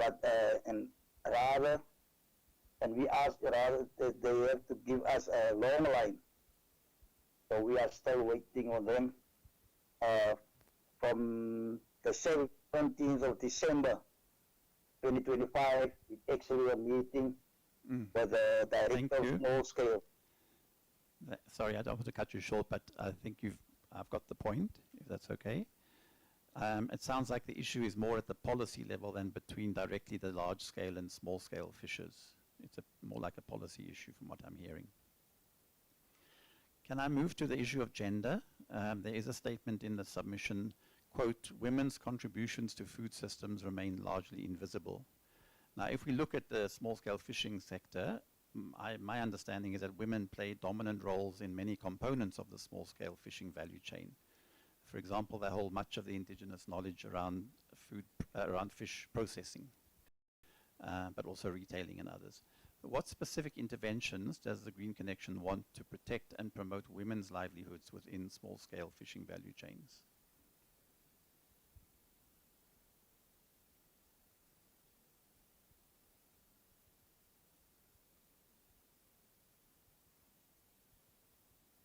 Thank you again, Commissioners. And I also want to allow probably one of my colleagues, Natalie, to speak to this, or Melissa as well, as the females represented in this submission.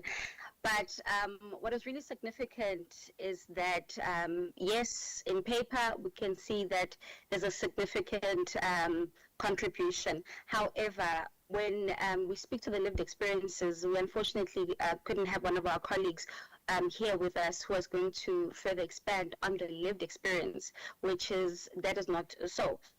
As you have seen in our commission, that women in Duringbai who, as you are saying, are quite significant in the food value chain with small-scale fishers, they went for 2 years without receiving any source of income, even though they have been players within the system. So you see that some of those challenges are what we as a Green Connection we want the Human Rights Commission to assist us where there may be systemic barriers, so that, yes, the women might seem as if they're represented, but on the ground, are they actually getting, meaningful contributions where, as we know that most women are now head of households in many communities? Does it then mean that the same women who on paper might seem like they're represented, but when you get to the coastal communities, you find that they haven't had anything to eat and are trying to find alternatives, whereas in most coastal communities, there's not many alternatives to what they can do besides life on the sea. And I think I'd like to allow also one of my colleagues to speak to this as well.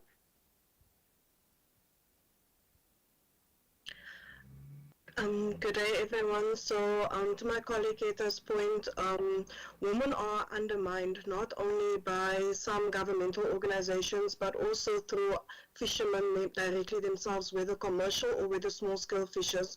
Women are not taken seriously on that platform at all. Most people would rather decide on the ground, specifically community members, even others, even what they call langanas, as well as the market that they even sell to. They do not even want to purchase from women at all.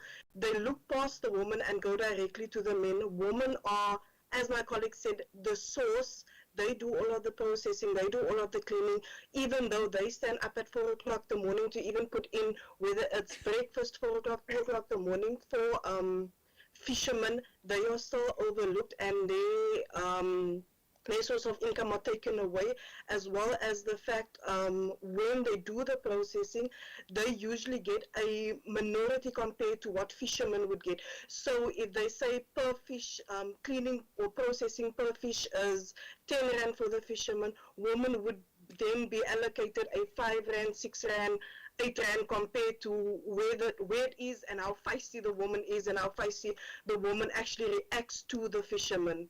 So we are also just asking the Commission to also put something in place, whether it's programs or something like that for women in this space. That would be helpful. Thank you.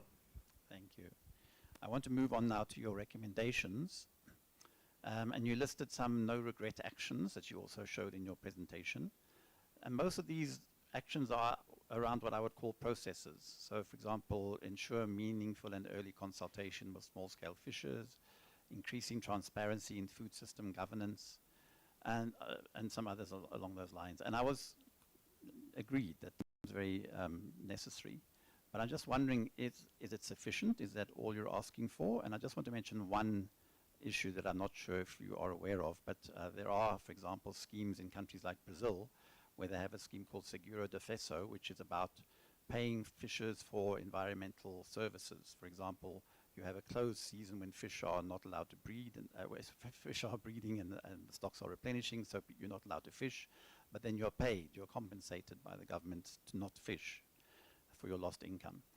So I'm just wondering if the Green Connection is aware of these kinds of support programs, almost a kind of social security, and have you considered requesting that kind of support as well?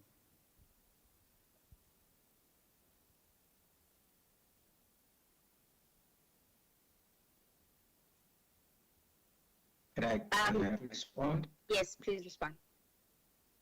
Yeah, thank you very much. We are working very closely with an organization. I think they were also on call myself. They will do that. We talk, work on international scale with other fishing formations all around Africa and the globe as well. And we do have those. It's some stuff work better in other countries, and for us, it's a whole lot of red tape. But really, what about some of those priorities and those action points that we want to put forward? And we have seen repeatedly repeating itself is the fact that permits, the permit system, the current permit system, is really frustrating the fishermen. Sometimes even timing to is as when you see many even receive their permits, and so that legal fisher is now illegal to go into the water. So that is a very, I almost want to emphasize, if the Commission can look into that point. I think in my own personal capacity and thoughts, why not a broader type of a system where fishermen could have a longer life cycle of a permit? Why can it not be 5 years and then renewed after those 5 years? You know, and so it takes away the interference of fishing communities having to go and have long lines and do long documents every year, and it really frustrates fishers as well along the coastline as well. Thank you. I was going to make my last question similar to that one, which is the Minister of Forestry, Fisheries and the Environment is coming to the Commission this afternoon, and I was going to ask you if there's one thing that we should mention to him which would make a big difference to the big improvement to the livelihoods of small-scale fishing communities. What should we ask? Sounds like maybe the permit issue is one that is very, very important, fundamental.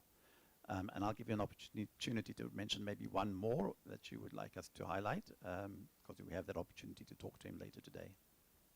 And then I'll hand over to the other evidence leader. Christy?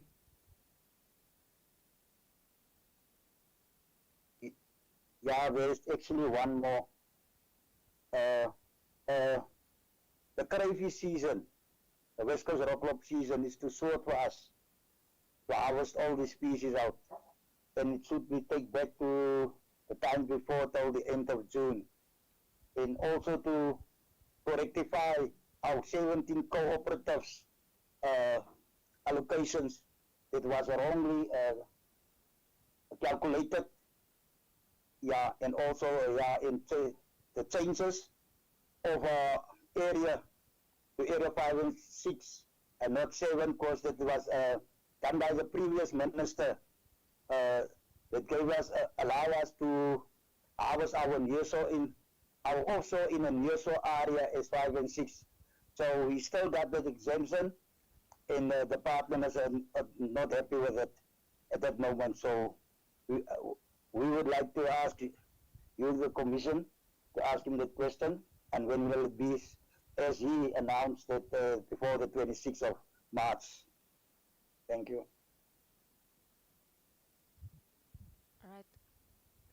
Thank you so much. I've noted the hand, Melissa, but in the interest of time, I'll try to get through my questions as quickly as possible. And I'll also request that the answers be brief as well. So I'll request that the best placed person respond because there won't be time to allow 2 or 3 colleagues to respond. So the best placed person can respond to each question that is placed. And through the commissioner, I will request that any supplementary submissions be made in writing should you want to expand on any question that has been asked. Firstly, I just want to establish, because from the last speaker we heard that there's a difference between indigenous fishers and traditional fishers. So I just want to confirm your organization. Who are you representing?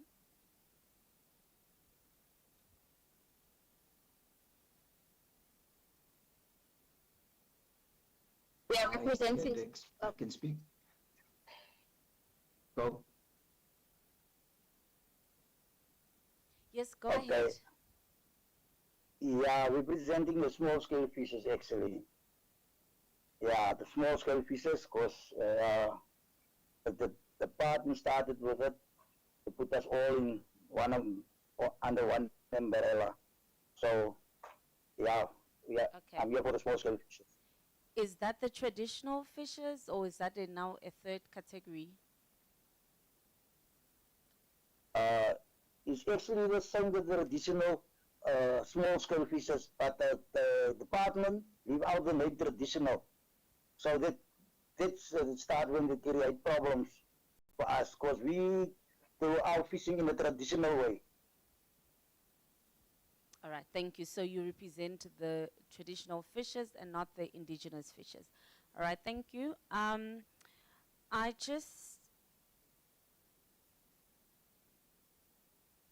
There were challenges that you indicated that your constituency is facing, and one of them is the limited basket.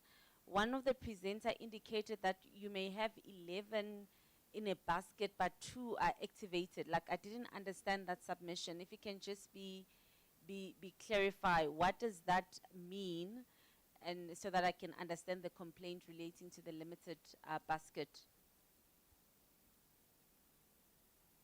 Yeah. Okay, in 2023, they sent us out the species that we need to apply for, and we apply for all these species which is in our area, and nearby area, and also for the rights, like the endline. So they granted us with 11 species.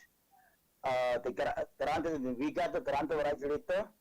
Every cooperative got it, but from the 11 species, like I told, it's only 2 is activated, so we can only make use of the 2. They also promised us of abalone, to give us 100% abalone, and it doesn't happen till now. So we're sitting with that problem. Okay, we but got the 11 species. That's the part I need to understand, because you are saying you were given a license for 11. So now the part about, if you have a license for 11, I'm not understanding only 2 activated, because if you have a license for 11, should you not be allowed to fish for 11? I do see a hand. I'm not going to decide who speaks. I think you are best placed to decide who's best placed to respond to the question. Melissa, do you want to take this question? You may go ahead. Thank you. Thank you for. Yes, so just to make it clear to understand how the basket of species work. So you were given a basket of species, but then you have to make application for the permit for that species. So what he's saying is that at the moment there's only 2 species activated, meaning that only 2 species they've received the permit for. Okay. Oh, so the government tells you have a choice of 11 species, and then you must apply, and then they will decide. Okay, so not that the 11 you were granted permission to fish the 11 species. We were granted, but then, like I've said in my presentation, the red tape. There's lots of red tape around making application for a certain species. Although we were granted the basket of species, but to make application for the permit is it's very difficult for us as small scale fishers. All right. I will request, in the interest of time, that perhaps if we can just get a written submission, because I'm not sure I still understand whether there's a permit or not, because I'm still confused. But in the interest of time, allow me to move from this question.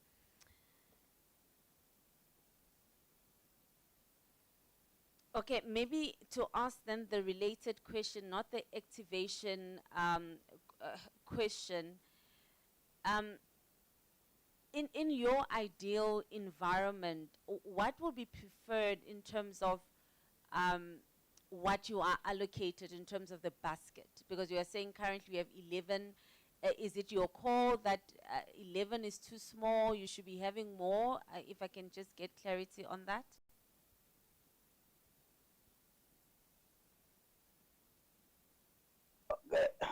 Yeah, actually both. Sorry for that 11 is a bit too small because we are left out of the value chain. Like for the sardines, we can't apply for sardines. We can't apply for deep sea trawling hike. So yeah, and the 11 that was granted to us, but we cannot apply for it on the time, that's a department's problem, because they just set up some rules that you have to apply when they let us know to apply for it, and that is a problem. And like for instead our tuna pole as well, there's a seasonal fish, and when it comes to that time, they also have to apply before the starting of the season.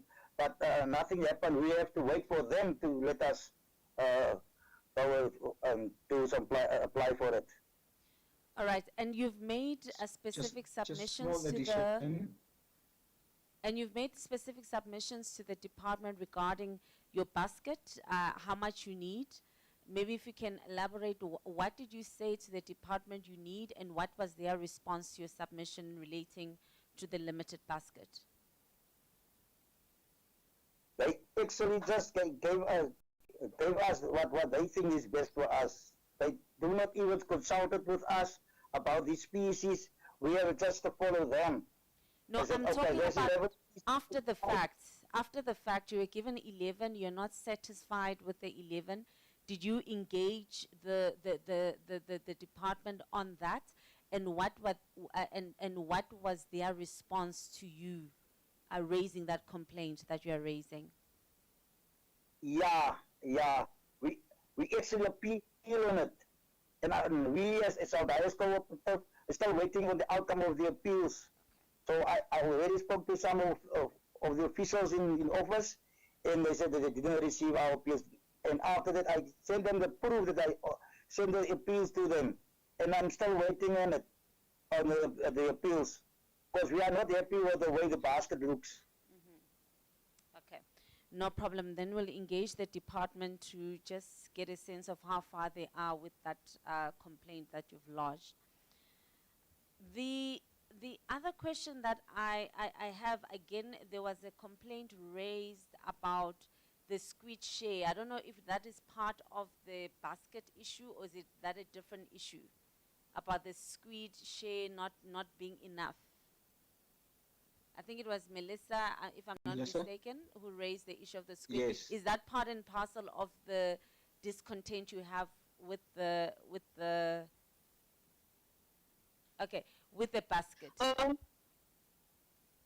Yes. So yes, squid is one of our basket species. Okay. So on the West Coast, there won't be a species allocated to the West Coast people because that's a species that's in our area. It's like, you know, there's an area for certain species, so squid is in our area. But the thing with the percentage and the catches with commercial guys, it's the issue that we don't have our own boats. That's the issue. What I'm saying is So that we have issue to is work part of the appeal. Is it part of the appeal that is pending, the allocation or the squid allocation?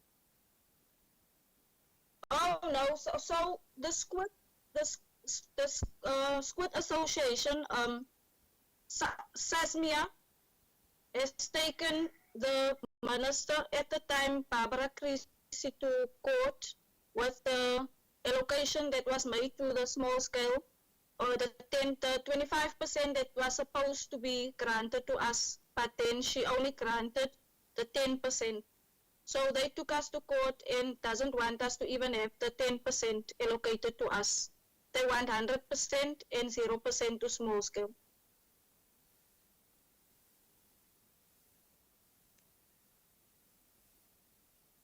Okay, I will just ask all the remaining questions at once because my time is up.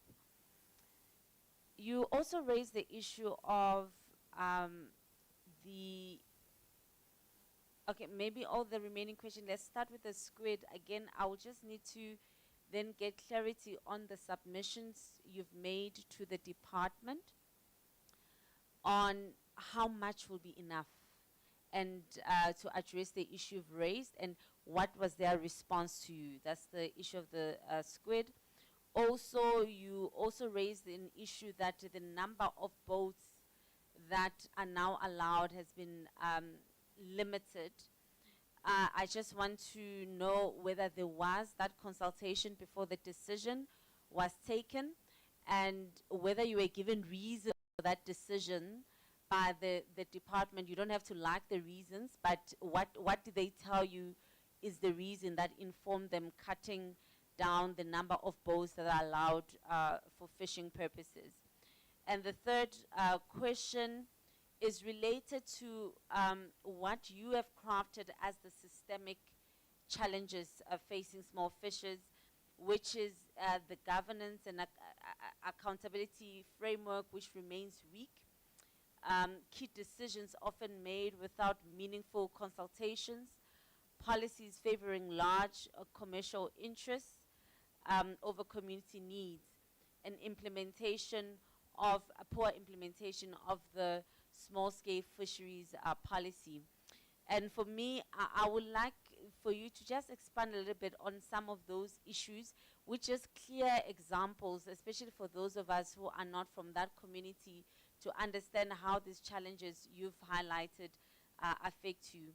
And the second last question I have is just to know which departments were involved in the operational Pakisa project as well, so that we can also give them an opportunity to respond to the issues that you have raised.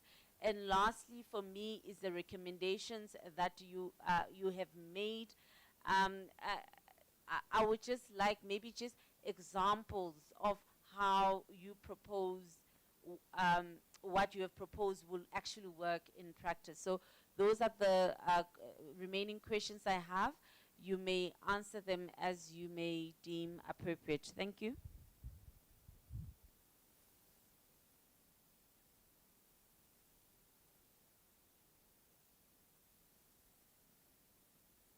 Sure, that was a lot, but I'll start with the issue on squid. It's the biggest issue at the moment, I think, but not. Then there's also the traditional lionfish cuts recently, and that brought a bit of uncertainty and concern amongst the small-scale fishers. Let me just tell you about the squid situation. So the department granted us 10% of the 25% that was supposed to be given to us, right? So then it didn't happen that the 25% was granted to us, only 10%. But with that, the industry still took the department and the small-scale fishers to court, and that case is still ongoing. And I can't tell you what the outcome of the last case was. That was on the 19th of January in the Cape Town High Court. I'm not sure what the outcome. We haven't heard anything back from our pro bono lawyer that helped us on that case. Yeah. Sorry, there were so many questions. Oh yeah, and the lionfish, on the issue of lionfish, the cuts of boats.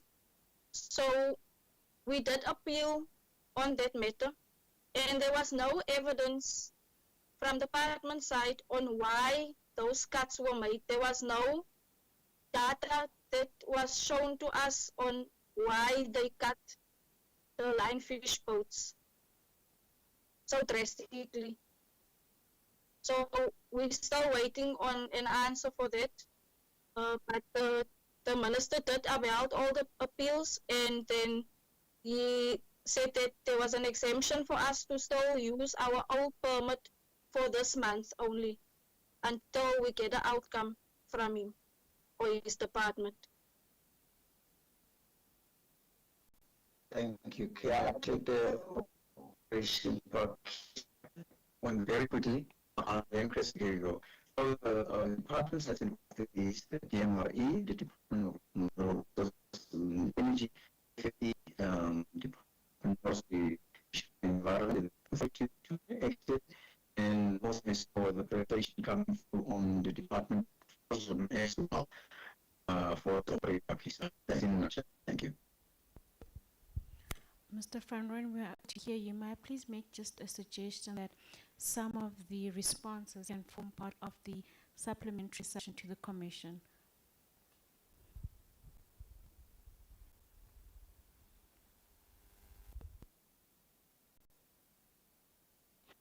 Thank you. Noted. I just want to add something to what Melissa said about the traditional lionfish permits. Yeah, they decrease our permits to 77 from 500, over 545 permits for the previous season. And yeah, in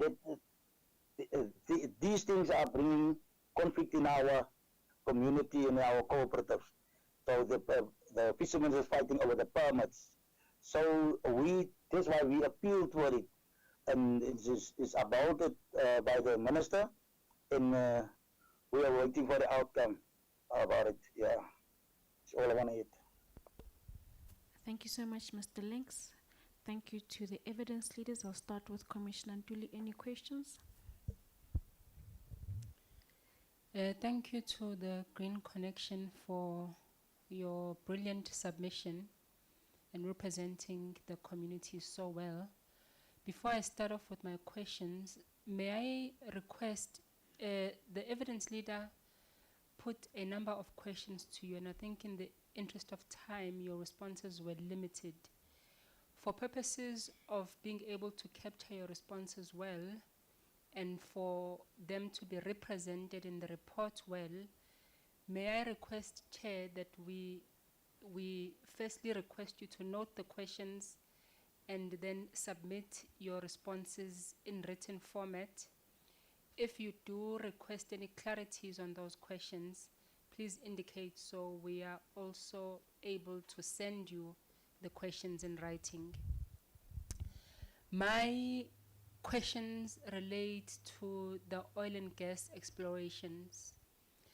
I'm interested to know whether, firstly, you see the problem itself as oil and gas exploration itself, or as a governance failure where coastal communities are excluded from the decisions with regards to the explorations?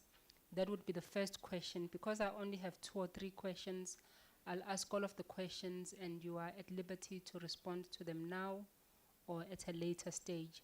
So the first one is just to get a sense from you if the problem is the exploration itself or if it's the exclusion of the communities from these processes. And then the second one related to that is we would like to know from you if there's any empirical evidence that shows the impact of the exploration on the fish stocks themselves.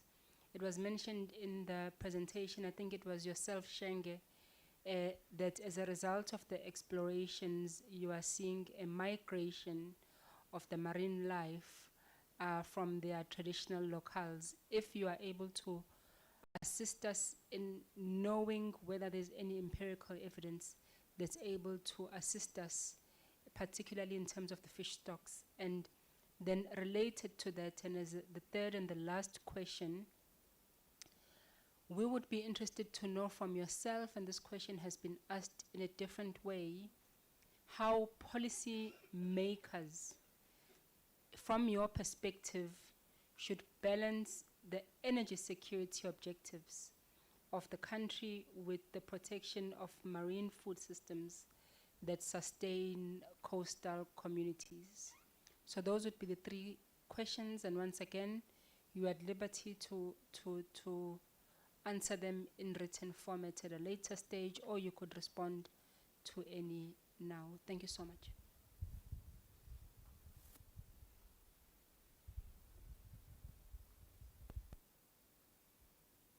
Yeah. Thank you.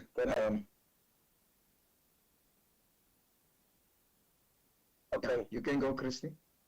Okay, thank you. Yeah. Let me just give you an explanation what's happened under the COVID, the time when we were fishing there in Lambers Bay, and the time that they doing the drilling, not the drilling, the seismic for the oil and gas in the same area as the fishes comes from. So actually that year, we had a good season just before it, and after that, the fishes disappear.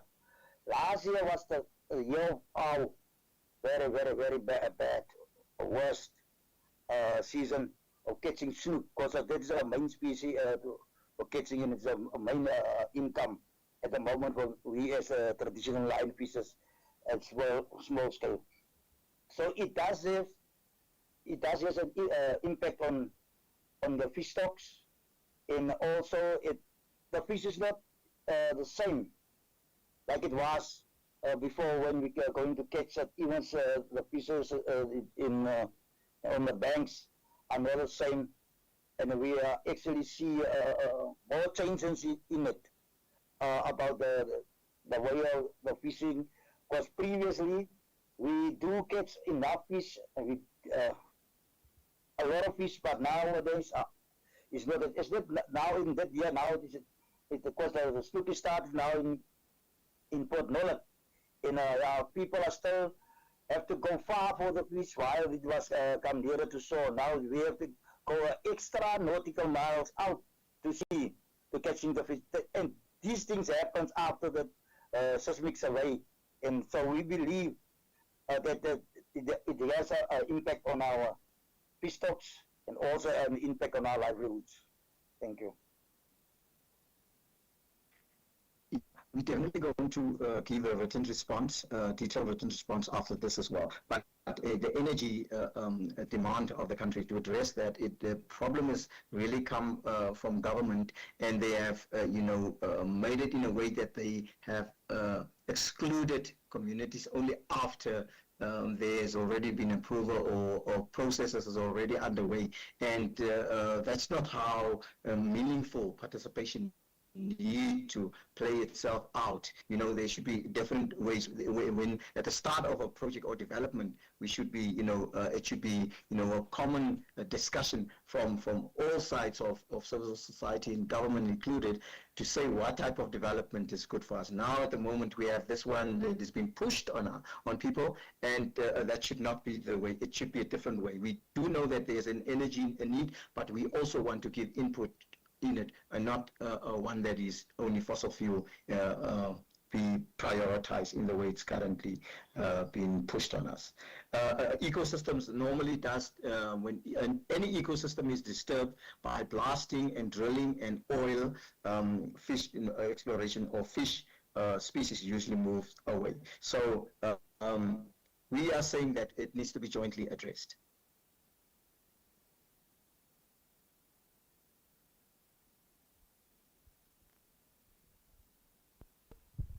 Thank you so much, Commissioner Kwinana. Good afternoon. Thank you, Chair. You said there were challenges in obtaining permits. What does that look like? Is it that it's costly? Is it that there are requirements that you are unable to meet? What does that look like?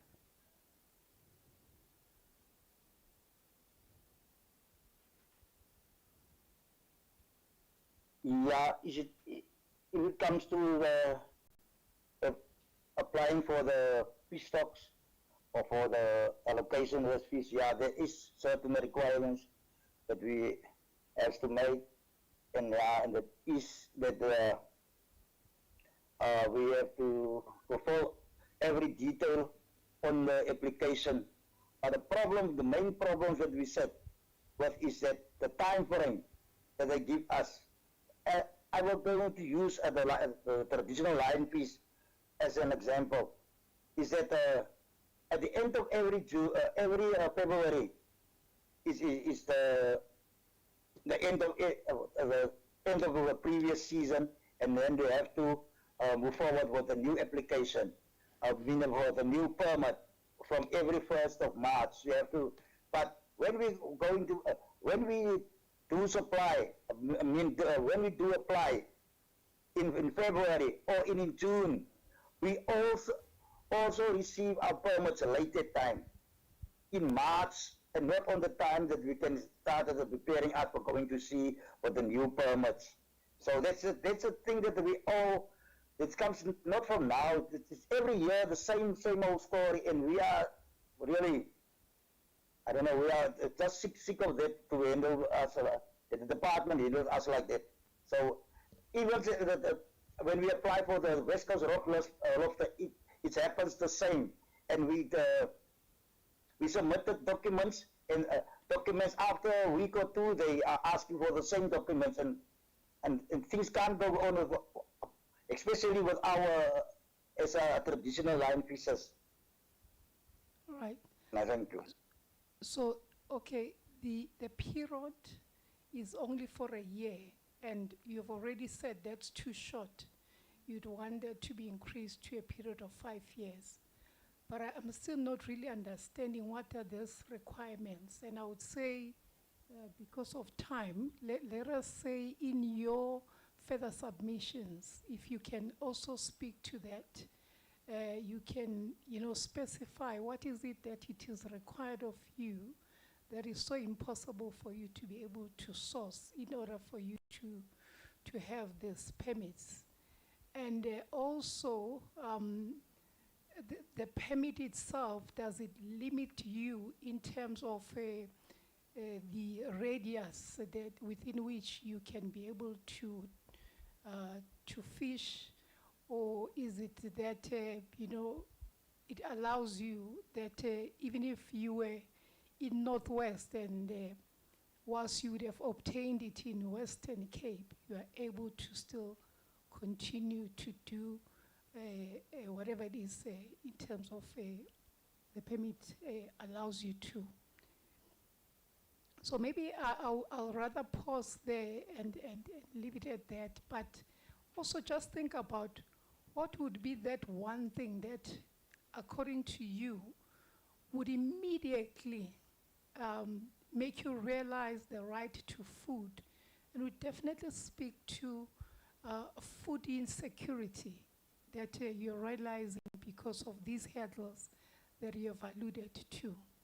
The one thing that you'd say to us, when you talk to the minister later this afternoon, this is what you need to put to the minister to consider. And I've looked at the group that is appearing before us, and I wanted to just find out the demographics in terms of this particular, is it an NPO that you represent? Also, your categories in terms of who does it really look at? You already said that women seem to be having a tough time, not only in terms of fishing itself, but even in that organization. And that is already worrisome for me. But now I'm also thinking, what about persons with disabilities? What about the older persons? Are they even hurt in that space as well? Or are we faced with ageism, in terms of older persons? Thank you so much.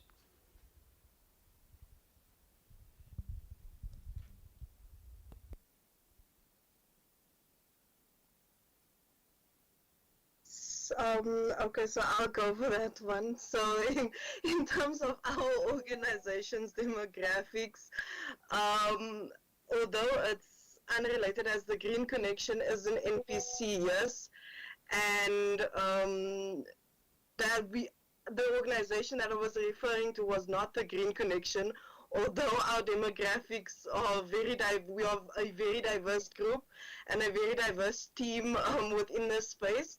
But the demographics that I was mainly, or the organizations that I was mainly speaking about, was specifically the fishing co-ops. So the different fishing co-ops within and around South Africa, the different small-scale fishing co-ops, there are frankly more men than what there are women in the sea, in the ocean, yes. But when you actually look at it on a wide perspective, there are more women and there are more youth than anything else within the fishing co-ops that actually handle more than what most people think they handle within the fishing co-ops. Like I said earlier, it comes to processing, when it comes to documentation, even when it comes to standing up at 4 o'clock in the morning because your husband should go to sea or your brother should go to sea. The demographics are so wide, and yes, there is old people.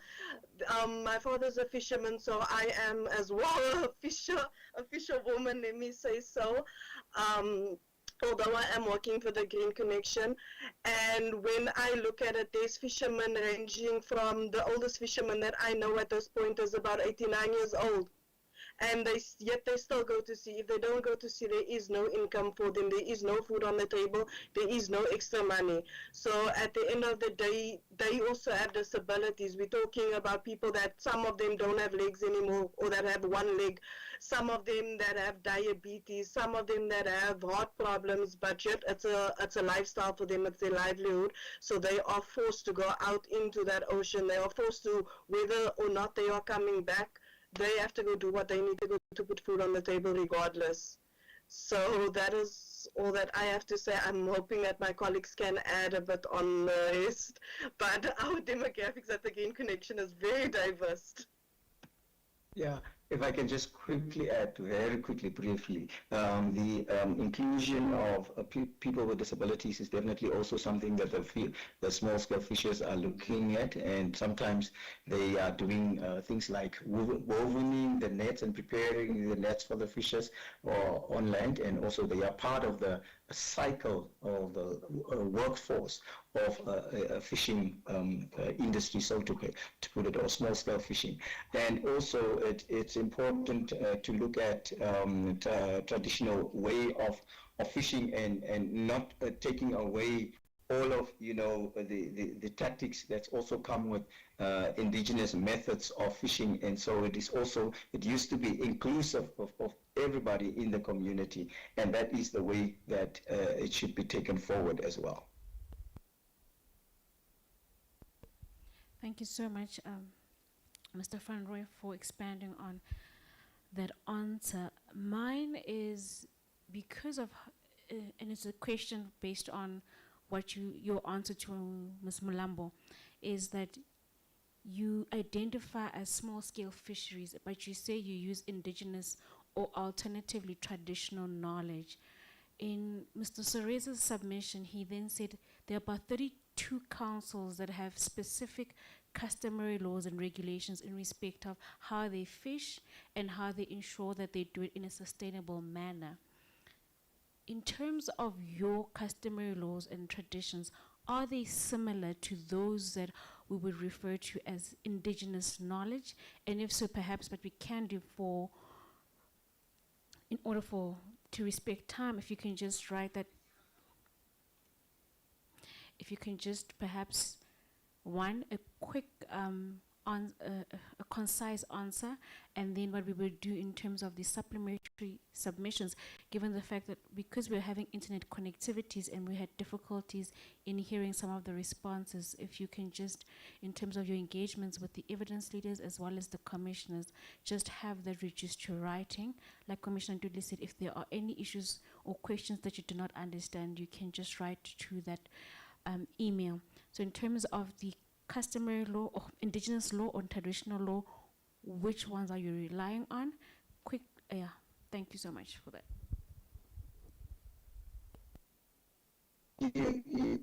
Thank you, Kay. If I can briefly just respond to that, because since apartheid going over into the new dispensation and fishes being categorized, normally our fishers used to have their own indigenous methods that they learned from their forefathers. So we shouldn't forget that we had like an oral tradition and a practical oral school of fishing from where the trade is passed on from one generation to the next, and that generation that includes specific